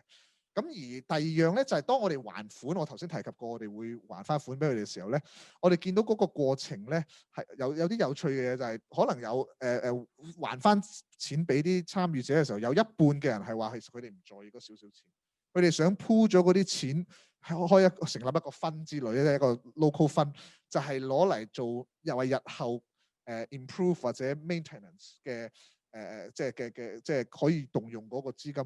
咁我哋覺得即係其實呢一類咁樣嘅項目本身咧，如果你可以真係推動到一個參與嘅文化咧，其實對於呢啲 project 嘅持之以恆係有幫助。所以我希望呢個答到個問題。OK。咁其實我都同意阿莊所講嘅。咁我都好簡單，其實都係講信任同埋開放。建基於呢兩個嘅 concept 之下，你去做任何嘅嘢。都係想令到件事好嘅，盡量將你所做嘅嘢披露翻出嚟，你嘅歷程係點樣，你哋點樣去 make 一個 decision， 令到而家嘅參與者或者一啲即係未來嘅潛在參與者，去真係更加想去幫你哋嘅時候，佢哋都可以知道得更加多，咁然後都係正如我頭先所講，都係建構翻一個最大嘅即係歸屬感，咁令到件事做得更加好咯。明白。咁頭先大家都有可能有問題，咦？係咯，係咪 Florence 有問題咧？你好，大家係聽到我講嘢啊嘛？可能要大聲少少。好，而家好冇啲？ OK， 冇問題。好，大家好啦，咁我都想親口咁多謝 John 同埋 Hinfen 你哋嘅 sharing 啦。咁其實都好似頭先一直聽住大家講，我都覺得其實聽大家嘅分享嘅時候，見到 crowdsourcing 最重要嗰一點就係個 crowd，即係點樣去揾到呢個 crowd 出嚟，佢真係幫我哋一齊去支持啦，即係用錢又好，用其他嘅方法又好，一啲大家都覺得非常之值得幫忙嘅項目。咁我都想睇下其實大家喺國外嘅一啲 experience 咧，其實有乜覺得國外即係緬甸又好，其他國家又好嘅 crowd 同埋香港嘅 crowd 有冇啲乜嘢特別唔同嘅地方咧？同埋其實都第二樣嘢都想睇下，其實大家有冇啲乜嘢嘅諗法，係令到我哋覺得可以更加容易地將香港呢一個 crowd 變得越嚟越大咧？咁呢度可能想聽大家分享少少嘅。唔該晒 Florence， 兩位會唔會？我答先啦，因為我冇乜資格去講香港，呢個真係要交俾 Hinfen 講。咁但係我會咁樣睇嘅，即係或者我宏觀少少講咧，crowdsourcing 呢個概念咧，我又係我去親 pitch 都俾啲比較比較現實嘅投資人或者donor會問就話咁經濟學101就係 free riding 啊。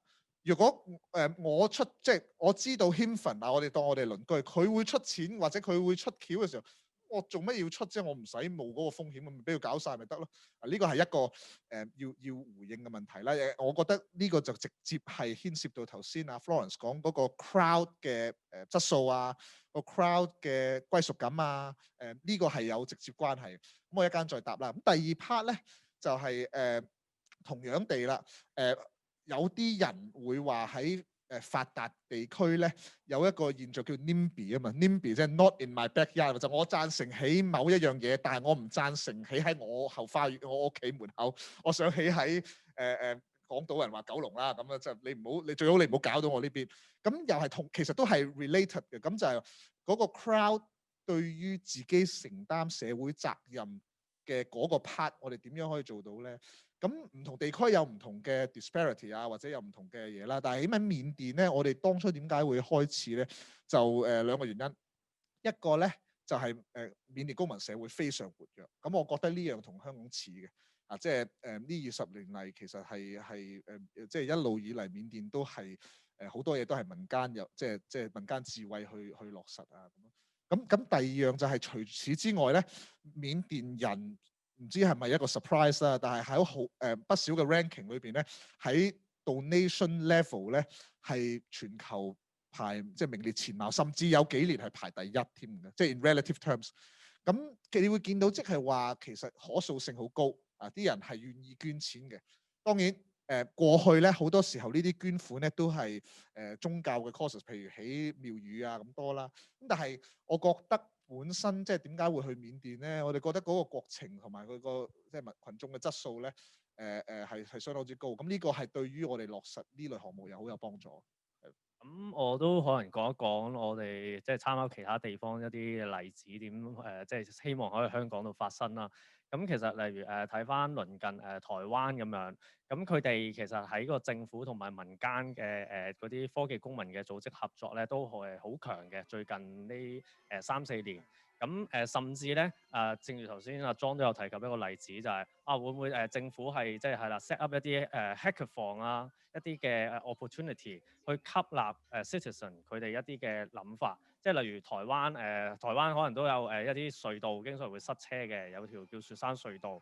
咁我個情況同即係香港個紅隧係有得比嘅，係即係基本上你要排可能成半個鐘1個鐘頭先入到。咁但係佢哋政府嗰邊咧就會set up 一啲嘅 hackathon 嘅方法。咁然後咧就容許一啲即係citizen 特別係 technology 嗰邊嘅 citizen 就去propose 一啲新嘅嘢出嚟，點樣可以解決。咁而期間咧政府啊同埋政府就會拉入好多嘅商界或者汽車業界等等，耗花超大量嘅，可能佢哋要數據也好，佢哋要技術也好，咁然之後去一齊coordinate 去諗下究竟有啲咩 project 可以做到。咁所以其實香港即係可能香港大家會留意到而家最近可能大家個信任可能未有一啲可能新嘅突破嘅時候，咁但係我都相信未來呢幾年大家如果係可以做翻到一啲真係社區嘅建設，一啲社區規劃，然後係可以由翻即係民間多啲我哋呢啲嘅聲音去表達翻上去嘅時候，咁其實可能都可以將外國或者其他地方嘅一啲例子咁都可以套入嚟香港嗰度咯。唔該晒，因為我知道咧，其實我哋有好多嘢一定係即係因為呢個 topic 其實真係好大，其實有好多好有趣，亦都係好多嘢我哋都好想再探討多啲。咁可惜即係時間真係唔夠啦。咁我都會想趁住最後嘅時間咧，想你哋兩位其實會唔會都可以用一兩句去講一講，其實大家對於crowdsourcing 對喺香港以至緬甸將來嘅發展嘅一啲想像啊？頭先我都略提過啦，我覺得既然係有 proven model 或者開始有啲evidence 出嚟啦，有啲 data 出嚟咧，其實下一步可以諗嘅就係點樣普及同埋點樣 scale up 啦，即係做嘅 project 係咪可以譬如隧道啦，咁係咪可以集思廣益嘅過程可以做大啲咧？咁呢個係個趨勢嚟嘅，但係做嘅時候會有，因為規模大咗咧，又會有新一系列嘅問題要諗啦。咁我覺得國際上面咧，或者喺學術界咧，就呢啲問題其實就條條都俾人答緊嘅。咁我哋可能喺香港嘅角度，如果我哋想即係公民參與嘅做法可以普及scale up 咧，我哋可能都要諗諗。咁喺香港呢個 context 仲有啲乜嘢配套需要啦？頭先Hinton 提到啦，即係如果而家個信任基礎係仲低咗嘅，咁你公民參與本身係可以提高信任，但係公民參與亦都需要個信任基礎係到一個相當程度。咁而家我哋如果係有啲嘢未有嘅時候，民間自發又好啦，所謂官民合作又好啊，係即係社區自己做又好啊。呢個我哋點樣跟住需要點樣去 build 翻呢啲 trust 咧？我覺得呢個係可能係我哋首要諗嘅問題喺香港。係，咁我都同意嘅。信任即係任何我哋要去 achieve 嘅目標，都係要建基於信任。咁我都希望未來呢幾年嗰個大家即係官民合作嗰個信任程度都可以翻去可能以前或者甚至更加好。咁而大家可能對於個心態上都希望越嚟越改變。我哋從前好多嘅政策或者一啲嘅想法都係由上而下嘅。咁會唔會我哋都例如我哋民間力量趁住可能呢個疫情嘅期間有好多嘢都做唔到嘅時候，不妨都去參考國外其他地方一啲即係已經可能做咗嘅嘢，去諗下如果真係套落嚟香港有啲咩水土不服嘅，就盡量去克服啦。咁然後咧就去睇下，當我哋即係 well prepare 好嘅時候，然後嗰啲嘅機遇都嚟呢個即係可唔可以一齊就可以再做一個更加好嘅將來咯。唔該晒 Hinton 同埋 John 嘅一啲少少寄語，即係因為我聽到之後都覺得其實將來真係crowdsourcing 絕對係有好多可能性係我哋去 achieve 嘅。咁最後咧，其實我都想邀請即係在座咁多位參加者，其實都可以即係 share 翻，其實喺呢一個鐘同我哋嘅一個討論之後，會唔會有啲 reflection 或者最後嘅一啲意見都係想 share 俾我哋？咁你可以 feel free 喺你嗰個 check box 嗰度 type in 俾我哋啦。咁而因為頭先嗰1個鐘咧，其實真係有好多我基本上都唔可以用一兩句係去 summarize 大家講嘅好多好正嘅 ideas。咁唯有就將我最中意嘅一句 quote 可以係 share 俾大家作為一個 wrap up 啦，就係If you want to go fast, go alone. But if you want to go far, go together。咁我相信呢個都係講緊 community crowdsourcing。點樣係透過人之間嘅力量，可以係再做更加多更 innovative、更加 user-centric 嘅嘢咁樣。咁係咯，即係今日即係再一次多謝鏡頭面前嘅咁多位參加者啦，同埋我在座嗰2位嘅嘉賓。咁最後咧，其實我哋都想收集翻大家對於成個 section 嘅意見嘅。咁所以我哋而家個 screen 應該會 show 一個 QR code，就係希望大家可以填一填關於呢個 section 嘅問卷啦。咁亦都可以俾翻多啲意見我哋嘅。咁再一次多多謝大家嘅參與。咁陣間咧，我哋1點半都會有一個 concluding section， 希望大家可以喺呢1個鐘食個飯，跟住再翻嚟參與我哋呢個閉幕環節。唔該晒大家。唔該晒。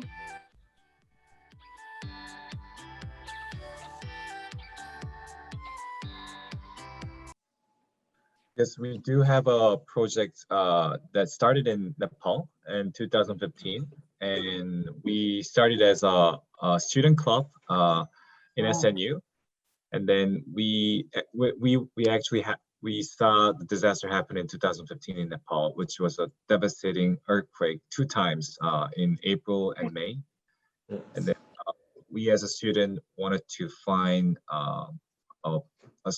things that we can do for them. So at that time, I actually have learned how to make drone by myself. And then the drone is made by yourself. Yes, basically that was actually how the idea started. And then the project got started with the making drone and actually sending it to Nepal so that people can use it to monitor the disaster area using drone.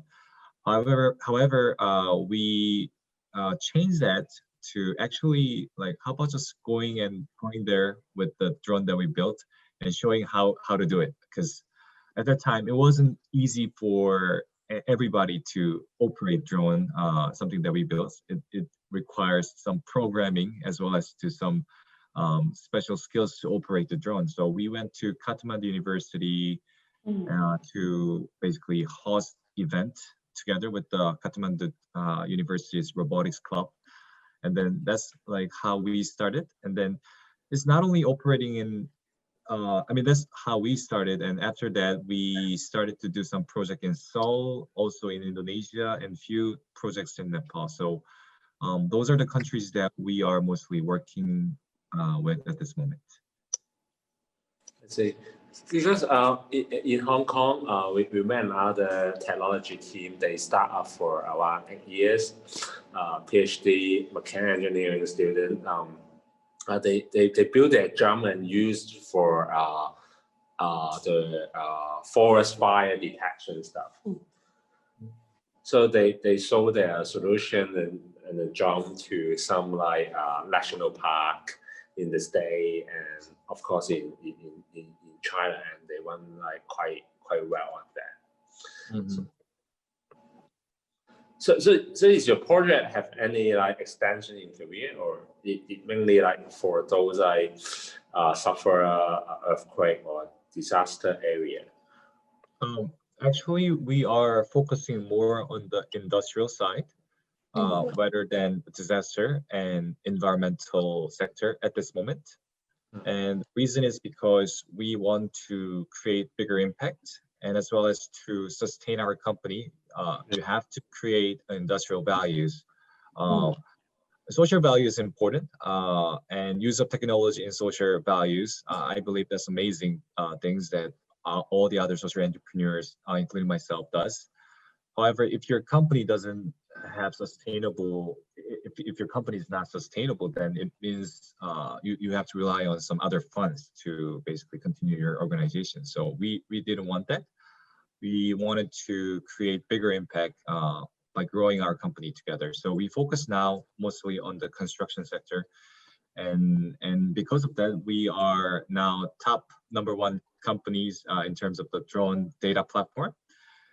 That's most used by Korea's top 30 big construction companies, and 60% of them are already adopted our solution to their job site, and we are monitoring about 100 job sites using our platform in South Korea at this moment. Obviously, it's an early stage for them to adopt drone technology for their digital transformation, to operate and to make their operation much more efficient. So it's not a lot in scale at this moment, but they're also actually expanding the number of job sites that's actually currently being used. The drone is being used to many more in actually upcoming years and next year. So. I see. Peter, because I'm quite curious about how the data can benefit the construction site, like using it. Yeah. So in construction site, it's quite useful because they didn't have this drone map data before. They used to rely on Google Map or some satellite map that was taken by satellite. So the resolution is actually very low. Of course, you can see a lot of stuff, but it's not in detail compared to drone. So first, we make the job site more transparent than ever. Job site often is not transparent about how much the progress is going and things like that. So some people who are in job site doesn't really like our service because they don't want to be too open or transparent. But what it does is that first it makes our people who are working in our client who are working in the field works much more efficient with the context. Because they used to talk with just the drawings. And if you look at the drawings, it's really hard to interpret. And if you talk about one area in drawings, the people could not sometimes understand. But with the drone map, with overlay on top of drawing, that will actually help our client communicate much more efficiently. So that actually make our client much more efficient. Not only it visually give a context to our user and help them communicate efficiently, but also it actually saves their money and time for survey. So drone is not just taking photos, but it actually scan the job site and scan the city. That's what is possible. And we, using our computer vision algorithm, we make the physical job site into a digital job site. And you can do a survey or measurements in the digital job site without actually going out in the field. So it actually saved their time and money. And with the comparison with numbers, it actually saved about 30 times fast. It's actually 30 times faster than a traditional survey using GPS and toll station. And also it's actually 10 times more cheaper than traditional methods. So there's no reason to go back to traditional. Obviously, we are not really replacing them completely, but we are supplementing them for certain cases. So yeah, so that actually gives quite a great values to construction site. And yeah, I hope that answered your question, Douglas. So is it like a challenge to engage the the large corporations, although it's really good, saving time, manpower, and more details compared to some other technology. But in terms of persuading them to using a startup, a new technology, is that a big challenge in Korea? Lawrence, is your question is asking any legal problem in terms of using technology in Korea?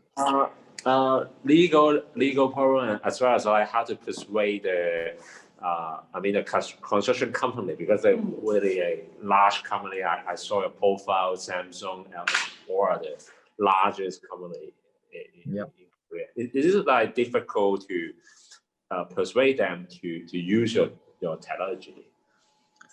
Obviously, there are big companies and they're really billion-dollar companies in South Korea. And for a startup company like us, it's pretty sure that they might see us with some, well, this is a small company kind of mindset. But however, our technology is actually great enough for the technology adopter at their company, at our clients' companies, already see our technology from our marketing, from our presentation, from our exhibition.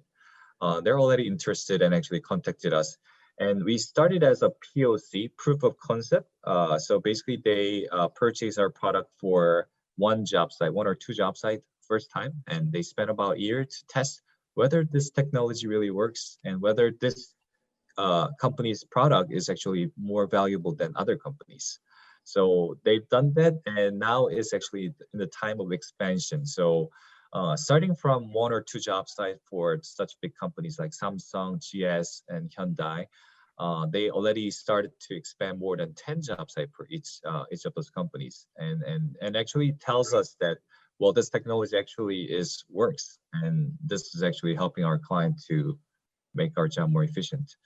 obviously there was a lot of experiments and a lot of reports that we have to write to prove that this actually works. But most importantly is about our users saying that this is something that they will always have when they're going to a different construction job site and starting a new job site. So our client really helped us a lot by speaking about our product experience and also telling the headquarters that this is really useful tools for them to operate. Yeah. I think Peter, maybe you're also interested in Lawrence social enterprise, because I understand that Lawrence, your social enterprise, have collaborated with some big corporation as well, like the distributor of Panasonic. Yeah, and also some construction company. Hi, Mr. Bach, Peter. I'm also from construction sector, but we are focusing on elderly residential projects. So my company background on longevity design, how we established for 5 years. Initially, we target on interior and renovations projects, but 3 years ago, we formed a technology team, try to building a new smart home system to support those elderly projects, including those monitoring system, active monitoring system, just like those single elderly household. If they have 4 weeks, we detect it, we get an alert. We will send, the property manager to visit them and to cross check whether they got any problems. And also, integrating different sensors and chatbot systems so that it can provide customized service for those single or elderly households. So the project actually we focus in Macau, a neighborhood city from Hong Kong, and we are going to try to introduce the system to the Hong Kong market. But this technology project is most likely focusing work with those property management companies or developers. So compared to mainland, as you said, the elderly residential project is just a startup stage. Next year, it may have 5 to 6 projects, only providing 1,200 flats for those elderly. So the number is a little bit small. As I said, that is on pilot stage. Yeah. But in terms of construction technology, I saw a lot of my peers commonly they do real training for those workers. They use some robot for wall painting, but for dome application, I think they still, have the rooms for application, because the high-rise building in Hong Kong is quite packed, so the signal may not be that good, and the big wing, the job may sort of pop into the building and total loss. So that's kind of technology. We still have room for applications. What's your last question, Lawrence? No. I mean for construction technology. So I just want to share, compared to perhaps a Korea, Hong Kong construction company adopting technology is not that good, I think, compared to what you mentioned earlier. But in general, they want to change right now, because the economy is not that good, and they look for more efficient way to save the cost. So that may have room for improvement. Yeah. Sure. In South Korea now, the construction company knows that they need digital transformation about their businesses, because it's very people-oriented, job site-oriented, and these are not replicated very well. Technology that was developed in the job site is actually lost after the job site is over. So they knew those problems from many years ago, and they're now actually, even government policymakers are pushing construction companies to use smart construction technologies to make their job more efficient, make it more transparent, make it more actually kind to the client of construction companies. So these are the things that are happening at this moment, and there are a lot of interest going on with the smart construction technologies as well. Did the government subsidize that or not? Did they have the policy to subsidize the construction? No subsidize for, let's say, like if construction wants to purchase our product, the government doesn't really subsidize anything in regard to like purchase at this moment. However, they actually provide R&D fund to start a company like us, and we are also receiving some of those funds that was made by government. And of course, they also recent time in 2019 they actually developed a smart construction organization, I guess, that's also funded by the purely on government side. And actually they're researching about construction smart technologies and things like that. In Korea, the business is actually some of them are pretty much government driven, I have to say. That's something that's quite special I found in Korea. It's also private companies, they work in their field, but what drives the market is not just the private company, but also the government's effort to put those funds and as well as to make those atmosphere in Korea. So, yeah. So I want to ask more about the social enterprise side. So do you think like Korea, the government or the consumer has enough support for the social enterprise, or are people aware of these companies? And I have to say it's not mainstream, definitely not. The mainstream is more private businesses, just startup without social sector.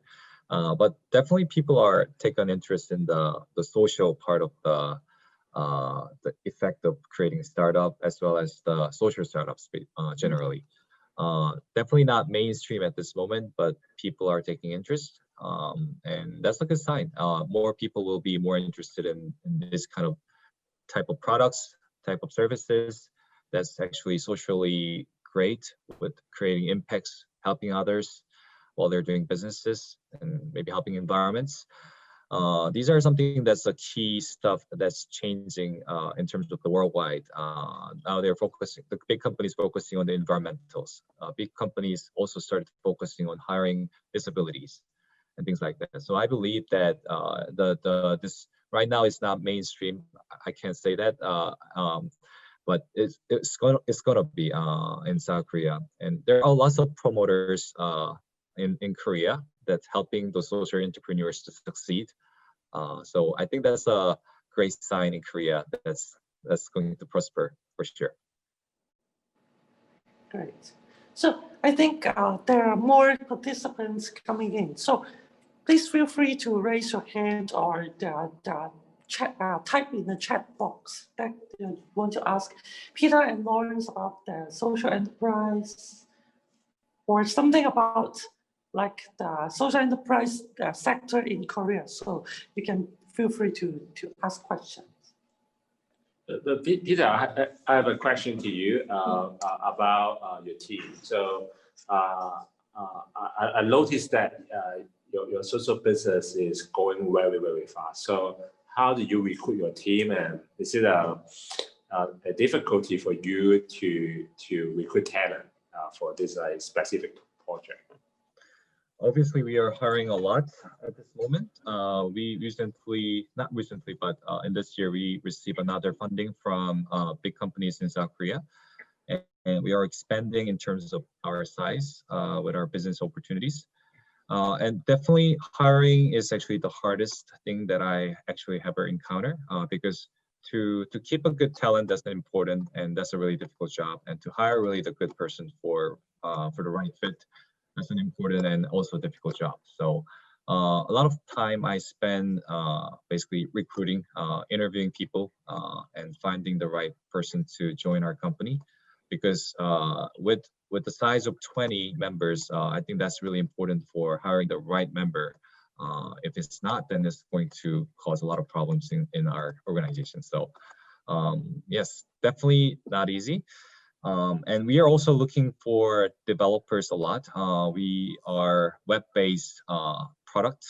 So we need software engineers, computer vision engineers, machine learning and AI engineers to join our team. And we are also working with overseas.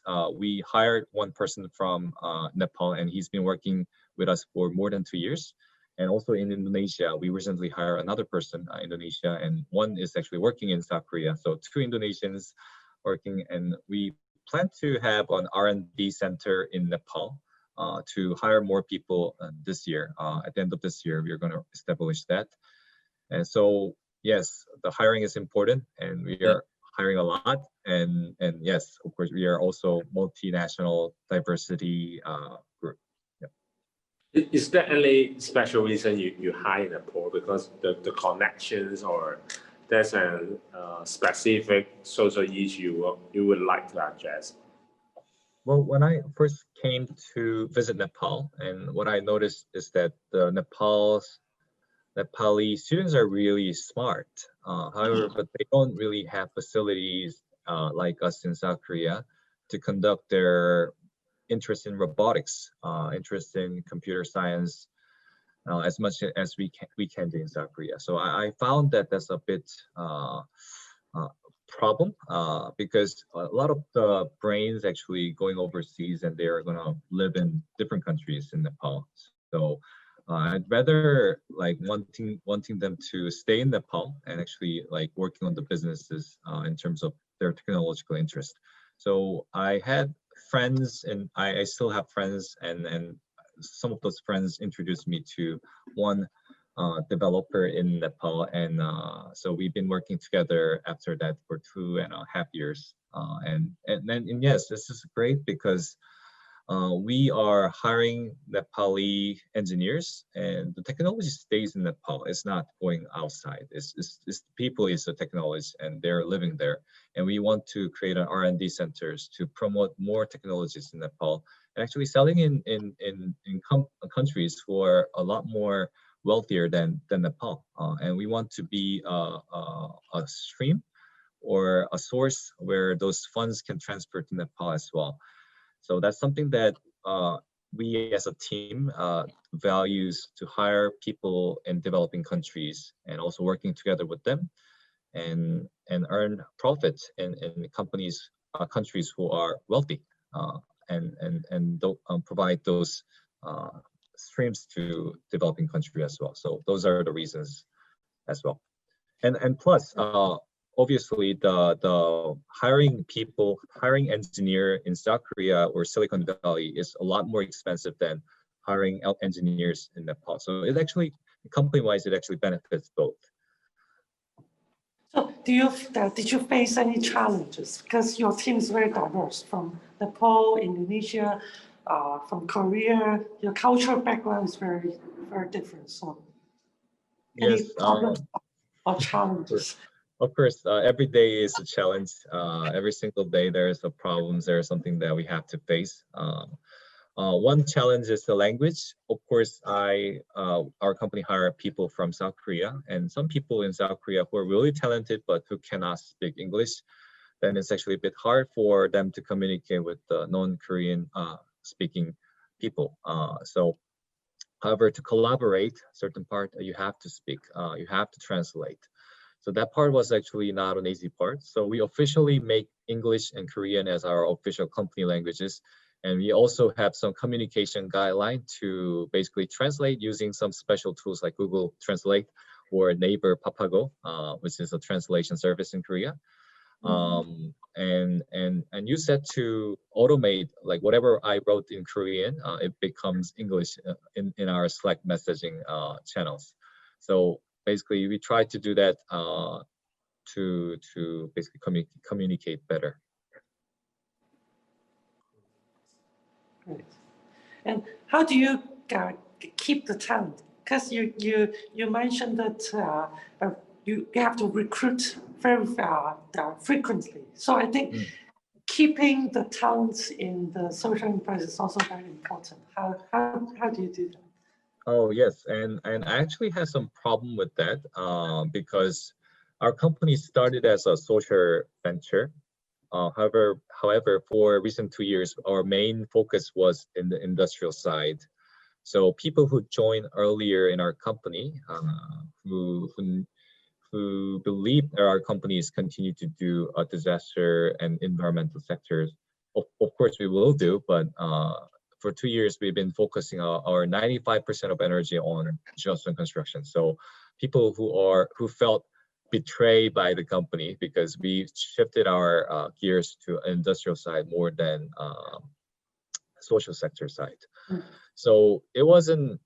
It's true in terms of we shifted our focus onto that, but it doesn't mean it changed our mission. It doesn't mean it's changed our visions to become a social venture. However, I failed to communicate that clearly to our employee at that moment.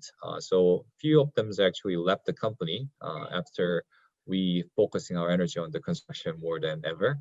However, now I try my best to keep our good talents. Obviously, good talents get a lot of offer from different companies and there are lots of opportunities. But if you or company provide them an environment where they can really explore technologies as well as to really broaden their scope, learning experiences, and also your company is growing fast, then it's highly likely you can keep your good talents. Obviously, still a challenge, but I'm doing my best, and yes, I think we are doing okay. Yeah, but I also encountered similar problem before because initially we target to serve the underserved elderly community. They may not afford that, or they are very sensitive to pricing.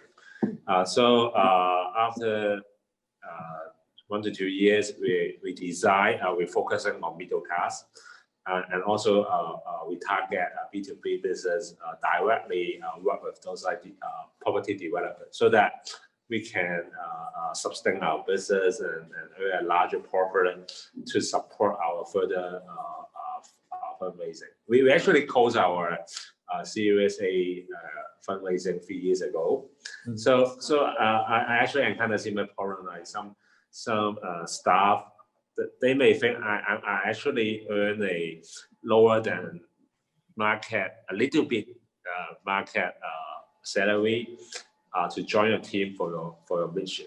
But after they join the team, they may easily find that mission go first, but forgetting the responsibility of a company of a social enterprise to sustain their business financially. So I think that's priority actually quite challenged. Like you need to balance the stakeholder, including the investor, the team, financially and social impact. It's not easy for me too.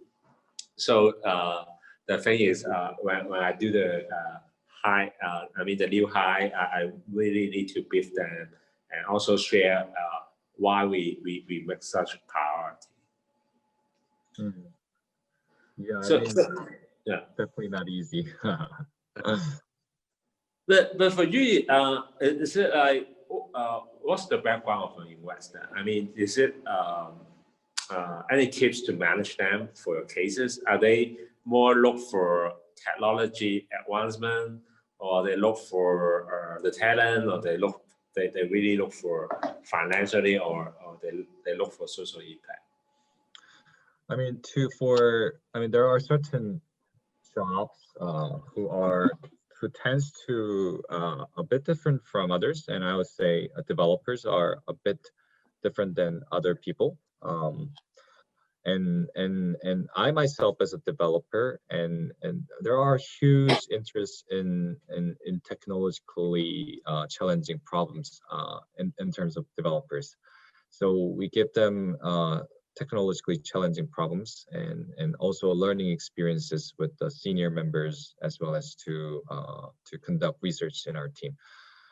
So yeah, it depends on the different jobs.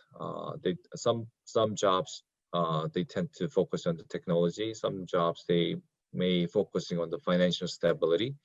But obviously, one of the things that I always check is that whether this person really have aligned vision with our company, which is social values that they have.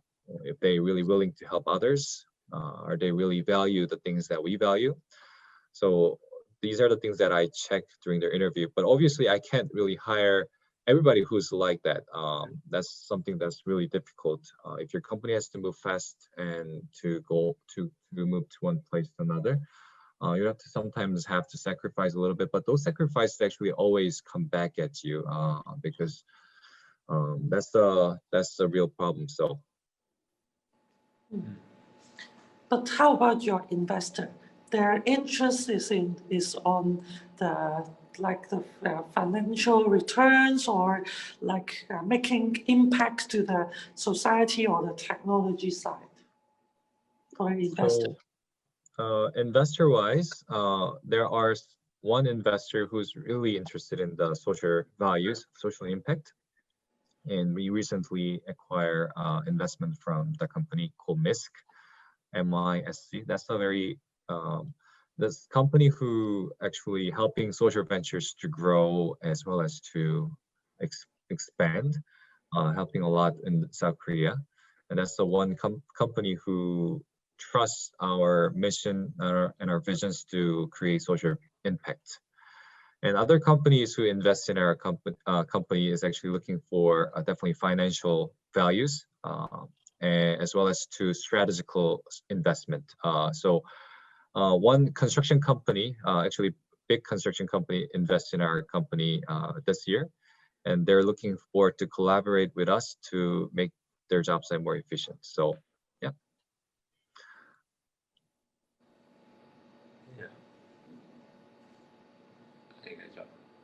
So it actually is quite a challenge. Like different investor may have different priority. So it's actually quite a challenge to balance their form. So it may incur extra effort for you. Yeah, of course. Yeah, I mean, there's different stakeholders, right? I mean, there's client, there's investors. They're all internal clients called team members, employees, and to balance. That's an important stuff, and that's really hard things. To balance the interest, to balance the in between those trees. So yeah, it's a bit challenging, but it's also a great opportunity for me to grow, and for my co-founders and I explore a lot in this field, and I believe that we are doing great at this moment. So I want to ask that if the co-founders are still like how to say full-time? Yeah, full-time or are they the original like that? As you said, it's like a student clubs. Are they still your like the students organization still operating now? So when I first created the club, co-founded the club, there was actually 9 members after like about 8 months after I created the club. And then when I created the company, every single one of them left. It was just me who's actually starting the company. But I met my co-founder, true co-founder, after 6 months later. And she and I worked for more than 4 years and we are doing like discuss a lot about our company's future. And obviously she's full-time. But for the very beginning, when our company was a club, a student club, everybody is actually not here at this moment. See. So do you think that like your idea actually is generated from overseas? So do you recommend like those like young entrepreneur or those young people, if they want to explore more ideas, they should not limit to brainstorm an idea in their own countries. They should like travel more frequently or test the idea in overseas or in some and even in those like less resourced countries. What do you think about that? I mean, yes. I mean, if it makes young people's minds interested in terms of if the overseas are interesting to them, why not go ahead and actually explore more? Because there are lots of problems in overseas as well as in your country as well, and if whatever that makes your heart beat and makes you interested, I think that's important. So I don't think there's no limitation in terms of taking an interest and actually start echoing it. So definitely yes. So how did you start your ideas in Nepal? Is it you experienced the earthquake or how exactly? So in 2015, I came to South Korea as an exchange student from Georgia Tech, where I'm from.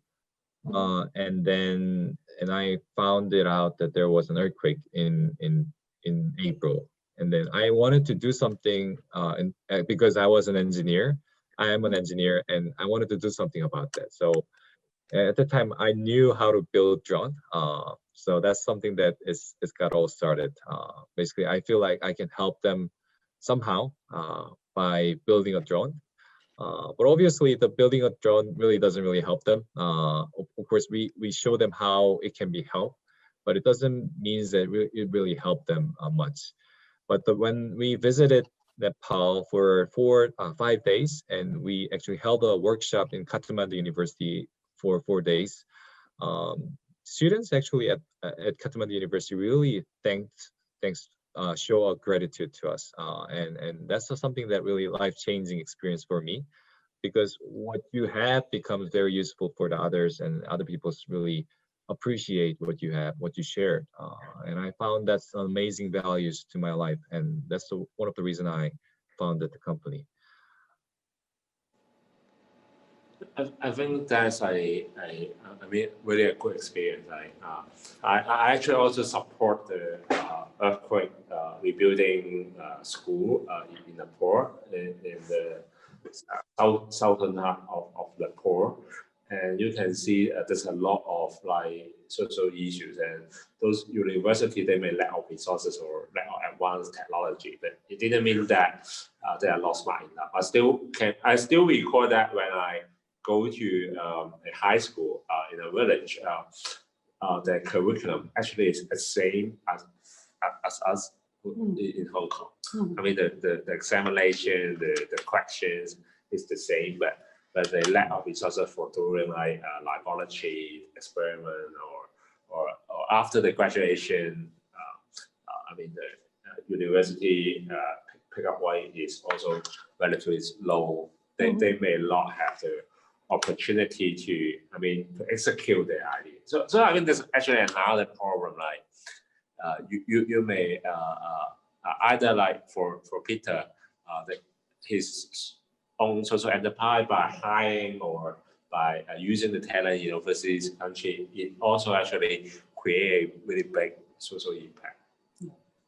That's a really good way. But you know, in Hong Kong, there's a lot of tech companies that hire programmer in Malaysia right now because relatively cheap and also the language or cultural issue is quite similar. But they are not really like in a social impact way. They make the decision most likely because of taking the consideration on cost control.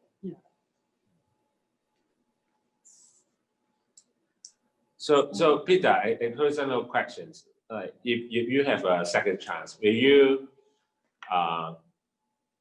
still find this new company, or your background actually you may go to Silicon Valley for work, or you can join other like big drum company like DJI to work? Will you have make the same decision? The answer is yes. because I really enjoy what I do, and I really believe that what we create really help the world to make a better place. A cliche, but it's really true. And I already had experiences that working with the disaster organizations, that this technology will definitely help them in disaster situation. And not only disaster, it has a lot of industrial application as well as environmental sectors to monitor environments much more efficiently than ever. So, and of course, throughout the founding company, it's been 4 years and a half. There was definitely up and downs, but I really enjoyed. If you really like take a look from the outside and basically see myself through the third perspective, I really enjoyed, and I'm really happy with the team at this moment, and the values and also the direction where we are going. So, yeah, the answer is yes. How about your peers or your families? Like, because everyone doing social entrepreneurship have some sacrifices. So did your peers give you any pressure, or does your family give you any pressure? Well, the family originally wanted me to graduate college first, where I started, but I didn't. So, but they knew that, you know, it's not really required for me to do my business. I mean, the degree doesn't really matter at this moment. So they accepted my decision, I guess, and they're really supportive, the family-wise. And also my friend-wise, they're really like curious, like what I'm doing, and they sometimes come to my company, our company, and actually start to see what we are doing, and they're really supportive as well. They really take an interest in what I do, and they're very supportive, and they even connect me to their friends who are very special in certain parts for our employment process. They basically recommend their friends for our company. So we're really grateful that people are very supportive for our company, and not only is peers and our family supportive, but also our clients. Our clients are amazing because after they use our service, they're the one who is actually being a marketer. So they're promoting our service to other people, other job sites, and that's the reason why we are expanding rapidly at this moment. So very appreciative for our clients. Do you have plan for overseas expansions? Yes, we do. We plan to start in Indonesia this year, but due to Corona pandemic, we decided to do it a bit later. But a bit later means like now, actually. We are discussing with the big companies in Indonesia at this moment for monitoring their mining operation. And because we can measure stockpile a lot easier than before, and also for site management purposes, our tool is actually amazing. So yes, we are discussing with POC in Indonesia, as well as we are looking for partners in Indonesia for expanding our service overseas. So do the COVID-19 pandemic influence your business, not only the expansion, business expansion side, your normal operation? Yes, it did. For very early days of COVID pandemic, our sales got affected a lot because you can't really meet people and introduce our service. However, and that changed because after coronavirus pandemic happens, digital transformation becomes a lot more rapid than ever, and a lot of the big companies take more interest in the digital transformation. And the very first thing that they can do is to capturing the job site into a digital format and start working on it. So definitely coronavirus in the very early days, it didn't really help much for our sales purpose, but right now it really helped us to expand more fast than before.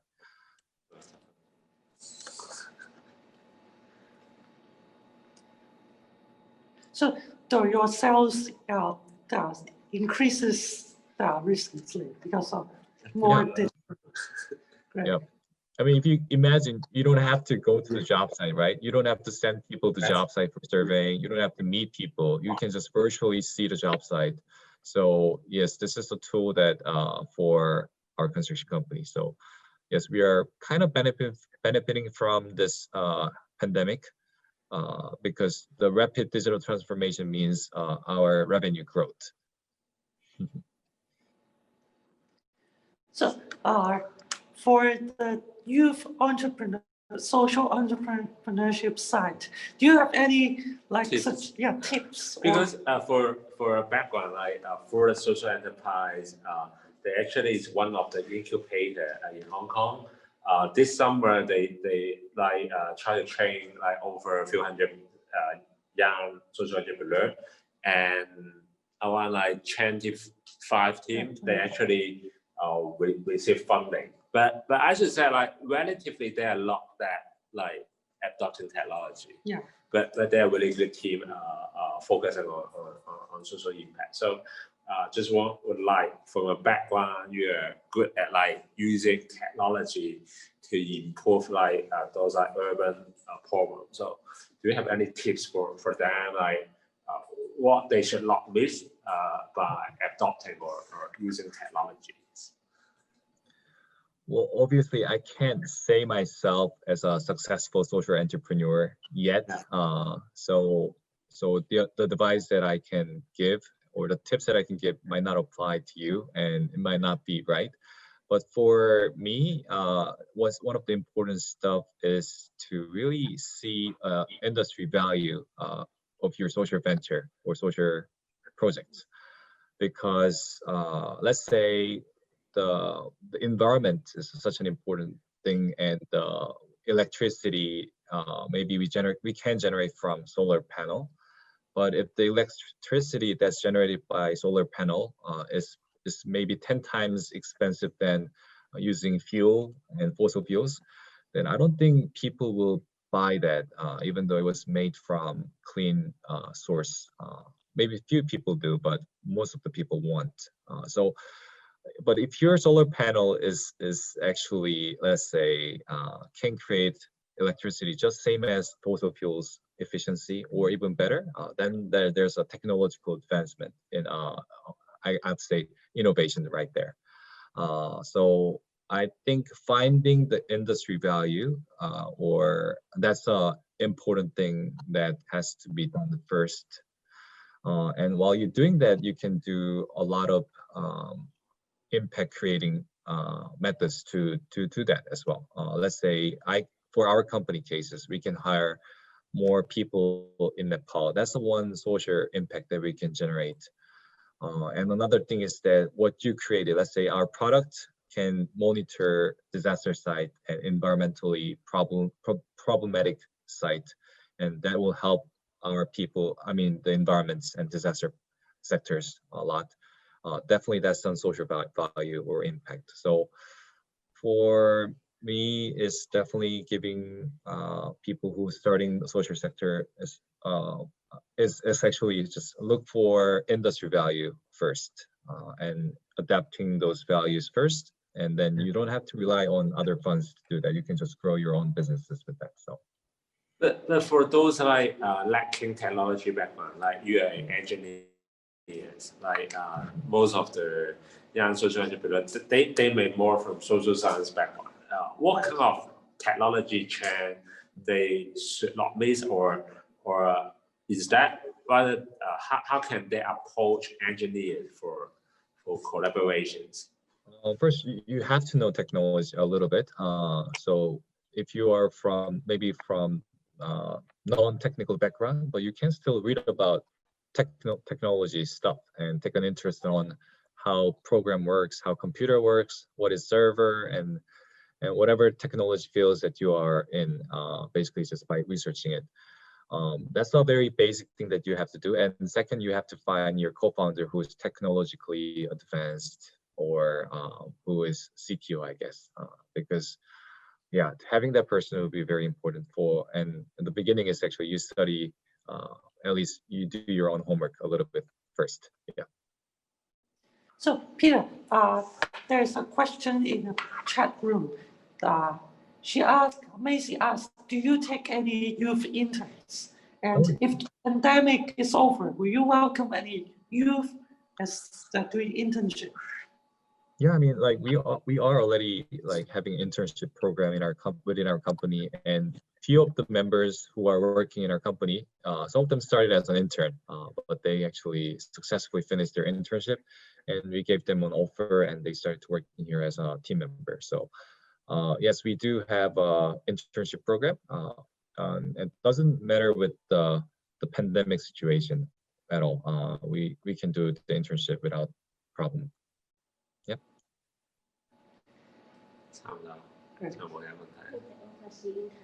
Yeah. So our facility Sally asked if you receive any overseas intern. I think she's overseas. Well, thank you for taking interest in our company. Of course, we can. We haven't had the overseas interns who is working remotely, but I think it's going to be similar. But it really depends on what kind of job. I mean, like what kind of, is it an engineering position? Is it sales position? Is it a business development position? Depends on that. Our recruiting might be successful or not. And mostly we are hiring engineering interns at this moment. But obviously we are also open to anybody who's taken interest in our company, who shares similar values. So why not to just say hi, drop an email, and we can chat. So yeah. I mean, Peter, if one day you've decided to hire interns or helpers from Hong Kong, I'm sure this group will be very interested. So just let us know. I'll be first up. I'll be first up. Yeah, there's no age limit, right? There's no age limit in our company. Right. Douglas, can I just jump in to say words? Thank you so much. I just want to say thank you so much because I know we are kind of towards the end of this discussion.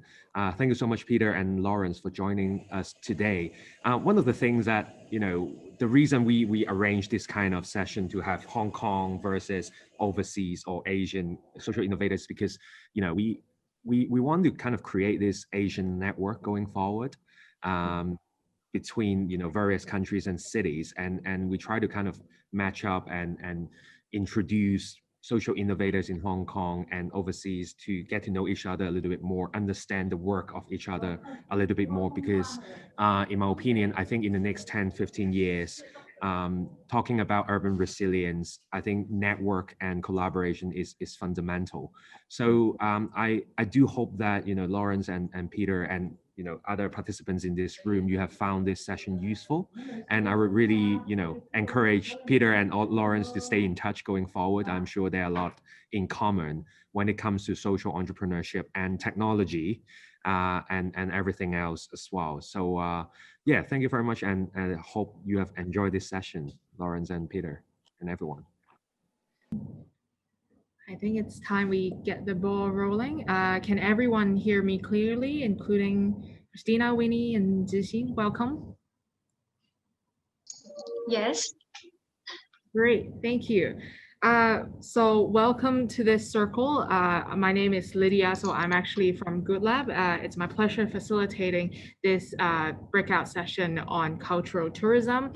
And here on the screen, you can also see Brian, another team member of the Good Lab team. He'll be here with us for the next hour or so.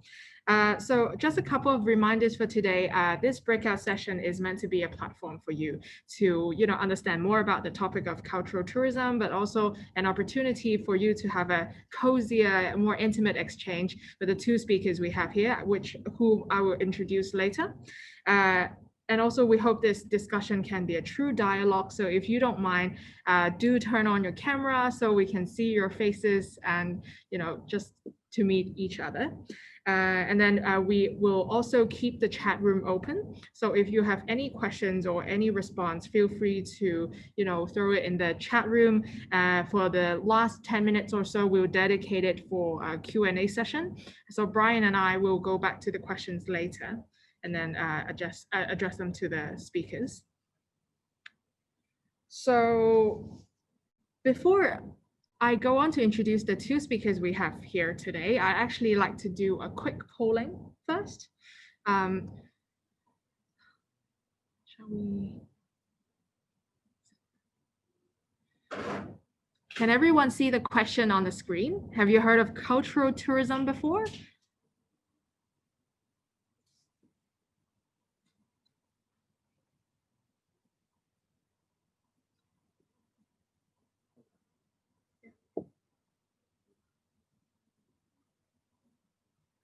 Has everyone responded? Okay. Okay, so obviously everybody knows what we are in today. Let's go on to the next question.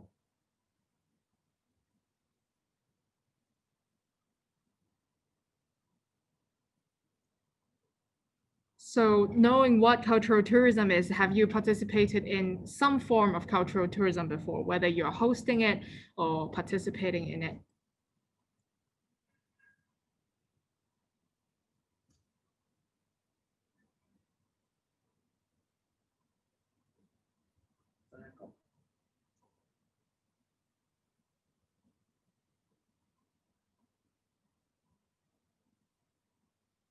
Okay, again, apparently we know what we're in today, so everyone is no stranger to the idea of cultural tourism. So today we actually have two very experienced practitioners here. One is Pai from Local Alike. You just heard from him at the panel session. So I'm not gonna, maybe we can let Pai talk more later. But we also have Eva. Hello. So she is a co-founder of We Do Global, a Hong Kong social enterprise dedicated to multicultural education and empowerment of non-Chinese members of Hong Kong. So perhaps Eva, maybe you can tell us a little bit more about yourself. Yeah, sure. Then I will share a bit about myself first, but afterwards it would be great if Winnie or Zixin can also introduce you so that we can have like more in-depth dialogue together. And then to introduce, I'm Eva from Hong Kong, and I co-founded a social enterprise called We Do Global, Oi Tong Hang, when I graduated from university. So it is quite some time before, yeah.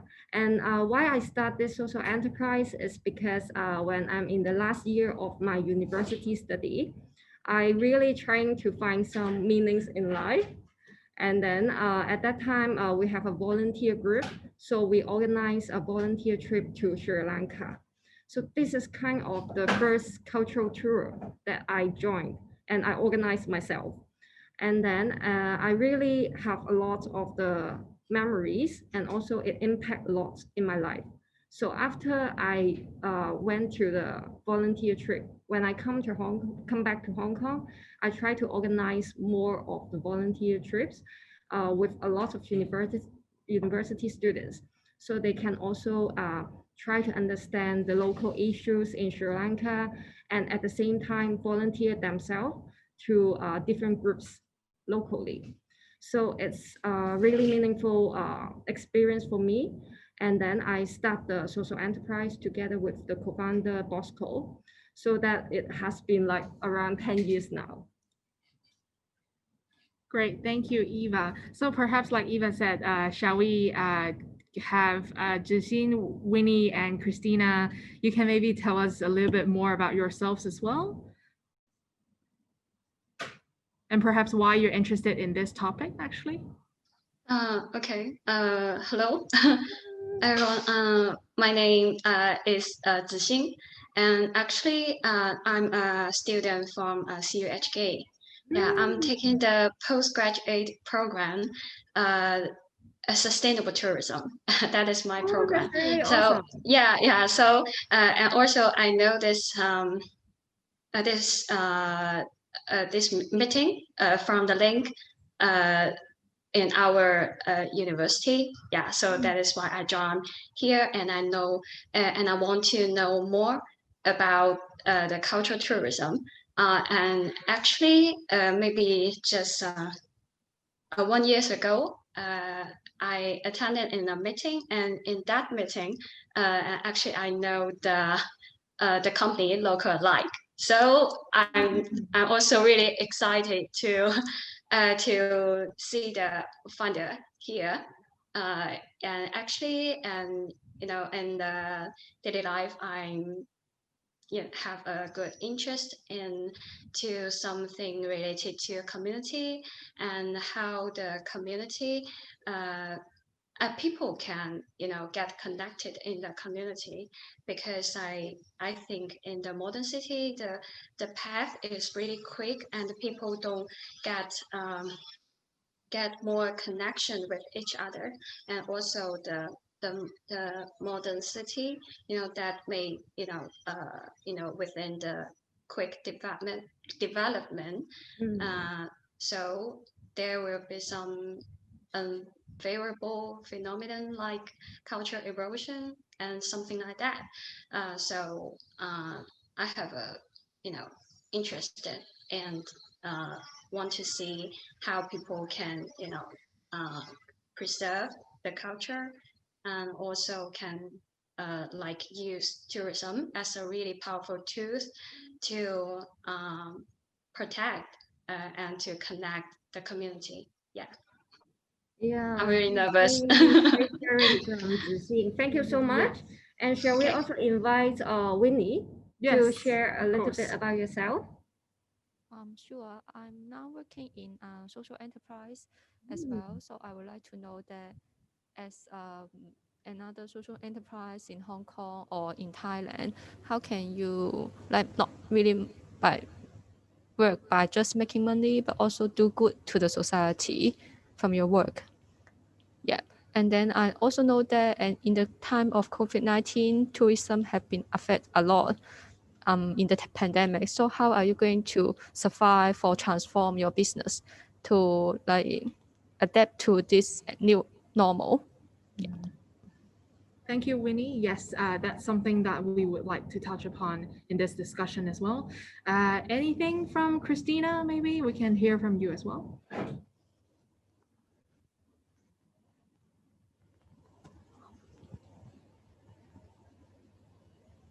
Oh, sorry, I'm not. Oh, that's okay. Maybe we can first move on. If Christina, you have other questions for our speakers, and anytime you'd like to chip in, feel free to join in again. So now then, let's really actually dive into our discussion now. I'd first like to put a question to both Pai and Eva. What was your inspiration behind your project, Local Alike and We Do Global, and how's your journey like? Yeah. Maybe Pai can start first. Perhaps Pai can go first. Sure. So I started local like almost 10 years now. So the inspiration behind the idea of local actually to come from two things, which is the first thing is actually from my personal background, where I grew up in the village myself.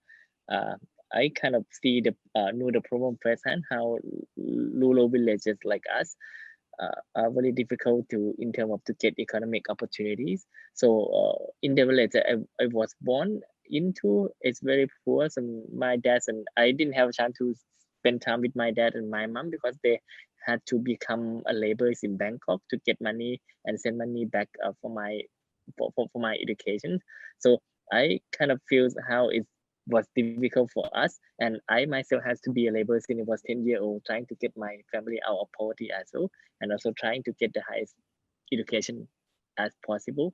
So this is one the major drive for me to after graduate in engineering school and also in an MBA school. So I decided myself that I should devote myself for any kind of opportunity that can have a better impact for the local villages like us.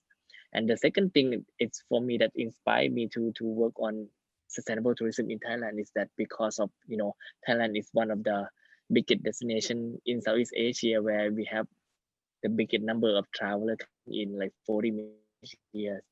So but if we dig into deeper about details, we will see that it's seemingly a good opportunity where economic opportunity is very high, but actually the contribution distribution back to local communities like us is really less than 10% from the money of the tourists coming into Thailand. Actually, the majority of that go to big hotel chains, into the big tour operators, and majority of them are not owner of Thailand.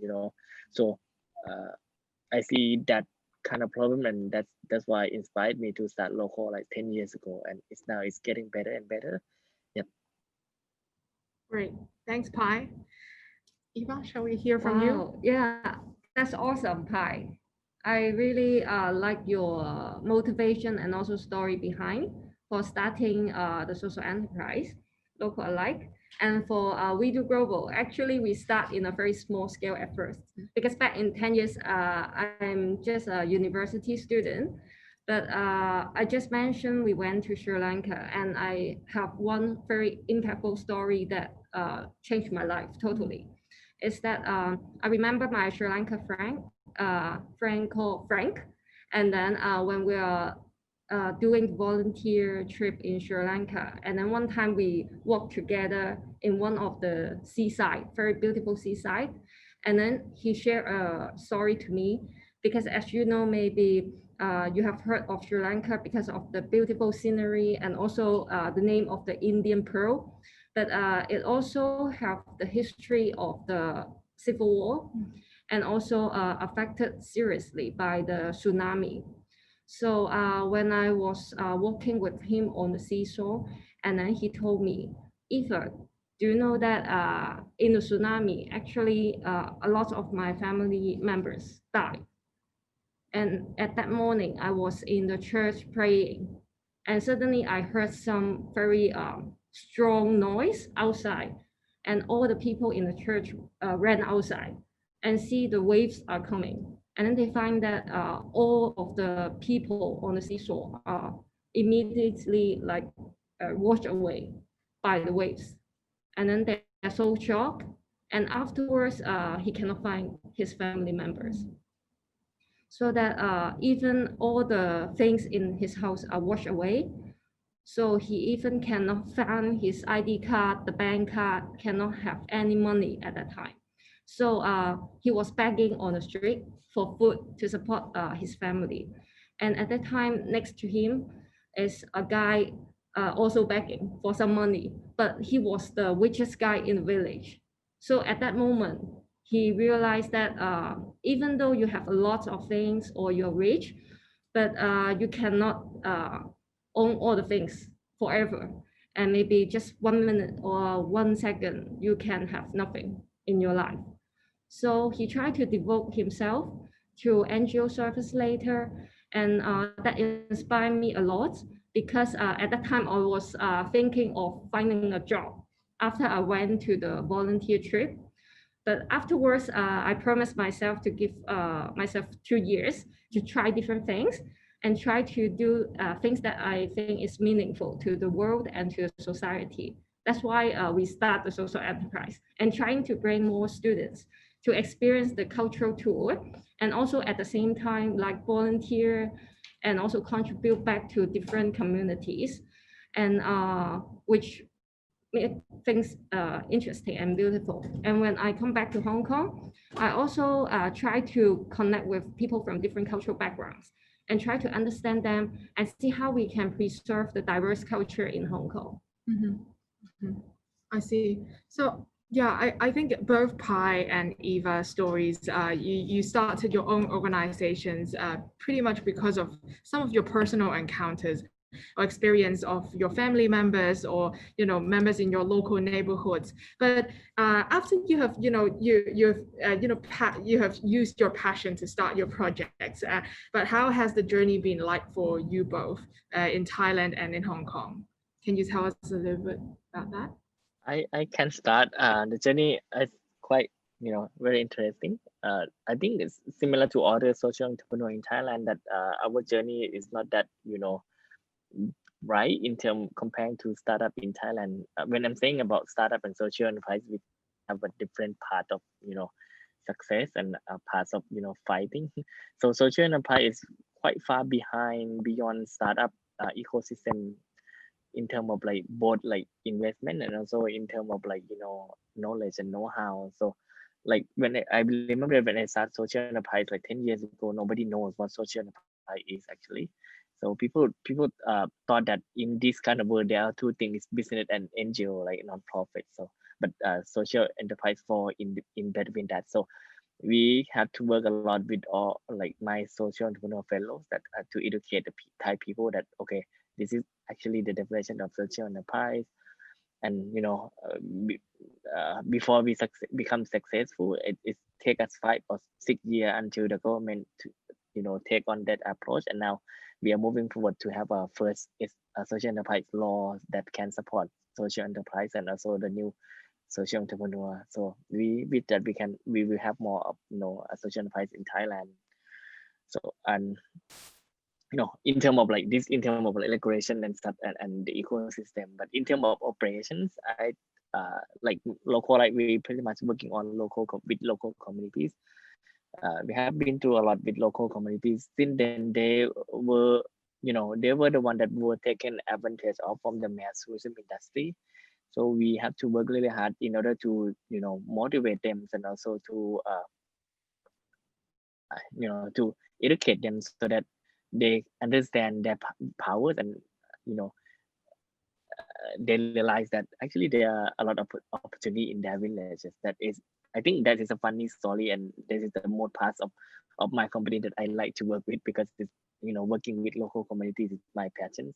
But in terms of business advice, sustainable tourism and community-based tourism is very new in Thailand as well, since we are like very successful in terms of mass tourism. So educating the market is also one thing that we have to work on. Even Thai people, they don't usually travel to local villages, and they don't usually see that as a kind of tourism or leisure kind of thing. They see it as just they want to help the poor people in some way, but they don't see it as a leisure kind of things. But that taking that is not that always like difficult.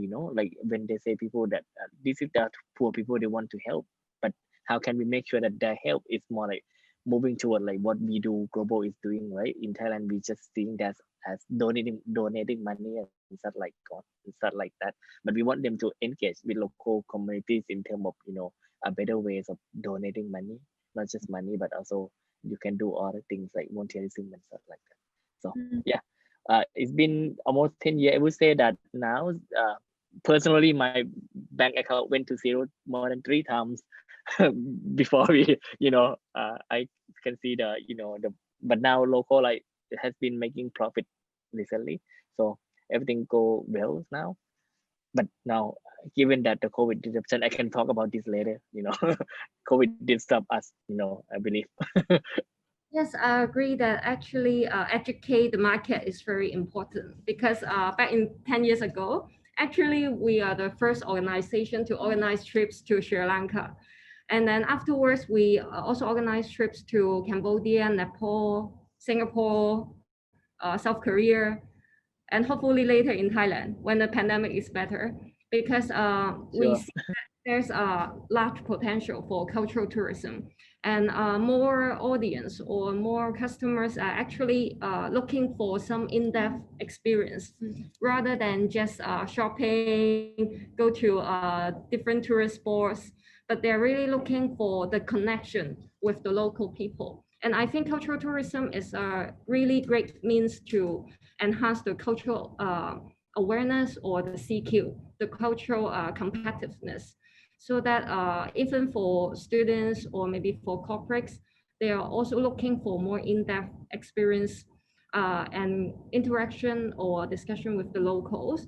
But go back to your question, I think when we first start the cultural tourism, it is actually a very big step is to building the trust with the community, because a lot of the times when we are talking about culture, it's very interesting dilemma. Like they will not talk to you about their culture if you don't know about their culture.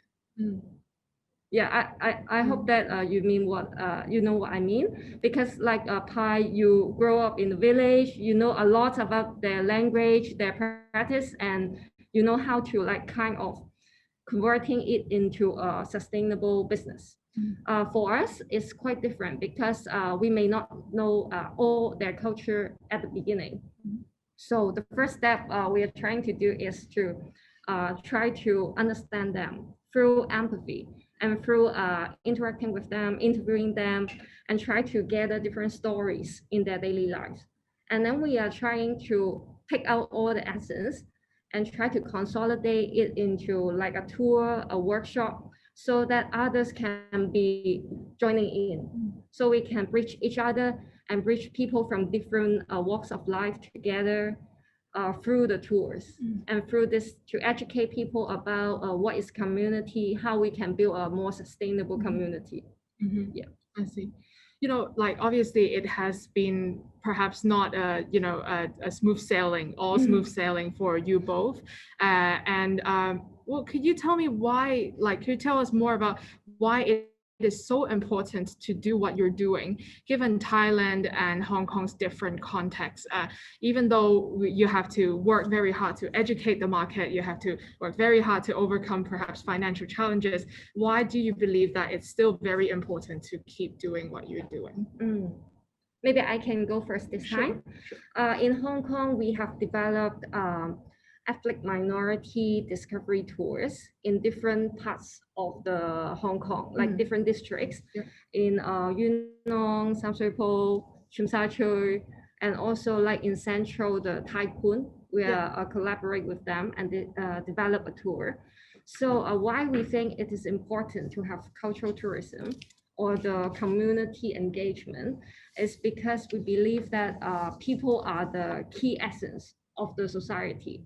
So we are trying to let all the people understand their neighborhood and also the members and cultures here. So I believe that some of you may have heard about the ethnic minorities in Hong Kong. A lot of them may have the issue of the poverty, and at the same time, it is difficult for them to integrate into the society, even though they are the second or third generation in Hong Kong. So a lot of the youth from different ethnic background, they are actually born and raised in Hong Kong. So we discovered that this is an issue, and it will be a social issue in the future because a lot of them will face difficulty in education, in employment, and if they cannot find a job, it will really affect not only them, but also their family, and they have big families usually. So we try to engage the youth and ask about what they would like to do. And we find out that a lot of them are actually very good at speaking and also sharing about themselves. So we try to provide training to them and try to co-create the tours with them so that more people can try to go to different communities, like lead to Chongqing or lead to Pakistan, lead to India, so that they can really understand different cultures or different world cultures locally in Hong Kong. And at the same time, we can provide the financial support to them so that it can support their further study, or it can be like a portfolio for their CV, so that afterwards they can find other jobs and to integrate into the community in a better way. Right, I see. So in Hong Kong, we have We2 Global like targets like ethnic minorities. What about Pi? How is it like in Thailand? Why? Sure. Yeah, I'm very surprised that there's like many ethnic minorities in Hong Kong as well that even like attract me more to go to Hong Kong and learn about that. I'm surprised that. Please come.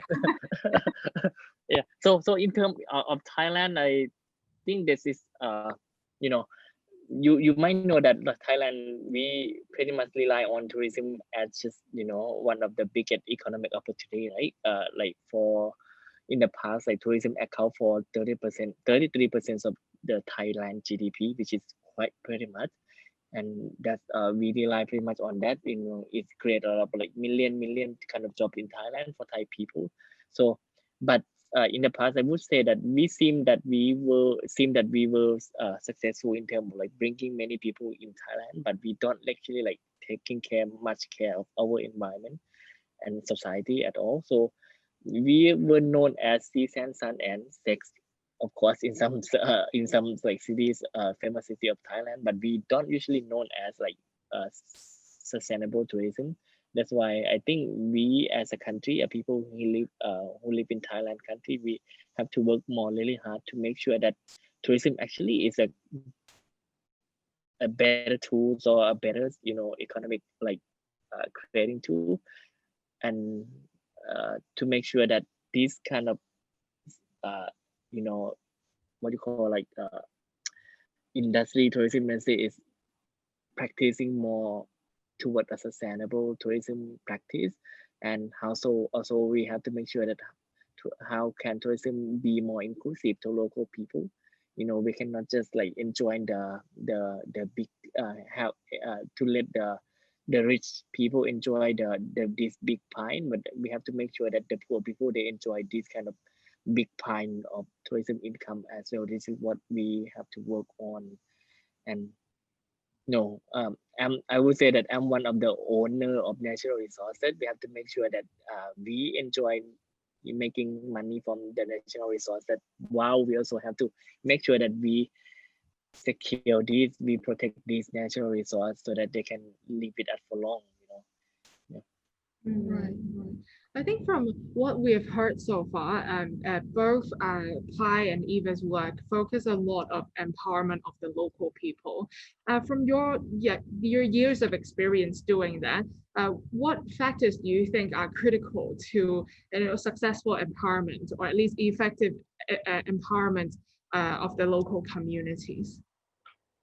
I would say that at the different states of local communities, when we talk about the beginning of local community where they don't have experience on cultural tourism or community-based tourism before, we would say that the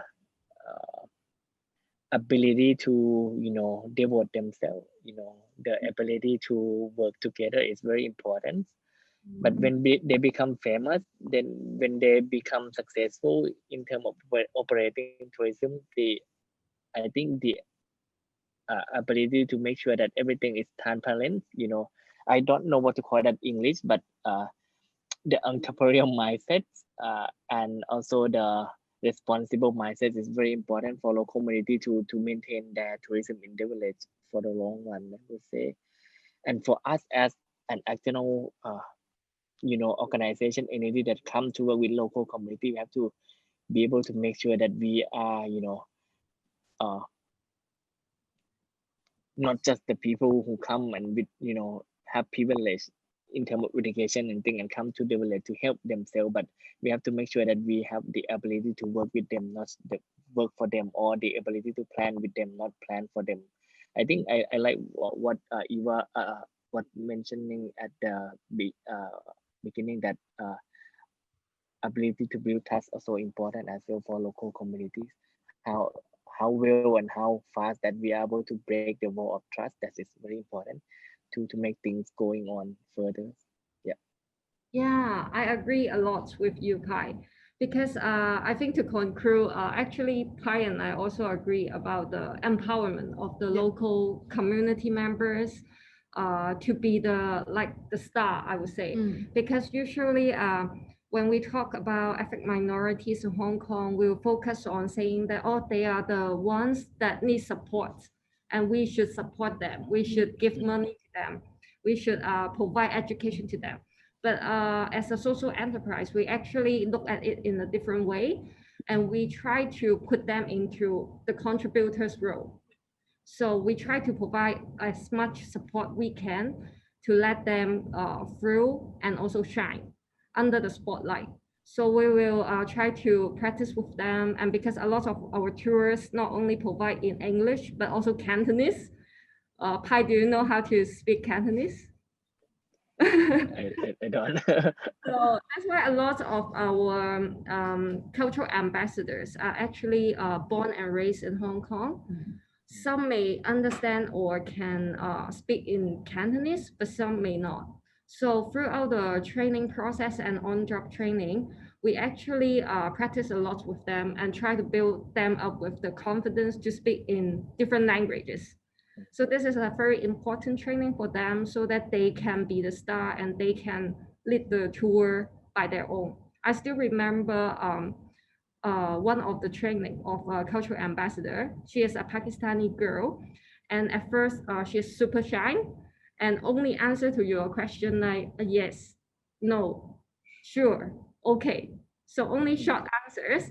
But after we go to the training with her, try to work with her together, like Chinese and non-Chinese pairing together, to lead the tour. And then after different trials, and she tried to like speak out more. And then now she can lead the tour by herself.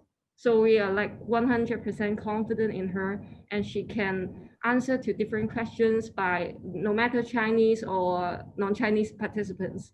So I think it is a really confidence building process, and also try to let them have the chance to speak out. Yeah, echoing with Pai's earlier points, I think the essence of empowerment is really about like we're not just helping them, and they're not the ones only being helped, but rather what can we do to enable them to support themselves in the longer run and also sustain their own initiatives. Speaking of that, how's in terms of empowering local communities, I'm sure you have already a lot of successful experience, but could you also share with us a memorable case of major challenge you have run into when you're trying to empower them into running their own projects, or even basically empowering them? So I can start. So the challenge that we usually face now is there are both from the community side and from the sponsor side as well. Because we are social enterprise, we are not that rich, right? We have to find money somewhere else to work so that the money can help us to work with local communities, right? Like the government, they have so many projects that they're trying to empower the local community. I would say empowers, but empowering in terms of local, the government, they usually like on the the old version kind of thing there. The directors, and the government body, they direct their employees to work. Okay, it's more like a top-down approach, but actually empowering usually takes time, and it has to work from the bottom. This is what the most challenging, that we work with many different different government bodies, and each different department, each government department, they need specific KPI, so they don't care much about how well of the local communities can become self-sustained or stuff like that, but they care much about their own KPI. That means KPI answer the short period of time, right? They need to make sure that everything answer their KPI within a year, so that they can move to the next the higher step of their career path. That is the most challenging for us to how we can convince them, the ability for us to convince them to talk with us, to talk with them, that to understand that empowering takes time, development takes time. It's not just surprisingly that this is the surprising that we learned, that like for example last year the Thai government, they decided to put like 3,000 million of Thailand budget, fiscal budget, into 3,000 communities to develop them to be a certain tourism destination, but given timeline only just 2 months, there's no way, and it's become as one of the very failed case of Thailand since then, and we are trying to solve that problem, because we keep hope, the government keep hope for 3,000 villages, so that they hope that they can be tourism destination, and they would like more and more travel to come visit, but actually no one visited them. And yeah, for example, like that. This is the real case that we are trying to solve right now in Thailand. Wow, I think that's really very challenging point for Pai, because I believe that it's really hard to build up so much in the community in so short time, like 2 months. So it's really difficult. I echo to Pai's point. I think actually sometimes KPI or the outcome-oriented process is actually one of the challenges that we will face. For example, maybe funders would also expect or would like to have more outcomes. Or even they would think that, oh, maybe it would be great if you can conduct tours for thousands and thousands of people. The challenge for us would be that not that we don't want to provide tours to thousands and thousands of people, but we have to at the same time balance the impact towards the community, because to us, community would be our long-term partners, and the community members are changing every day. For example, today you go to Shamsui, and then maybe before it is like a very local living environment, but nowadays it become a like New Brooklyn, or a lot of cafes, or a lot of like stylish shops going in. But the community will be changing every day.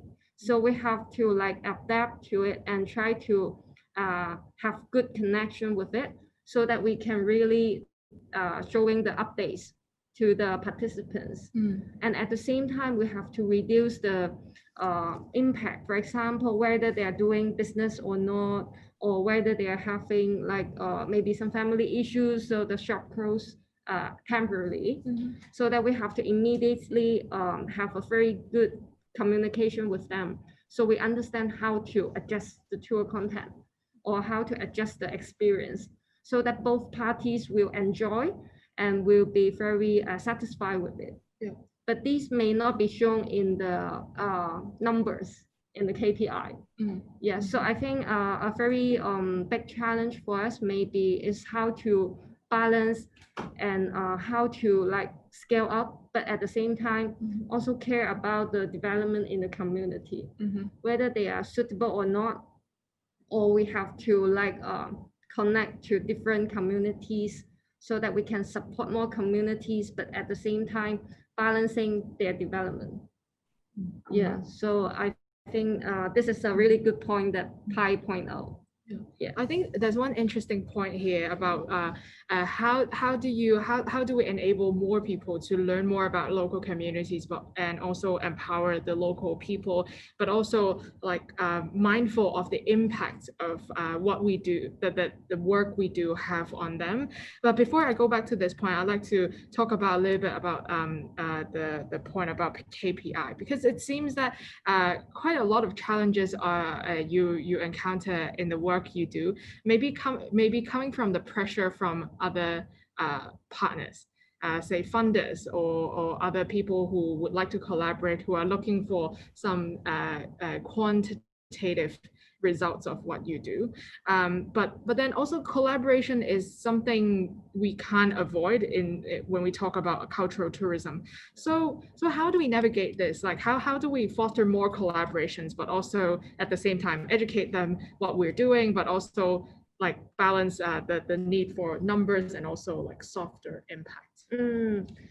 For us, we are grateful to have good partners that they can like really collaborate and at the same time have good communication on the KPI.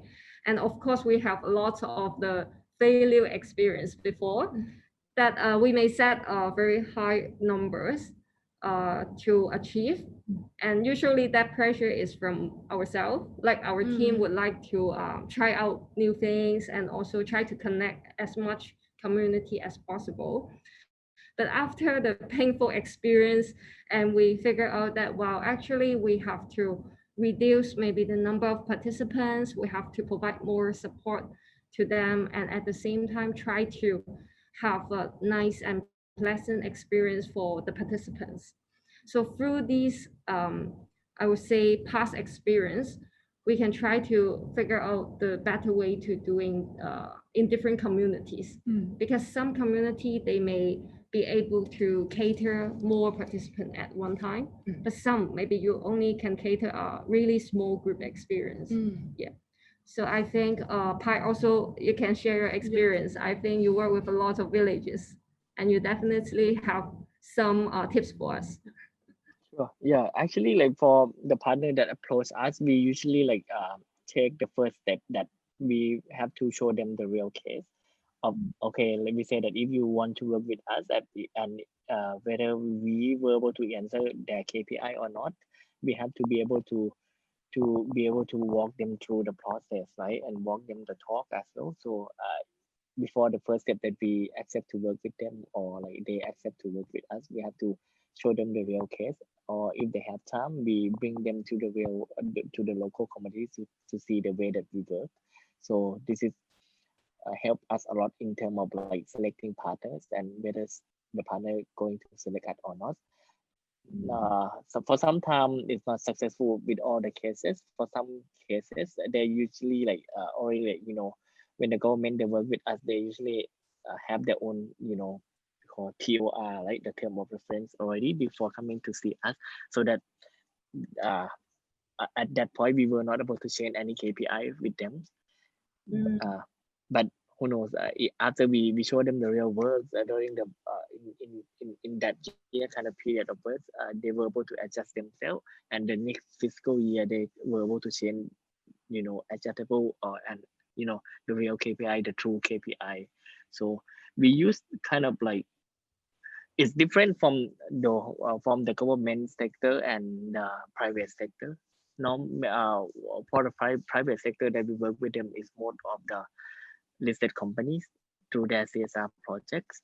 For the private sector, they kind of understand more of what we are doing, and they also want a long-term CSR, a CSR that can answer their, you know, sustainability index, so that they can answer that to the stock exchange of Thailand. So it's more, I would say it's more, you know,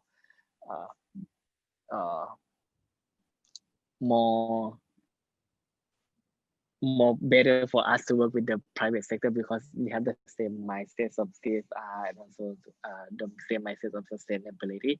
But for the government, it always takes time to walk the talk with them and to show them the real work of us. But since we already got them in our house, normally the next fiscal year they come with us with a new approach, you know, a better approach of how to develop local communities. Yeah, and I think one of the sweet spot I would say is that trying to engage different partners for a longer time, like for a long-term partnership. That would be even better for cultural tourism and the sustainability.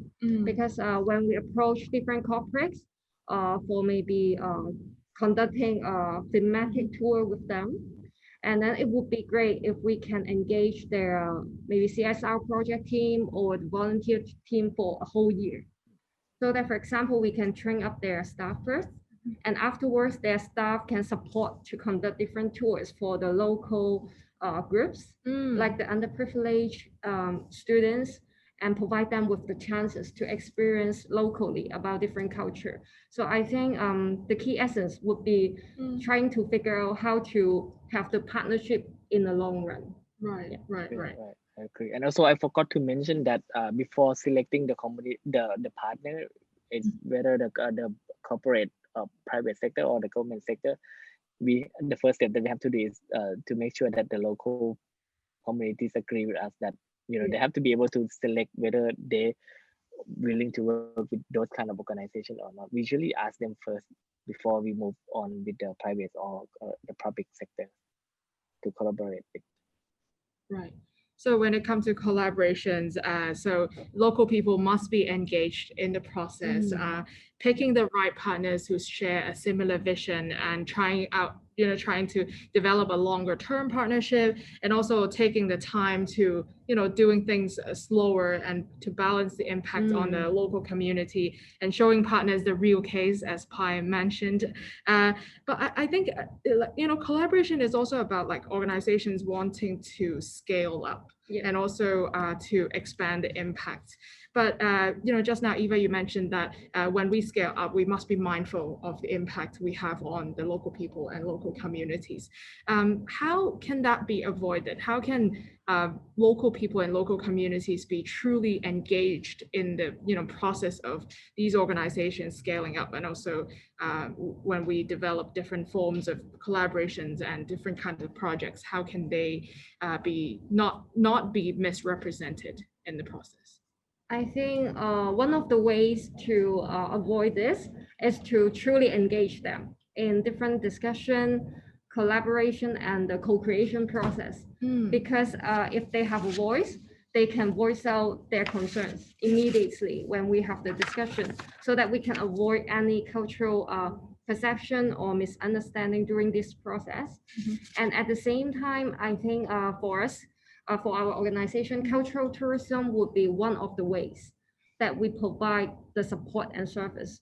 At the same time, we can diversify into different projects or products. For example, workshop, sharing, or even like online cooking class or online sharing during the pandemic, so that it is a vehicle for us or different forms of vehicles for us to promote the cultural inclusion and let others know about the social inclusion or cultural diversity. So we can reduce or minimize the impacts directly to, for example, different communities. So we can have a like better balance, but at the same time, we can scaling up in a diverse way. Yeah.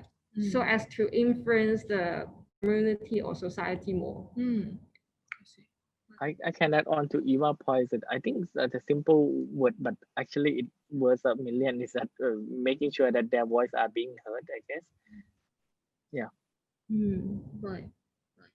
And how do you do that, Pai? Could you share a little bit more about that? Like usually, could you maybe share an example of a recent project that you're doing? How's the process like?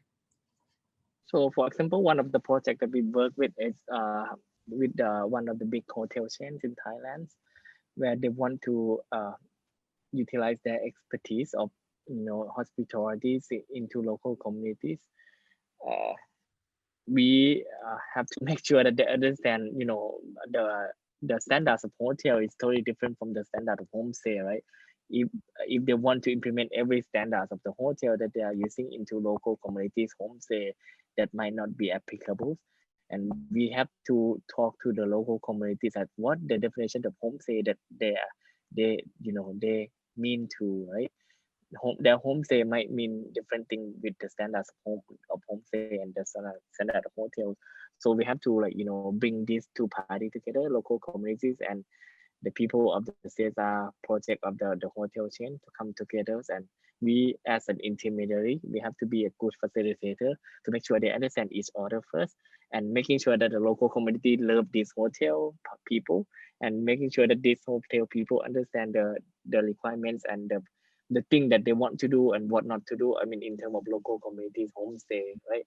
So this is the first step that we usually takes time on. Like for example, we bring them to, I think spend time in the community for almost a week before they come back to write their proposal to their, to their boss, something like that.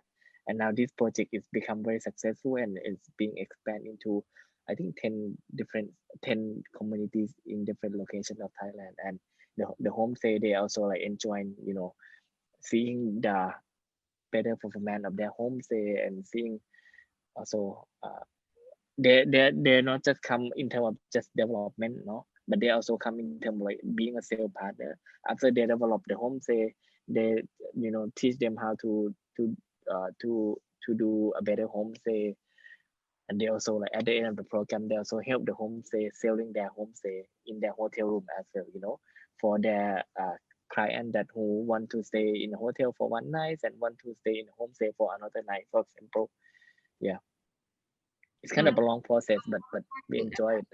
It's about regular review or regular checking with the community because as I mentioned, the community is changing fastly, so that we have to have regular meeting with them and communication with them so that we can adjust the tour or adjust the contents of the cultural tourism so that they are truly engaged and up to date. Engaged and up to date. Yeah. Thank you, Pai and Eva. I think one major takeaway from this discussion with you all, everyone here, is that putting local people first is of utmost importance, not just at the very beginning, not just in organizations' vision and mission, but also in every step that in the work we do, putting local people as the star, basically. So before I ask Pai and Eva one last question, I'd like to quickly check if anyone has any questions here for the two speakers or any thoughts that you'd like to share on the topic of cultural tourism.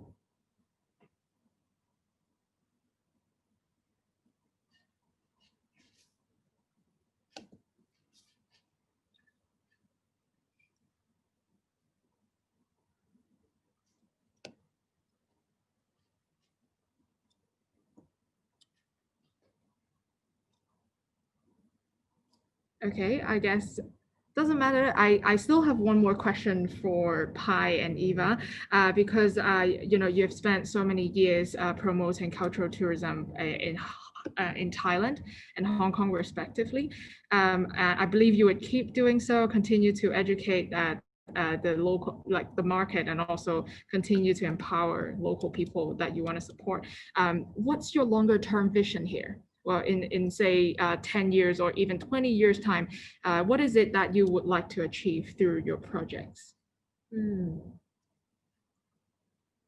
Maybe I Yes, can. for me, okay, yeah. For me, set up working on social enterprise is that where we want to solve problem, right? And for me, if the problem is being solved, and for us, the successful for us is it doesn't have to be us in the process anymore. The local community can manage their own tourism in the village. That is our the most successful thing to do. That means that I would love to see my company, you know, out of business, you know, because the local community, they can do things on their own. Yeah. Actually, I echo with Pai's point. I think the success of our social enterprises would be when we see that Hong Kong is a truly multicultural place, and then we will move to a new challenge, maybe solving a new social issue, or to move to another sector and try to like support them in another way. So I think if the community is diverse, then it would be the thing we would like to see and we hope to see. And then we can definitely, it means successful to our social enterprise. Yeah. Great. All right. Thank you very much, Pai and Eva, and for everyone here for tuning in. I certainly hope that this discussion is just a first step for us to do more, you know, for local communities. And, you know, when COVID is over, for perhaps like we all can visit Thailand, and also Pai, you can come visit us in Hong Kong and take part in each other's activities and know more about like the cultural context of different cities, really. So so before we go, I think the Social Enterprise Summit has a questionnaire for everyone to fill in.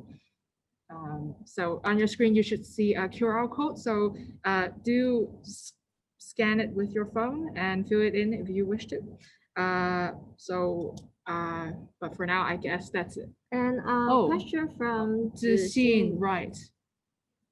I would like, Zixin is asking, you know more about how Pai's and Eva's projects contribute back to community, such as through training and also funding to support them. Maybe Eva or Pai, do you have anything more to share on this point? Sure. Thank you, Zixin, for the question. So for We Do Global, we actually have the free training program to our youth. And at the same time, we provide Chinese class support to primary and secondary schools in Hong Kong, so that they can first of all train up their language skill freely, and then afterwards have the training to speak more, like on the communication skills and also the tour leading skills. And after their free training, they would be put on-job training, so it can be a financial income for them, so that they can have sustainable support financially, but at the same time building up their capacity for other jobs. So during our tours, we also find different corporates to join in, so that corporates can really see how do they perform, and at the same time see their potential and talents. So some companies in return also offer the internship for them, so that they can try out different work environments and in different job nature. So I think it would be a like more sustainable way for them. So it is a framed program for a certain period of time, maybe like 1 to 2 years, so that they can try out whether they would like to continuously be a cultural ambassador. So some may join us as full-time staff, or some may continue their university study or to go for other jobs, that they are like the change makers for cultural ambassador, like cultural diversity, so that even though they completed this journey in We Do Global, they can continuously go to other places, maybe as a teacher to teach students, or maybe going to other companies to also try to advocate cultural diversity. Hi, is there anything you'd like to add as well, like about giving back to local communities through your work? Yeah, I think we have 3 steps of working, right? The first step is to develop a village to be a destination, right? We usually match the funding with the government or the private sectors under their CSR budget. On this, the total income that we get, we usually spend like 50% of that income to local community. Besides the the knowledge and the know-how that we teach them during the work. Normally, it takes us 3 to 5 months in order to develop certain destination to be a CBT, right? And we'll also spend our money into like paying for their homestay, paying for their workshop and stuff like that. So, but moving to the next phase of sale, right, where we operate as a tour, the give back to them is more like the money, the revenue income from they providing the service. 100%, like 100 Thai baht that the customer pay 70 baht go back to them, and 30 come to us as a operational fee. But we also have the community fund, as Zishin mentioned, that where we manage our profits. Like every 5% of our profit go back into a community fund, where we use that fund to solve other problems that impact their livelihood. For example, it can be like waste management problem, it can be the infrastructure problem. Yeah, this is how we contribute back to them. And we also, every end of the year, we also measure the impacts. Like last year, we measured the impact by a third-party company in Singapore. We measure the social impact, and also we want to see what are positive and negative impact that we did to them. Positive impact, how we enhance it better, and negative impact, how can we protect them not to happen again in the next year to come. And we also measure SROI, which is social return on investment. From that third party company in Singapore, it end up that we got like every $1 spent, we got like $2.31 back in return in terms of social return. Yeah, this is how we measure the impact and how we contribute back. Yeah, to add on one point, that through the tour or the workshop, when we connect with the local communities, we also try to like have a community economy, so that they can be like benefit throughout the process, and participants, or they can really like try to learn about the community, but at the same time supporting the community, like the small shops in the community.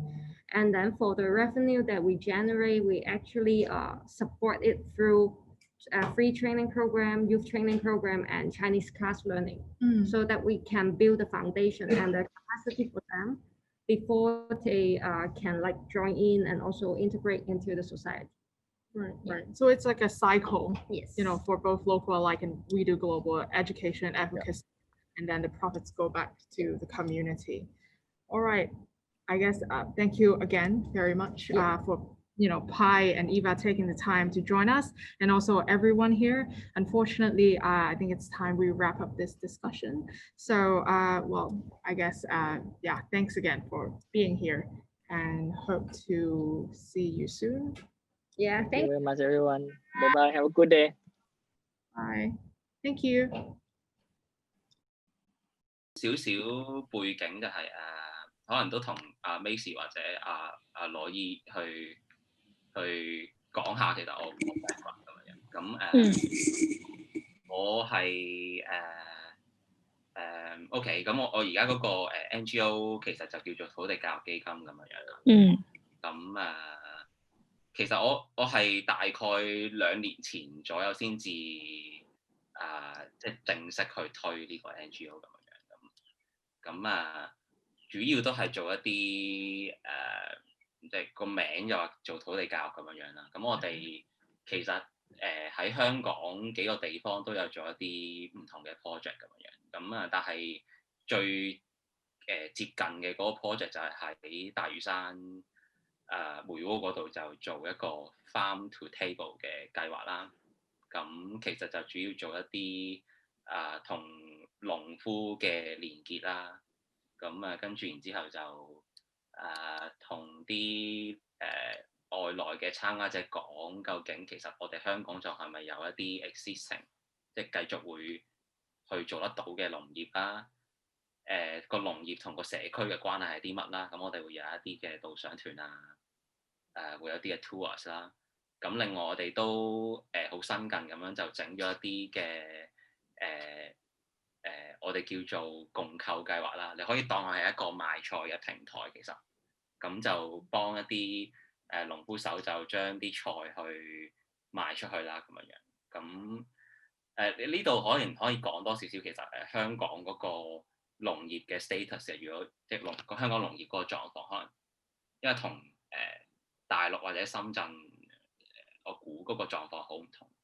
咁香港講農業，其實我哋大致上會有2種農夫啦，即係好簡略咁樣講。一種叫做生產型農夫啦，即係另一種就叫做可能係休閒型嘅農夫咁樣。咁嗰個分別就係在於佢哋嗰個耕地嘅大小咯，即係最簡單。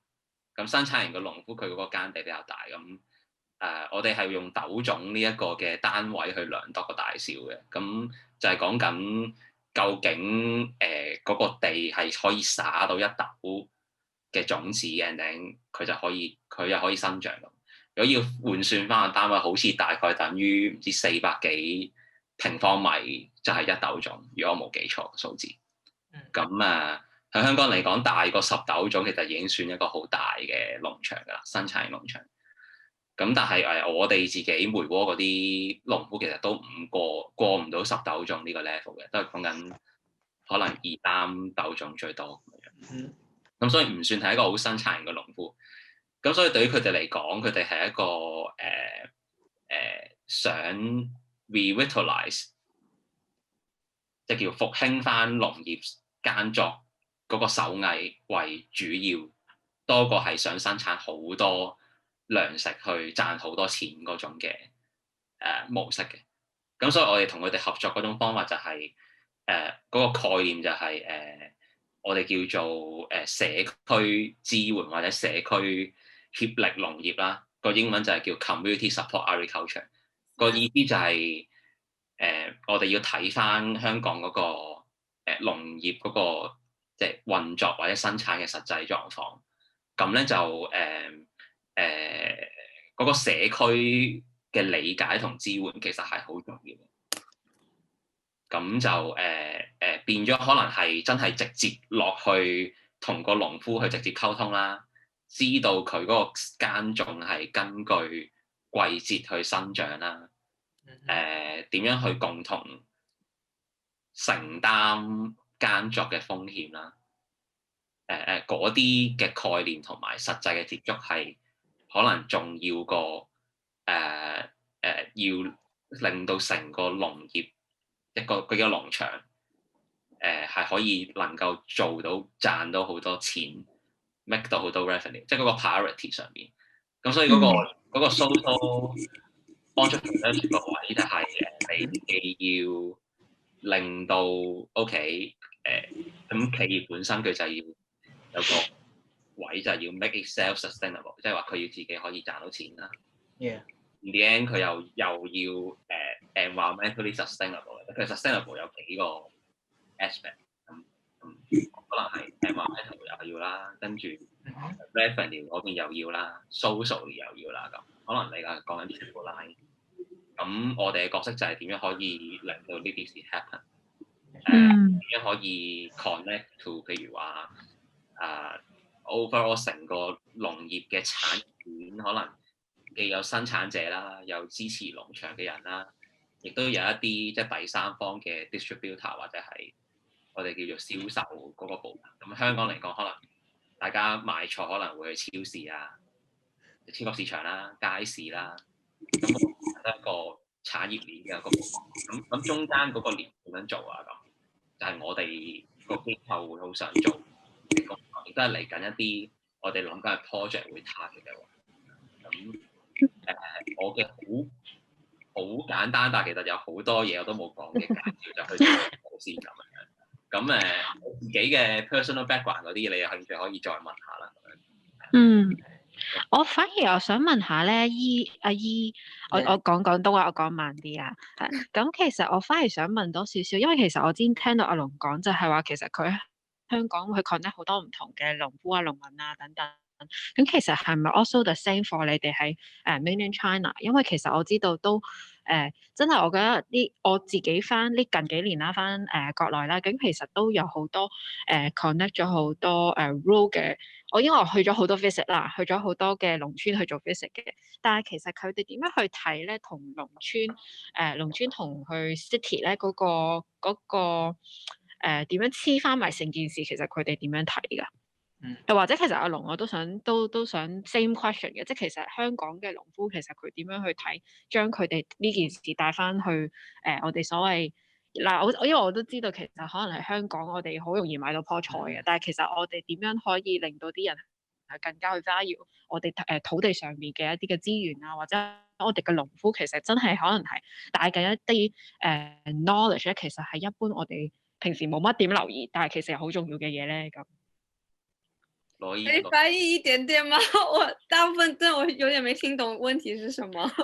他說的，其實他說的是就是那個在國內那個你怎樣看那個城鄉連結的那個問題，就是說因為花了很多的時間去。我能用普通話回答，還是用英語，還是用什麼？你用普通話也可以啊，對啊，但是你要人就可以說普通話，忍耐，你要忍耐，我們那個很爛的母語。哦，不是，你們說廣東話就好，只是我就是剛剛就是大概要回答那個點，我怕我理解錯了，對。可以啊，你就說普通話吧，就是就是講一講你在國內做的是什麼。對，因為上個星期我們4個講的時候，我覺得很有趣，講到很多。對，因為就我在深圳長大，就是香港旁邊嘛，對吧？雖然你們很多沒有來過，然後深圳的很多菜這邊都是供應香港，還有水也是。對，所以這個我覺得是一個，就是不能只考慮大陸或者香港，它肯定是連在一片的，或者是全球，這樣一個大的。然後剛剛 Loom 提到的就是CSA。或者是不同的農夫，就是有專門生產，就是有那種世世代代做農民的老農民，然後也有新農民，就是白領，我想回去種田，作為生活，然後也有大公司去做農業，所以狀況還是蠻複雜的。然後現在是17年開始，大陸政府就有一個相當於是政策，就是鄉村振興，就是農村快完蛋了，然後一定要就做這個。然後原來是有3農，就是農業、農村、農民，就是farmers farming and villages， 對，就這個政策呢，它其實是一個包羅萬象的，它也並沒有很多的，除了資本能夠進農村，大家都去關注這個話題，其實改變並沒有那麼好。然後我們在的項目點就是國家公園，就是最重要的一些國家級保護區，它應該算是就是習近平說的青山綠水，就是青山綠水就是金山銀山，所以它應該是生態很好的地方。但是其實這種農業的污染還是蠻嚴重的，就是本來土地跟水都是有污染的，所以食品安全是一個很大的問題但是大部分在城市裡面生活的人是沒有這個概念的，特別是年輕人。然後大家，所以其實我覺得生活是很危險或者很不健康的，對，但係並不知道它不健康的點是什麼。其實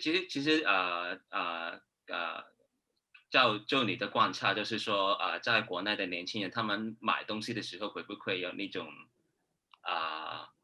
怎麼說呢？就是consumerism，就是那種有去那個名牌 sensitive 的那個 mindset 呢？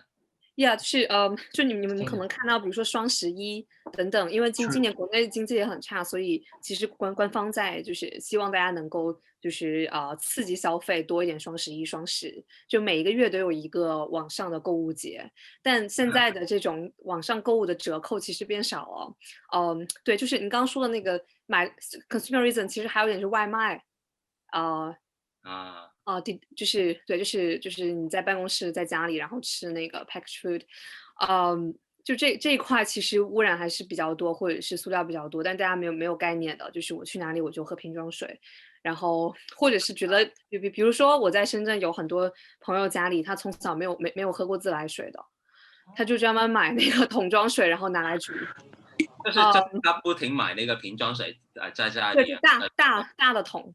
然后在很多污染的农村也是这样子，就因为村里的污染很严重了，整个村买桶装水回来然后烧饭吃，因为很严重。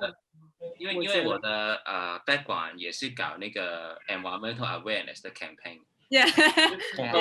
我的大学的时候也是念那个，我是香港中文大学国事学会的所以我知道那个三农问题啊，我们在2006年的时候就在说这个问题，就是因为它的大陆发展的过程中，就是农村就是它一个不断供应劳动力，然后去那个被怎么说呢，就是它被一个角色就是就是 supply 那个 city growth 的那个角色，所以就是他不会很明显的去。其实核心问题是，我觉得是整个现代化跟全球化吧，就是然后中国人并没有想明白要的是什么。对。OK， 就是说这个跟香港的关系，因为我们其实如果说那个农业的那个供应的蔬菜的供应链，就是因为在香港我们有一个概念叫做顺裕農場，就是我們香港那個這個漁護署，就是那個 fishery and 咩 department 我唔記得咗佢中文。fisheries and 它就是其實它是一個政府的機構，它就是做一個漁政署，right？對，有的漁農署，對漁農署，就是它有一個概念，就是叫順裕農場，就是它把這個香港跟大陸的不同的菜場，就是有一個 label，就是他說，所以大家不會買大陸的嗎？還是會，還是說會買菲律賓的？就是在大陸有一些菜場，就是比方說在寧夏，for example。就是寧夏它有一個很大的公港的菜場，所以我有聽這邊做 CSA 的人跟我說，吃菜心芥蘭一定要買寧夏的，不能買廣東。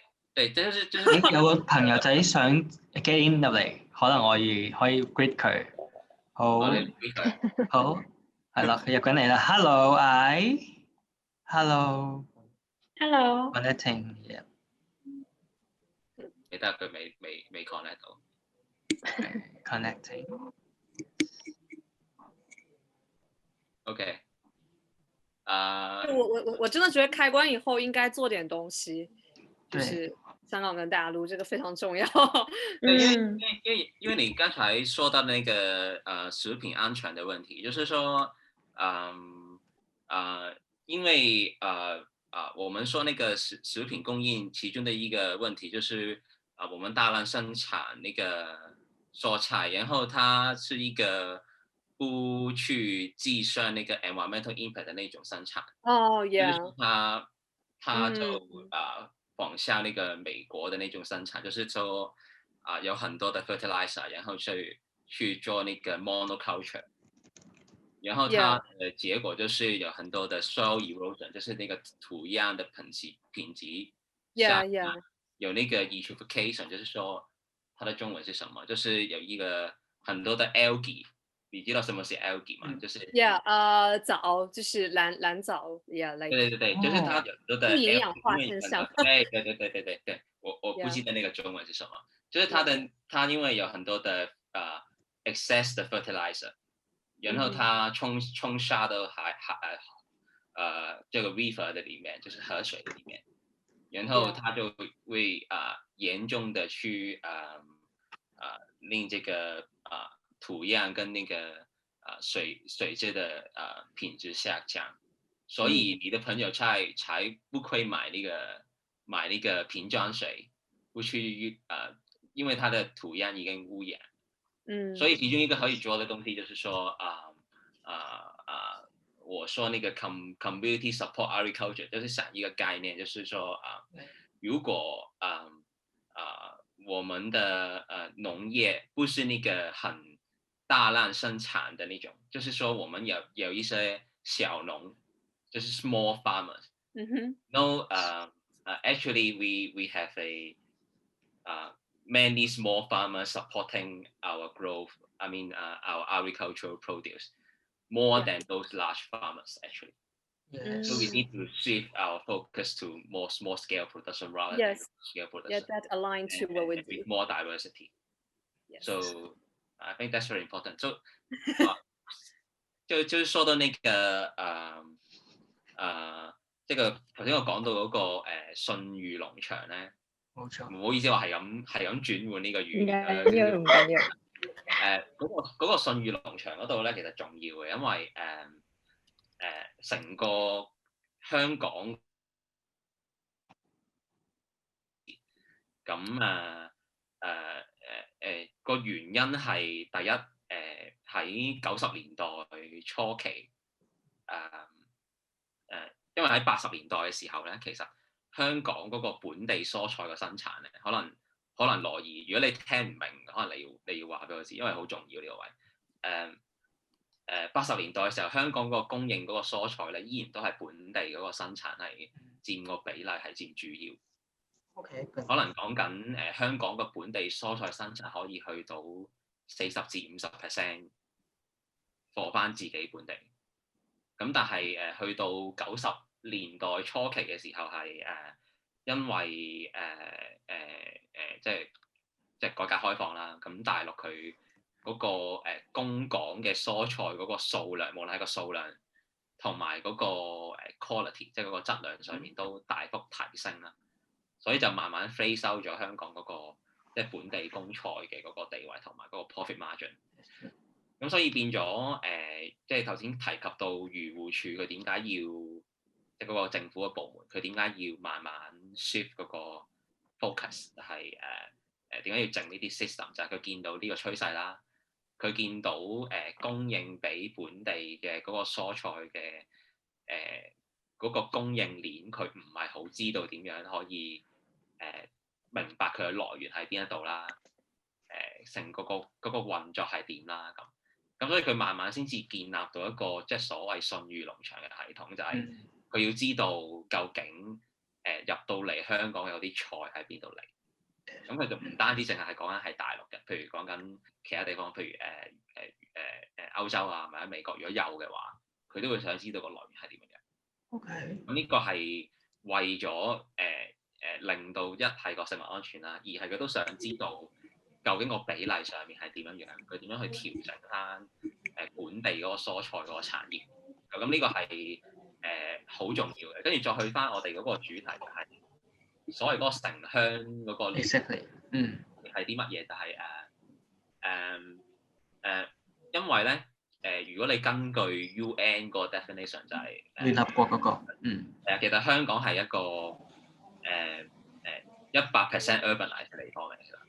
OK。咁所以 by definition 即係根據嗰個定義咧，我都因為我俾學生問過呢個問題 exactly 就係佢哋會話香港嗰個就係 urban agriculture， 就算我哋喺即係所謂香港新界一啲農村 ，suppose 係農村嘅地方種菜，但根據嗰個定義都係 urban 嘅其實。咁所以最初阿 Macy 問嗰個問題就係香港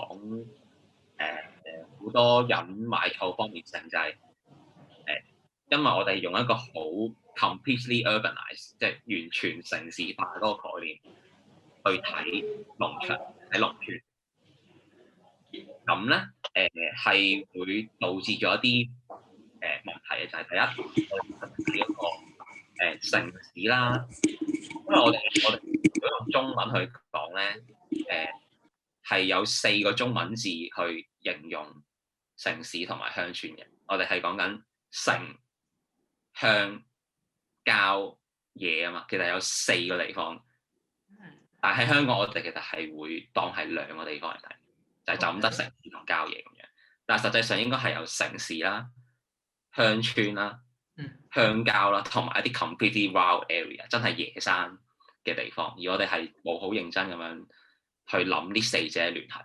咁而農業喺當中嘅角色就係、第一就係喺香港或者喺可能係阿姨可能就可以再講下就係、農村喺嗰個角色係點樣嘅咧？喺成個裏邊，咁可能香港係真係比較 marginalize， 而我做緊嘢就係嘗試點樣 connect 翻，令佢可以被看見咁樣啦，即係農村咁樣，同埋究竟我哋講 protect environment， 即係環境保護或者保育嘅時候，究竟會唔會有一啲位其實係同農村之間可能都會有 conflict 嘅 ？which 喺香港我哋面對呢一個問題嘅時候係有嘅，譬如話我哋講 countryside protection， 即係郊野公園啦。咁但係講 countryside protection 嘅時候咧，我哋發展 countryside 嘅歷史咧 ，exactly 係要消滅農村嘅。我唔知阿姨知唔知？即係譬如我哋有一啲香港嘅郊野公園嘅成立，其實佢劃定某一啲範圍嘅時候咧，其實正係原先佢係一條村嚟，然之後嗰條村係被消滅咗，然之後咧佢係需要被 relocate 去某一啲香港嘅地方嘅。咁啊，如果你想知多少少，我可以再介紹一啲 example， 但係個概念就係我想你都可以睇下你嘅意見係點，就係究竟你覺唔覺得呢樣嘢會係一個 conflict？ 因為香港其實係有機會係一個 conflict 嚟嘅，因為我哋個地太少，咁變咗嗰個redistribution of land resources per se 就係可能係 possible conflict 咁樣。咁我睇下你有冇啲咩諗法？我用普通話嗎？就是還是用普通話。Warren 係join 緊，咁所以 feel free 都可以繼續傾。好 ，Hi Warren。你繼續啦，阿姨你。廣東話可以，廣東話可以。普通話也可以。啊，这个好 ，OK， 就是你刚刚讲花园公园，这个跟我做的很像，就是我也原来经常去西贡什么的，就是然后我们有在村里面做东西，我觉得至少村在那里，但我不知道你刚刚说的他们搬迁了，就是村子为了这公园搬迁，其实大陆更是这样子，就是前几年开始有中国国家公园，就是新的学美国国家公园的系统，然后搬迁，就比如说长江源。黄河源的那些村子集体搬迁，对，就还蛮多的。然后我觉得这个更多是，就是大家都在还是用英国跟美国原来的那种概念，就是想要的是the wild 荒野，它是跟自然的连接，但是跟农村或者对啊，就跟这个是没關係的，所以會有這個問題。剛剛龍說的。對啊，因為我都係轉翻廣東話，因為係啊，我有啲概念未熟到可以好靈活咁樣用普通話去講。因為咧，我點解提呢一點咧？因為嗰個題目咧，城鄉連結咧，其實佢假設咗一啲嘢嘅，即係嗰個題目本身就係佢首先假設咗頭先我講嗰四樣嘢，即係城鄉郊野係 discrete， 即係話佢唔係連結，佢分開咗，所以你先要重新想像佢嘅聯繫。OK， 即係呢個係我嘅諗法或者 argument。咁咧而我想做嘅嘢就係我哋可唔可以唔好當佢哋係割裂嘅，佢哋唔係割裂嘅。咁如果唔係割裂嘅話，佢哋之間嗰個關係係啲乜嘢？咁以我而家做緊梅窩嗰個地方做例子，阿Duncan你會唔會介意咧？我咪之前咪有個 PowerPoint 嘅，係你可唔可以 share 個 PowerPoint？ 我有幅圖咧係 Google Earth 㗎，我想簡單講下嗰幅圖。我好快，唔好意思，因為我突然之間醒起嗰幅圖好好用。淨係去到上面嗰個。哦，上面，即係呢個咧係。咁咧尤其是我特別想同阿羅爾講嘅，就係咧其實嗰個位係即係嗰個地方嗰個地理係有趣嘅。咁咧你見到呢個地圖上面咧，那個馬寶寶農場啊 ，Marbles Farm。不是，啲馬寶寶係另一個地方嚟。OK。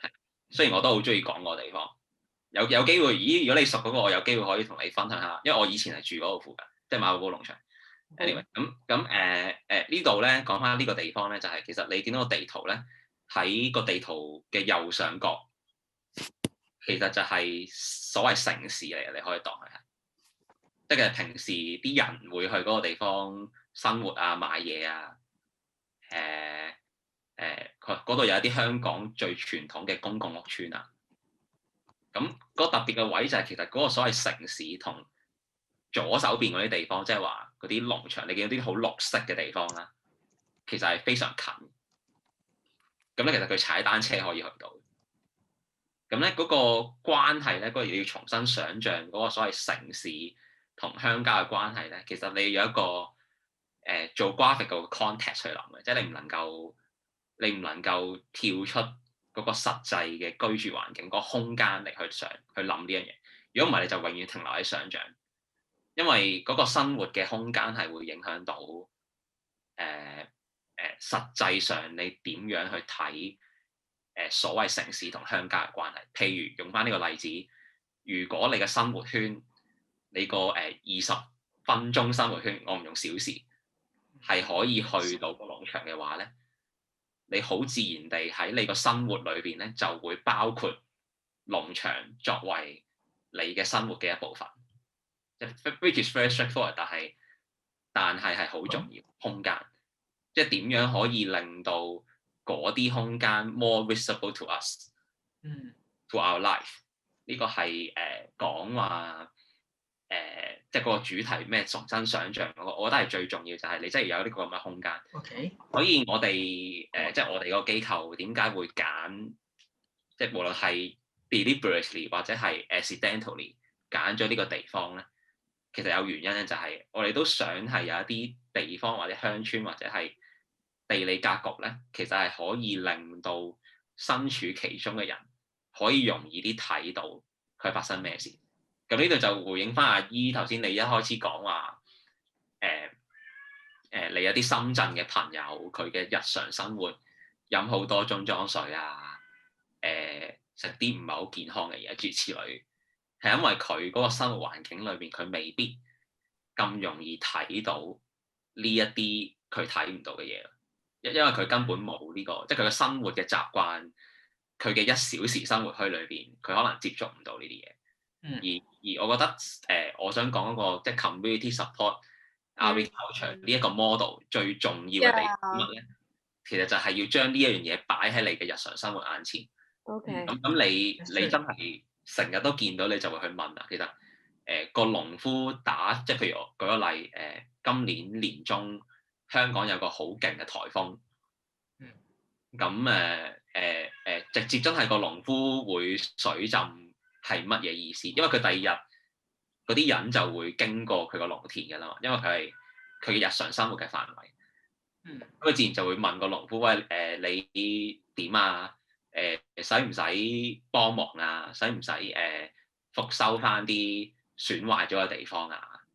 即係嗰個關係係咁樣產生嘅 ，rather 定係有個團體或者 NGO 或者 whatever 佢係咁個口講喂，你嚟關心個農夫啦，你分享下啲風險啦，諸如此類。即係我好強調呢一個 community，即係 CSA community support agriculture 個 community 嘅重要性就喺呢一度。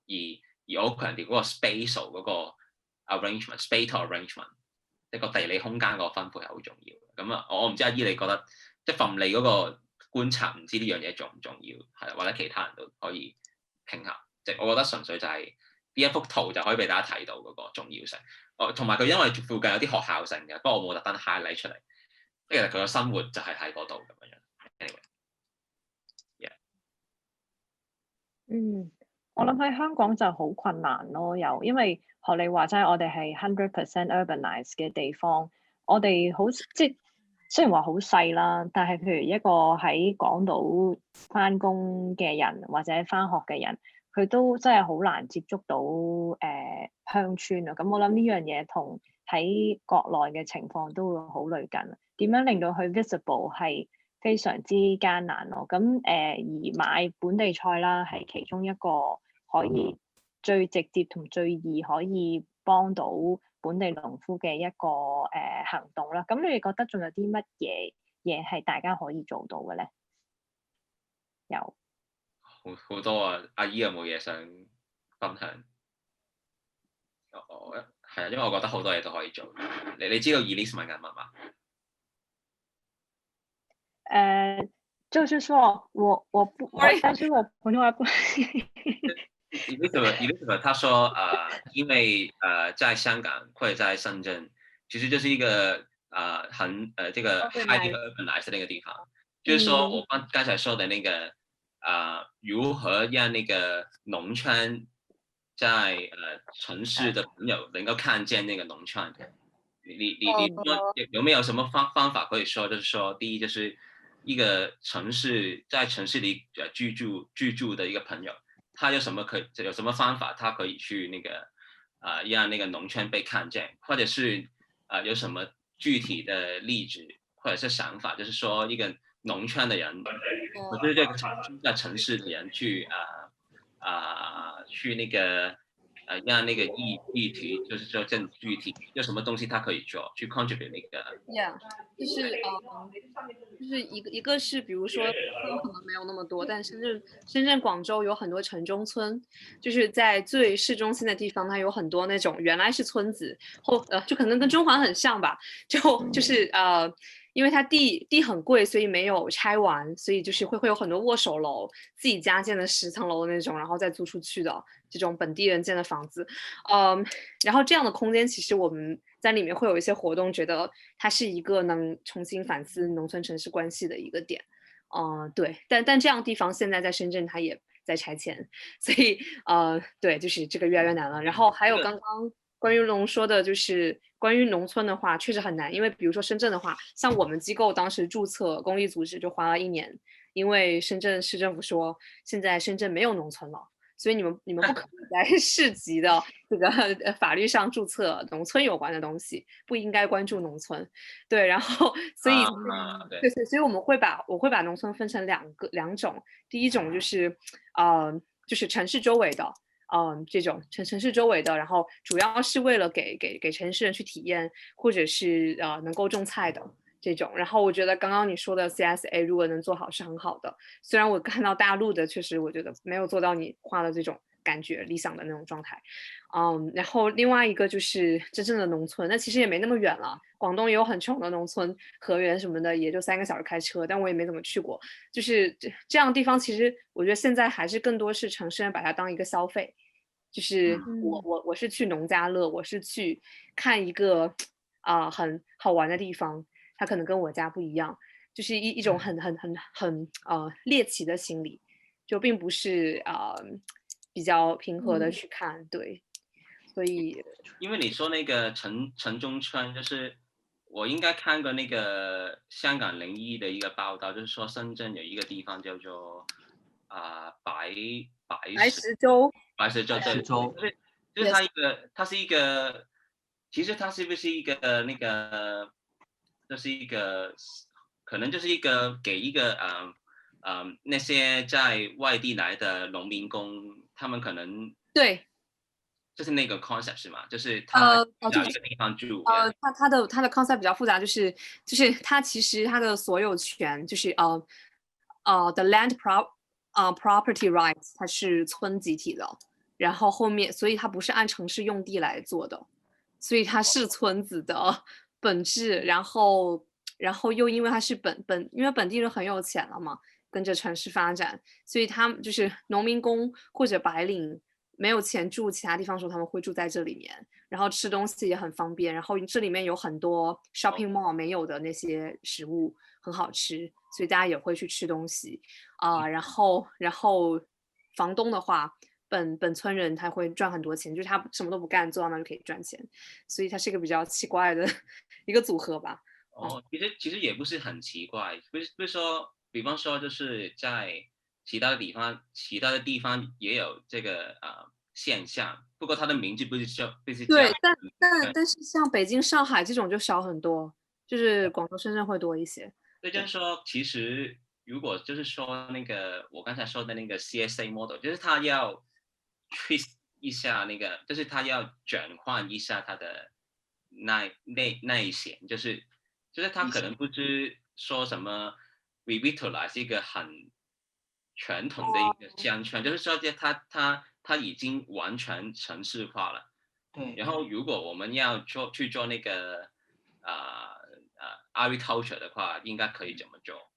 然后我的一个想法就是有一些外国的一些例子，就是说，比方第一个就是叫做edible landscape， 它的edible landscape， 它的中文可吃地景，就是它很简单，就是你一个，比方说你住在一个房子里，然后你的房子有一个阳台，然后那个阳台可能就是公共的，就是你的邻居可能可以去你的一个阳台伸手去拿一些东西。然后你的阳台就是要种一些香草，比如说basil 之类的，然后你的邻居都在拿这个basil，然后每一个邻居都这样做，然后你这个村就是一个eatable landscape village， 就是它。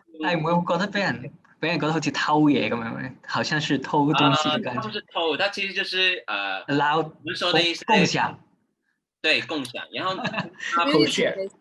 對，這個 public space 的一個 concept， 就是我們怎麼去定義那個公共空間，就是說，在一個城市裡面，我們常常把那個private space 跟那個 public space 它的定義是很 discrete 的，就是它不是 public 就是 private。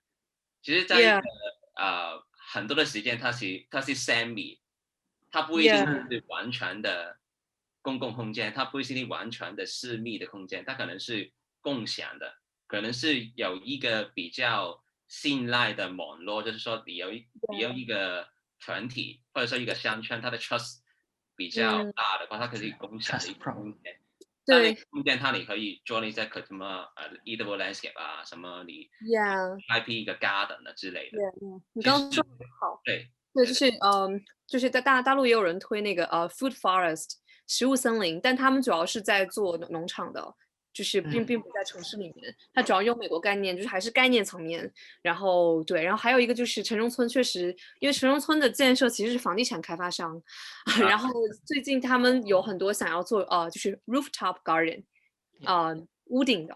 然後這個項目我糾結了2年都還沒做，然後他們也沒做起來，所以我覺得這是那個 rooftop garden 普通人可以去嗎？對，我覺得這個可以，然後我們就做 rooftop 的edible food，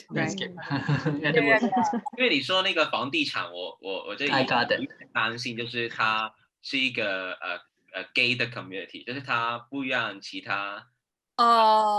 對，這個可能需要談。然後我2年前來香港跟那個新世界地產，他們 K12 malls K12 就是想要做這種11 K11 it's fine 就是對，我覺得這個也可以一起再談一談可以啊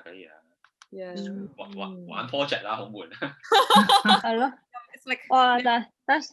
但係喺香港搞呢個 edible landscape， 仲要係 semi 嘅 land， 即係 private 同 public 之間，係真係可以點樣做咧？係咯，其實係咪應該 start from business 咧？好似頭先阿 Loy 咁講，其實有啲 business 可能係嘗試想推呢件事，係咪一個 good start 咧？或者作為我哋自己嘅可能 let's say 我哋都係一個即係香港人其中一 part， 或者一個 local 嘅人，其實咪都可以自己試。let's say 我同個鄰居又好，或者我喺啲細嘅村裏面可以試。佢 where to start 咧？其實真係我覺得好得意個 topic。其實我自己住緊嗰度就已經試緊㗎啦，我自己後花園開咗個田，隔離有個外國人問：喂，你啲羅勒即係啲 basil 種得好靚喎，咁咪搣 call 俾佢咯。咁 exactly 就係嗰個概念。如果你係住喺一啲即係叫做 high rise building， 即係嗰啲叫咩？即係啲好高樓大嘢。咁我以前喺即係基利地城住嘅時候都試過，咪喺自己間屋陽光曬到嘅地方，咪種下菜咁咯。咁你當然嗰個量好難可以同鄰居分享啦，我估。但係我相信你可以教，即係可能你開一個Facebook group 定 whatever， 然之後其實你就教隔離嗰啲人屋企種白菜或者蘿蔔之類嗰啲，其實已經好有嗰個雛形喺度嘅。即係其實嗰個 step 就類似就係你首先要令到佢覺得可以做到，首先。我有一個問題想問各位，就是你們覺得香港人會有，就是大家在香港會有這種需求，想要更跟自然或者農村接近？有啊。做金融的，我感覺是懵的。有啊，因為那個 COVID-19 改變了很多事情。OK，really？OK。對啊，就是我們，比方說就是我們的菜，就是農場的菜。是有很多人來問啊，就是我們根本不夠供應，太多人去問，就是我說你們他會給一個很大的 premium price， 就是說，但是我就是說不是 price 的問題，就是你要更多人去來生產，就是不應該就是你支持的方法就是不應該單純的去買，就是一個消費者的覺得。對，你應該去把自己 transform 成為一個生產者。你嘗試去做一些生產，它不是一個很大 scale 的，就是你嘗試去做，就是很小的也可以，就是去給一個信心，就是說普通的一個人也可以做到。然後 start from 那個trust 這個信心。我們可以去想一些比較大一點點的東西，就是說，比方說你住的那個屋村或者是你的圈子，如果你有10個朋友都在家裡種菜，你就可以組集一起去做一些比較大一點的事情，就是說我可不可以去做一個比較小小的一塊地去做呢？或者是我不租到地，就是說我去找一個政府的一個地方去做。你有很多的方法去做的，其實，但它的 starting point 就是要更多的人去生產，所以我說那個city gardening 或者是你說的 rooftop gardening，它的終點不是地點，不是它生產的地點，它的終點是有沒有很多人一起去做這件事情。It's more about community building。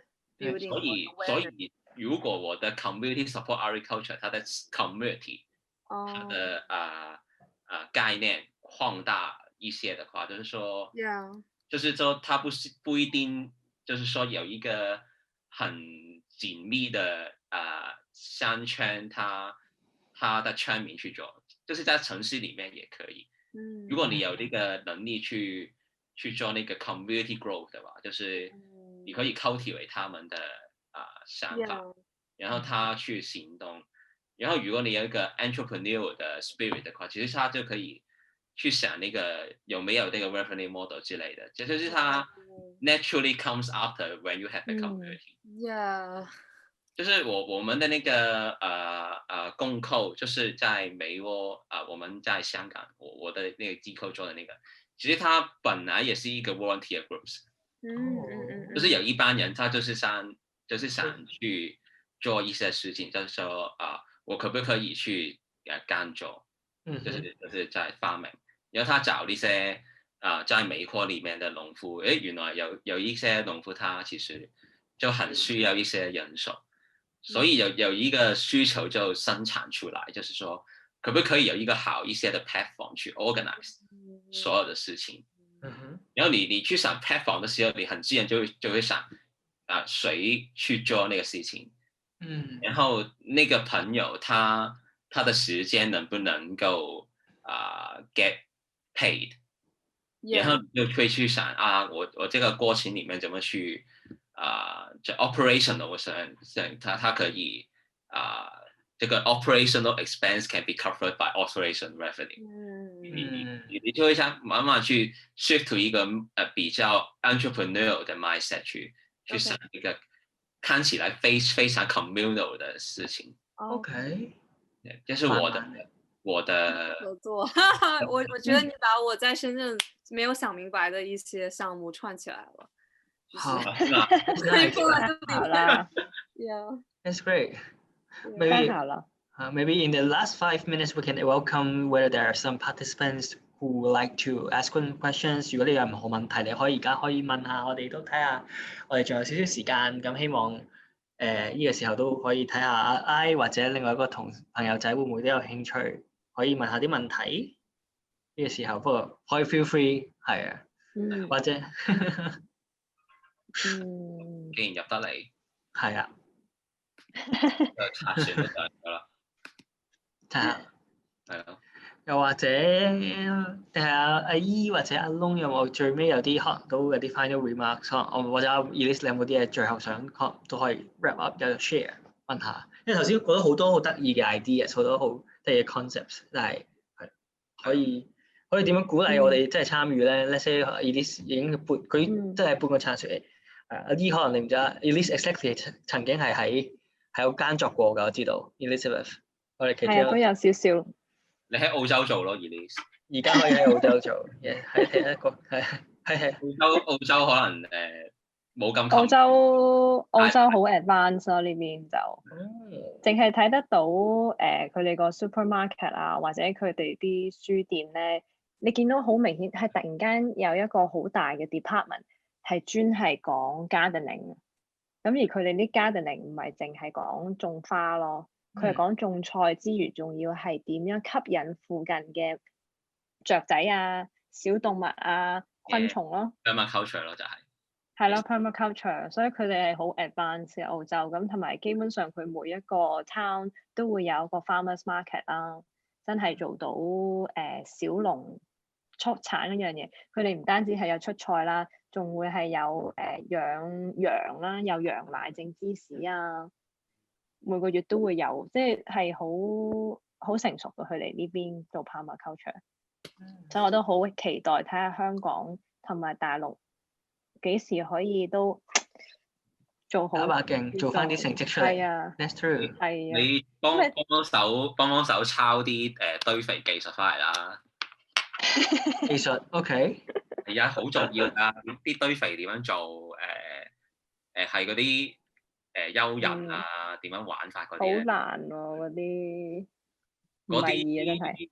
嗰啲我而家試緊咯，試到少少咯，即係譬如我發現到原來羊肚係幾好用嘅堆肥嘅。羊肚即係嗰啲中秋節食嗰啲羊頭。中秋節食嘅羊肚。我睇係中秋節嘅羊頭。我唔知道什麼是羊頭係咪？唔識啊，唔識講。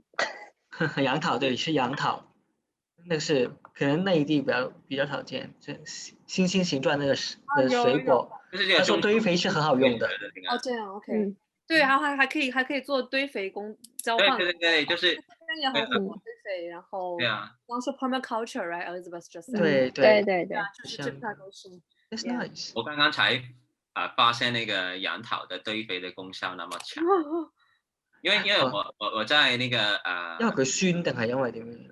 對，因為它的 potassium， 它有一個 nutrient， 就是氮磷鉀，就是它的，就是nitrogen potassium and potassium。OK。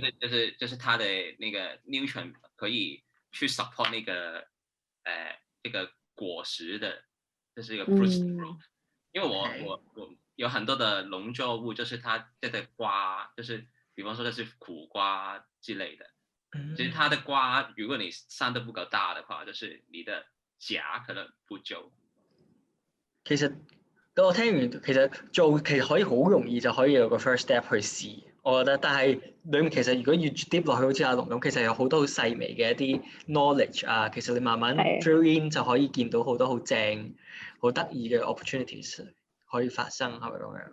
係啊，好得意。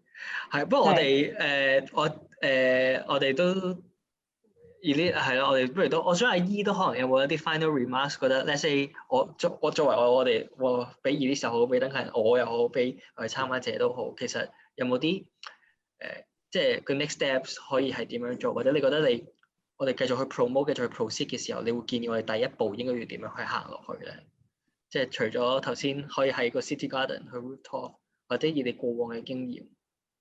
咁一陣間我哋講完，我哋可以影張大合照都得，咁樣。UI remark， 有冇啲 final remarks to share？ 就跟我说一下，我们可以下一步应该怎样可以？下一步就是一起合作，我觉得其实也是，行动大过实在，对，行动impact and money both, yeah. Yeah, we can do both. Yeah, very nice chat, very nice sharing, very nice discussion today. 罗毅，我应该怎么去联络你啊？就是你的，我看你的 LinkedIn 应该不常用吧？有的时候也会，就你maybe WhatsApp 或者 WeChat。可以用 WeChat， 我去找你的 WhatsApp， 你 email 告诉我吧。OK， 好哦，那我们很开心今天有一个这个机会，我们要不我们可以拍个照，我们先对就可以拍个照，我会 screenshot 的，就大家可以就看着这个camera， 所以我準備我說3、2、1就可以啦，3、2、1啦，好，咁我哋好耶都好啊，好啦，我哋1、2、3，好，再嚟多張啊，1、2、3。Okay, thank you. Thank you again. Thank you again. 好，多謝大家。好，多謝好，晒。咁最尾就有個 QR code 咧，都想各位參加者都可以俾一啲 comment 我哋啦，咁就可以等等。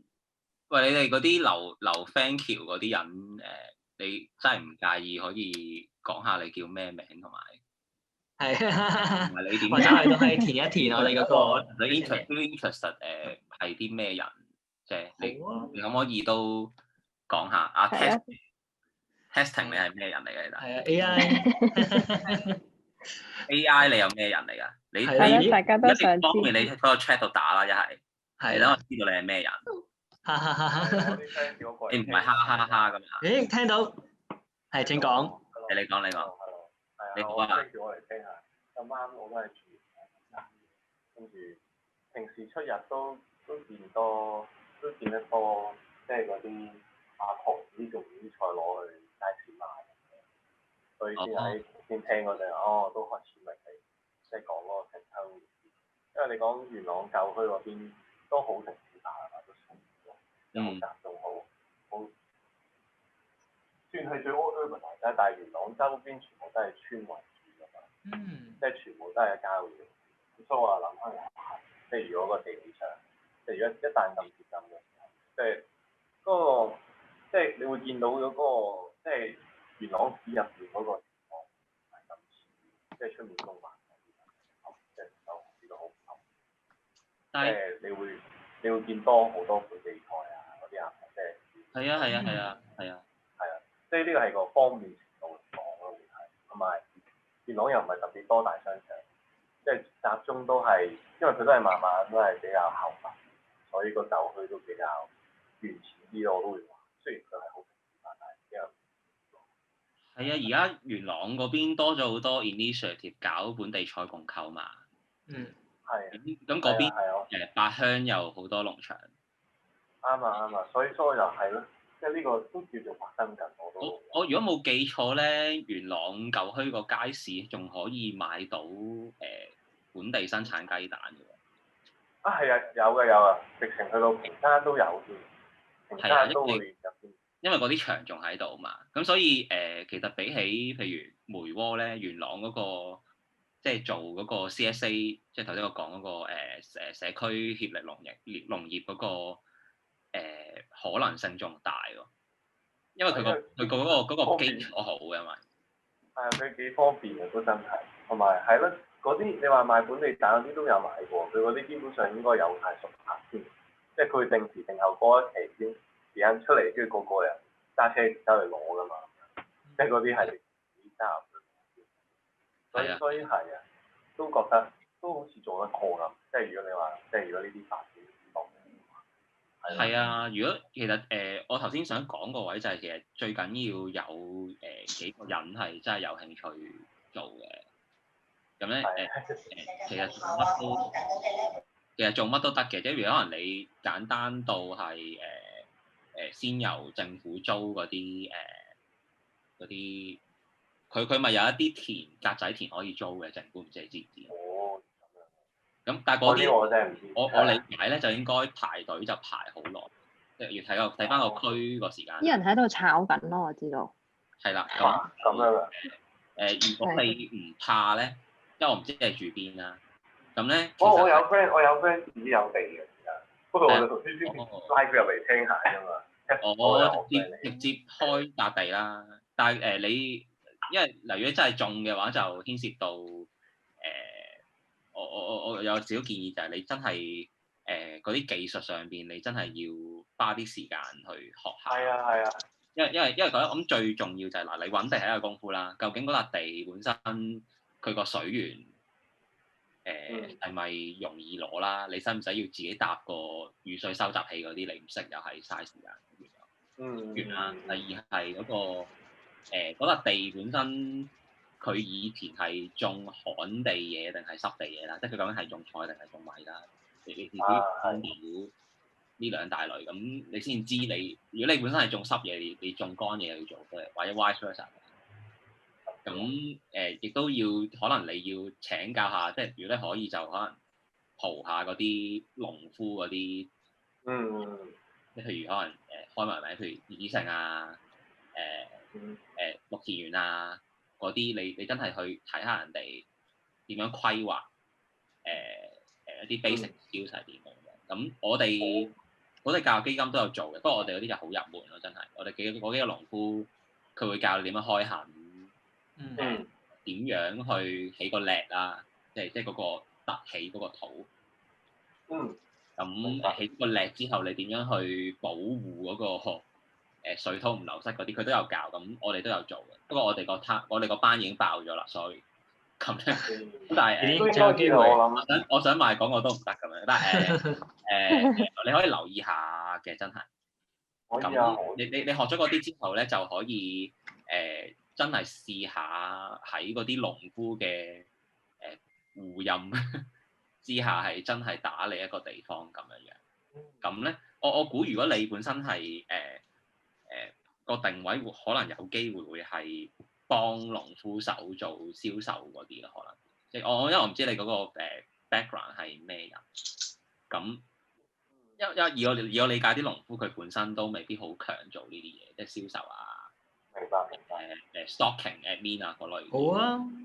咁嗰啲你可以即係慢慢 develop 下，咁其實真係可以試嘅。咁去到嗰啲位有個 platform 就即係大家都可以交換下啲。係啦，你可以交換啲菜啊，交換未必一定要用錢㗎嘛，你可以用一啲好社區嘅類似時分券嗰啲 concept 啊，交換書啊，乜鬼，即係嗰啲嘅諗法。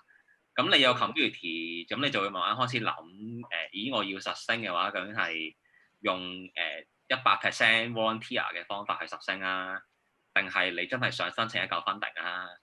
定係你覺得都係 volunteer 為主，不過咧我會揾方法揾到個 part time 錢去實升啲 basic operation 啊，即係嗰啲嘢就會變得好直接㗎啦。如果你想做，咁 which is 我而家每一日都諗嘅嘢，其實係。好啊，多謝晒阿龍嘅分享同阿怡嘅分享啊。好啊，咁我哋如果仲有啲乜嘢問題，就可以隨時揾阿龍啦，或者揾阿怡，或者揾翻我哋 Good Lab 都可以。咁啊，我哋陣間咧就會有個 closing ceremony，睇下大家會唔會有興趣，都可以之後再去啦，係1點半開始嘅。冇錯，咁啊到時會見到 Tony Hong 洪影成帶住一個關於一啲 transformation 講一個 concluding remark， 亦都有其他嘅唔同嘅國家嘅 speakers 喺嗰度 join in 去討論咁樣咯。好，咁如果係咁啊，陣間再見啦。好啦，多謝大家咁兩位，好，拜拜。唔該晒。係咪有個 chat 咧？